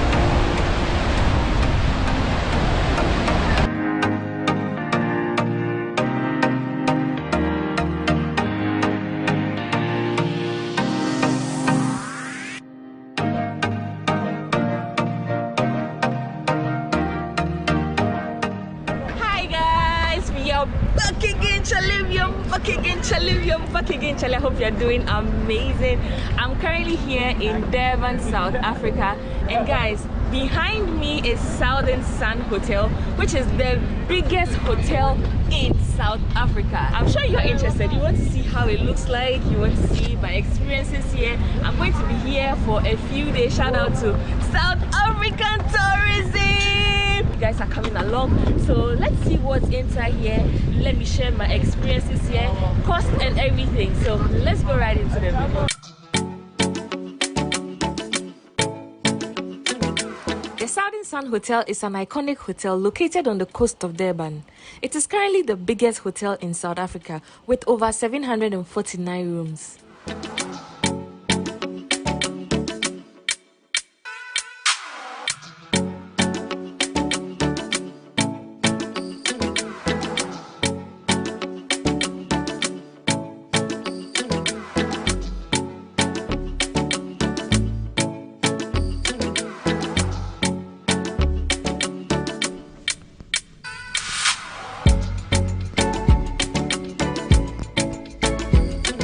This is going to be my bedroom for the next few days.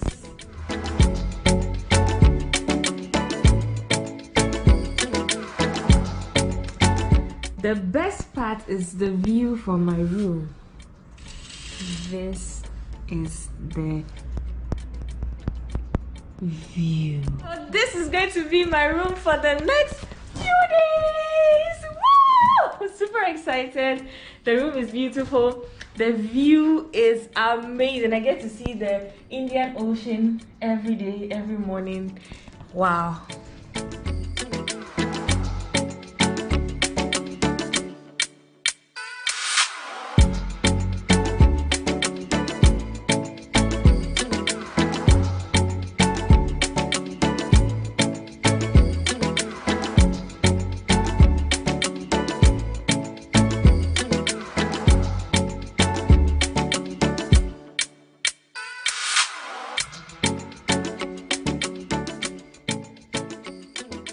Quite a number of activities to do while living at the Southern Sun Hotel. So I'm heading towards the playground. The place is really huge, like it's a big space, so you can keep walking for like 20 minutes before getting to wherever you want to go. I like the weather. The weather is hot but chilly, cold at the same time. I don't know if you get me. So the next minute you're feeling hot, the next minute it's cold, the next minute is bright, you know. And this is a good weather. South Africa is beautiful. Hey, look at me, look at the way I'm glowing, look at the view. Wow. And I like the fact that their skies are like blue, so everywhere seems beautiful.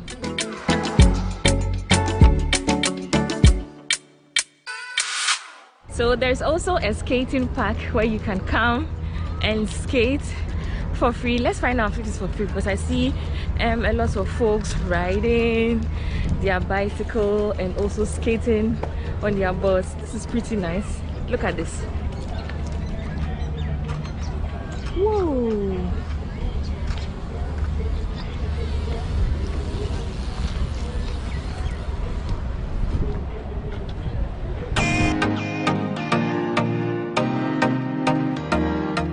Can come here, have a chill time. The weather is chilly, nice, warm at the same time. There are a lot of people skating here. Yeah, let's go to the beach. Let's go to the beach. Let's go to the beach now.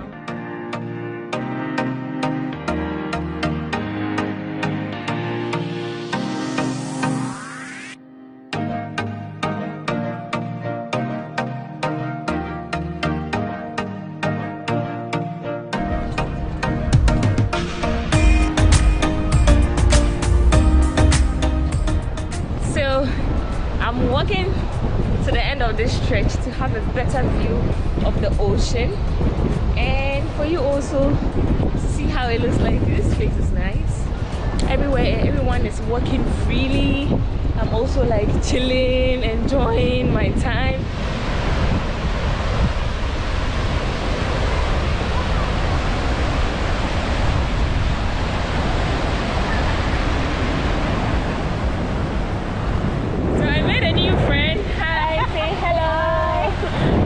A good conversation. my channel.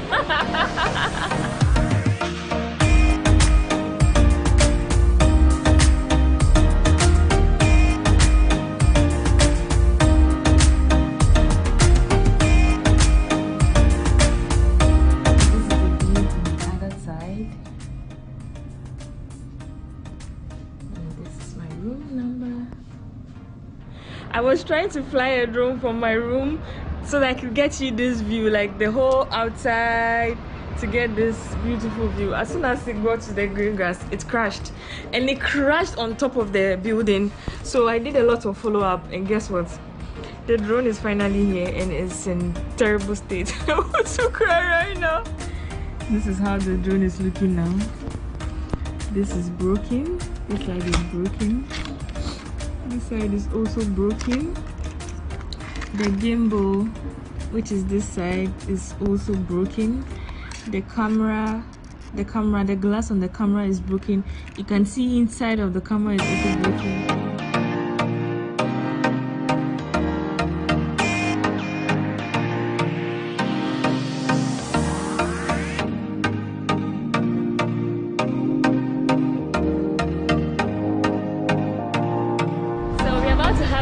Here, let's see how it looks like. Come, let's go.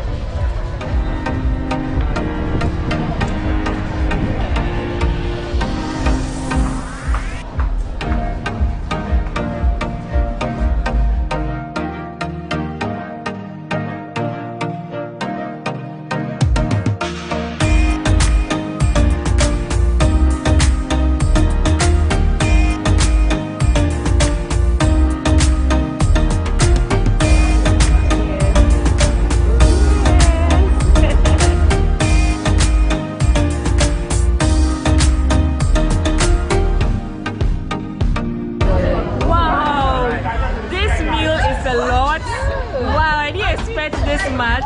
Look at this.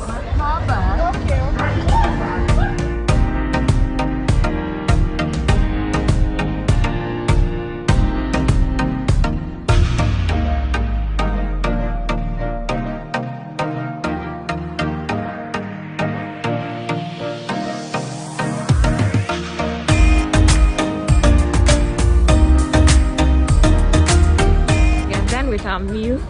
Our meal was so delicious. We're heading back to the hotel. How was your meal? It was good. It looks like since I came, I've been enjoying all my meal. I had prawns and it was really grilled. Like, was nice. And one thing I've noticed so far on my second day here is their food comes in like large quantities, so you can order for like one. And your plate feels as though it's for two people. They have a surprise for us and it's a spa. So I just took my bath. I'm going to have a massage. Have a good time here. So I'm on my way downstairs and of course you guys are coming with me, so let's go. So I'm here. The name of this place is Elengani, which is very close to my hotel. So we are going to have a spa.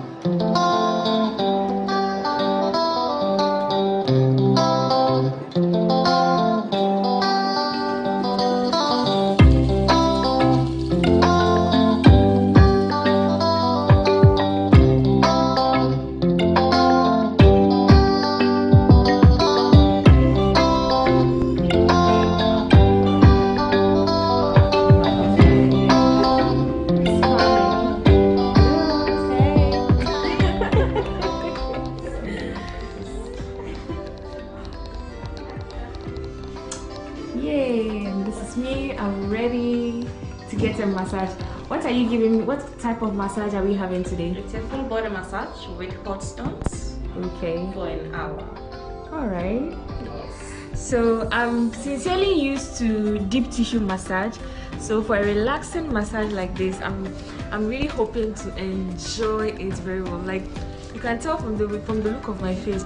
My hair ready, Ankasa. So yeah, let's have this party together. Anita, you're having it too, right? Yes, I am. If you don't know Anita, go to her Instagram channel. Hey, her Instagram page. You find I think her. I need to start my own YouTube channel. You guys have making me want to. Please start. The way you are traveling alone. She's going to join the YouTube family soon. So let's go for the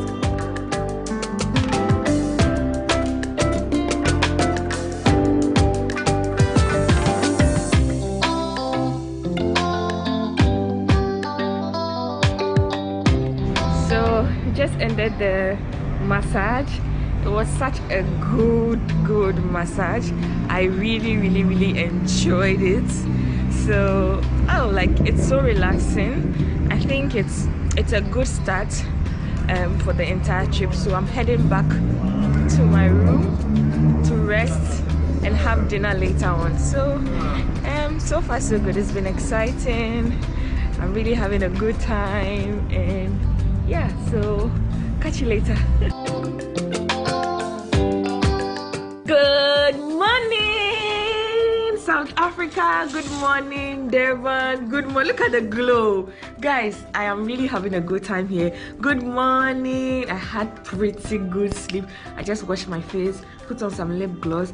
I'm heading out for breakfast, and of course, you all are coming with me. Look at my view here. I don't think I would get used to this view because it's too beautiful. Yesterday at night the whole place was dark. Let's go have some breakfast. Let's go.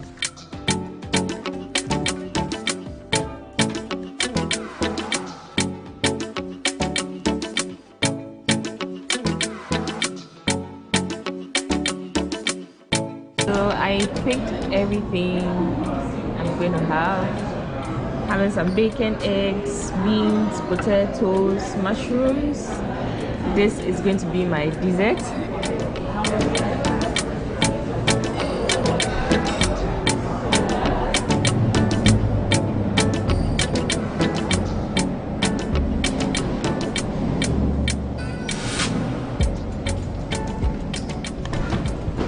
So I'm currently here at the last floor, which is the rooftop, and it's currently winter in Durban, so it's so cold and very windy here.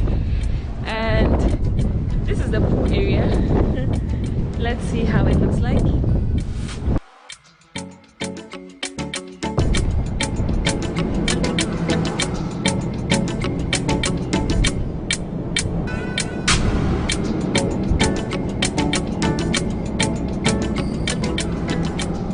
The good part is the fact that everywhere has a beautiful view.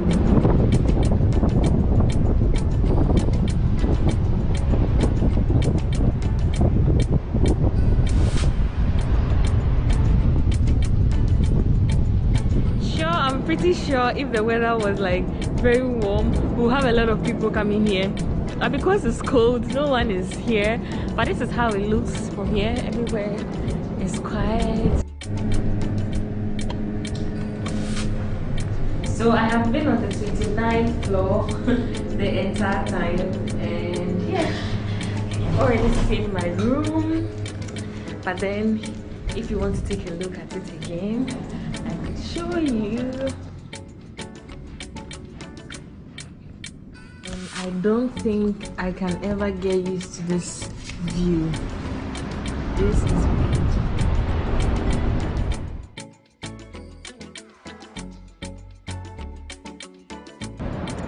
Good morning, it's a beautiful day. Good morning, my neighbors. Good morning from Durban. Good morning from the Southern Sun Hotel. And today is going to be my last day here at this beautiful hotel. And yeah, going to have breakfast, go to ITC, and then leave this hotel. I hope you are enjoying my stay here. Look at the glow. Like South Africa's sun gives you a different glow. So yeah, let's go. Should I close the window? Should I leave it? Should I close? Okay, let's go. Let's go have some breakfast. Let's go. So one thing I realized here is they usually add cheese to their egg. The first day I came, I was like, oh, let me stick to what I know and just enjoy without cheese. The next day I had the fried eggs omelette with cheese, and I'm like, oh. Since then, every day I have omelette with cheese in it. This is good. This is what I'm having for breakfast. I'm having yogurt, my seeds,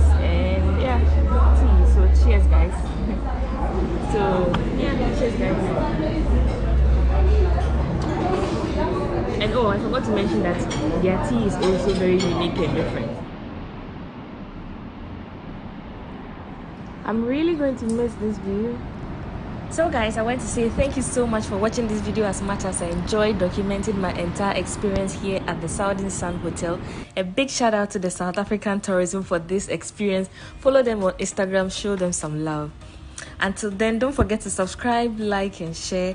See you on my next video in South Africa. I love you all. Mwah.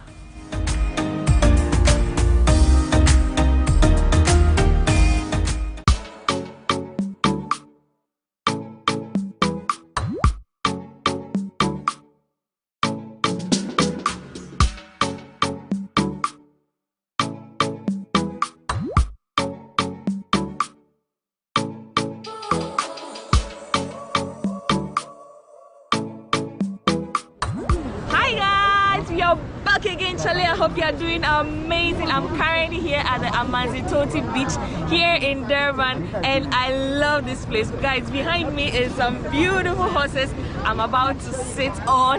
Guys, imagine my big tie sitting on that. Yeah! Isn't this exciting? I'm so excited. You all are coming along, and this is going to be something I really like, an adventure, and of course you all are coming along. I can't wait to show you my experience or share my experience with you. So come, let's go, let's enjoy my time here at this beautiful coastline of Durban. Let's go, guys. This is how I look for today. I came with my shorts. This bag is from West African Design. Thank you so much for this bag.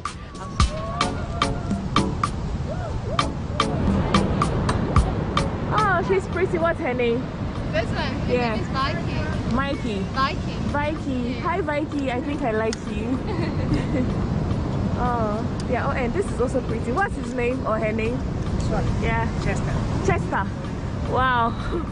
These are some pretty horses. I don't know which of them is going to be mine, but whichever one I get, I think I can't wait. So this is the atmosphere here. We are very close to the beach, and I like the fact that the city of Durban's coastline, everywhere seems beautiful. They have high-rise buildings, which is very good. They have really made good use of their coastline. Wow. Hi. Hello. What's his name? What are their names? This is Black Label. Black Label. This is Diamond, and this is Skipper. Ah, how old are they? 6, 6, 3, and 4. Oh, he's the youngest. She, yeah. Oh, she. Wow. Hi, Tayo. What's up? Ride it slowly. Okay. Please. Okay. Relax for now. Faster. So this is my new friend. What's his name again? Zamboki. Zambuka. Zambuka! This is my new friend. He's called Zambuka, and he's so beautiful. Guys, you guys are coming along. So let's go horse riding. Woo! Are you excited? Yes, I'm excited. You look scared. I am scared actually. It's my first time, so this is going to be a beautiful long ride, and yeah, I can't wait. These are the horses, and he looks calm. And yeah, so am I holding it well? Let's go. Daniel! Yeah. This is exciting.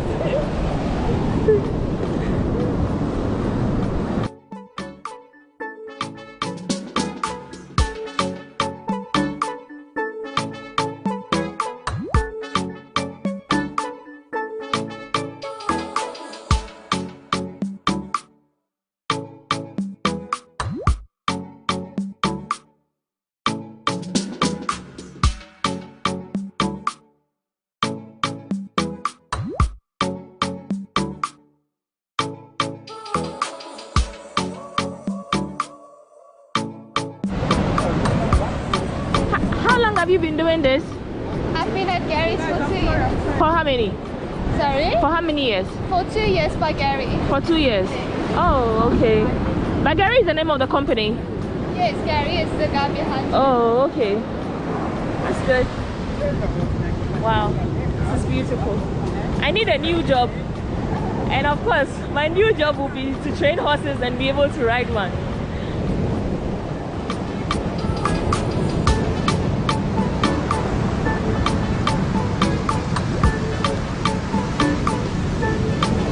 Ended our 15 minutes horse ride, and this was exciting. The views was amazing, and yeah, it's time to get down, but then we have to do it one at a time. Oh, whoa, this has been so exciting. Yeah, I had so much fun riding that horse. I hope you had fun riding with me too. Please come for it, please come for it, please. No, oh, stand still. Oh. Stand still. Okay, don't worry. They say stand still. When you stand still, look, when you stand still, they stand still. But when you move, they move with you. Yeah. So you easy. Guys, why were you recording it? Because you look so scared. Just stand still. Let me hold you. She was so scared a few minutes ago. Jen! How are you, my love? Oh, he's licking me.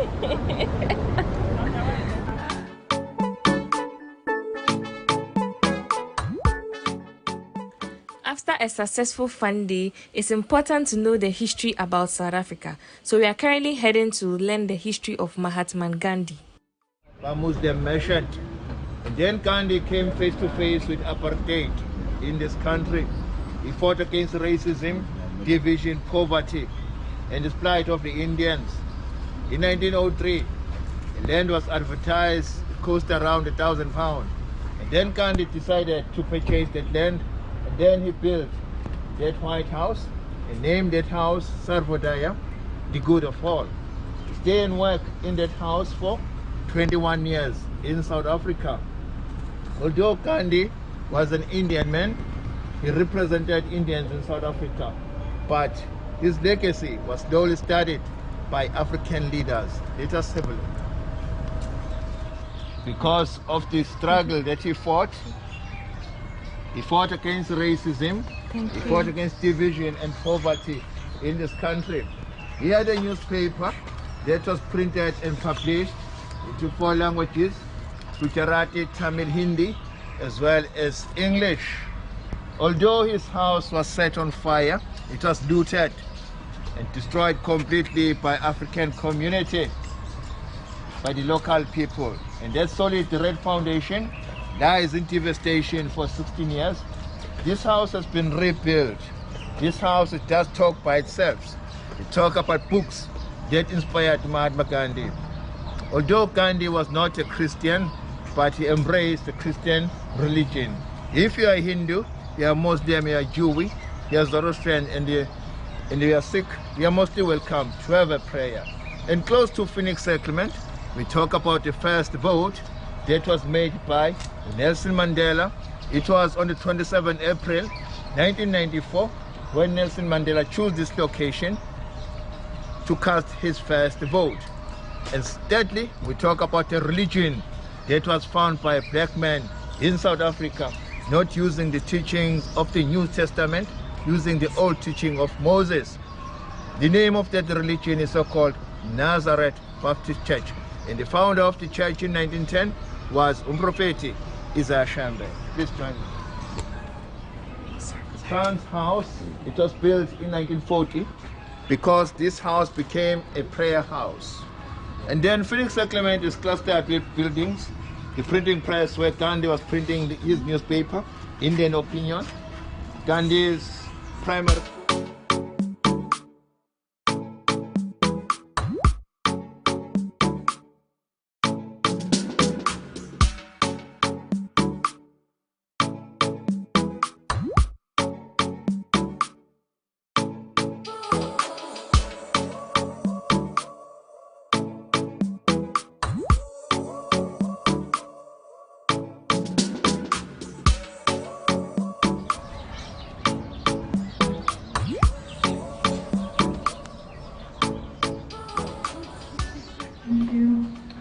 We are in the museum that is so-called the Seeds of Democracy.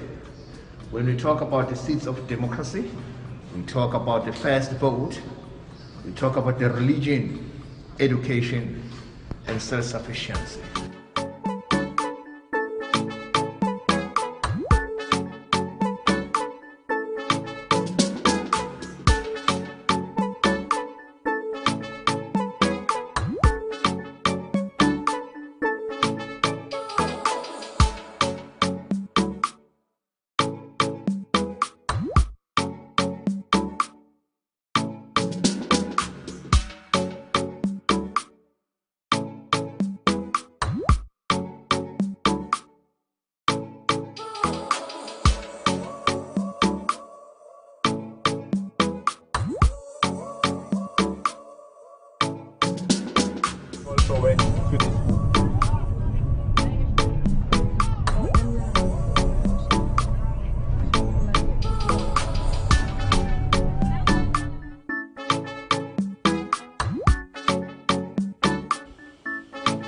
ended up having lunch at the Soul Cafe, and you can't come to South Africa without trying their local delicacy, which is meat. The food was delicious. We had pizza and enjoyed our time. This brings us to the end of this video. I hope you enjoyed watching this video as much as I enjoyed being here, as much as I'm enjoying my meal here. And big shout out to the South African tourism for making this happen. Thank you so much. I hope you enjoyed watching this video. Until next time on my next video from South Africa. I love you all. Mwah.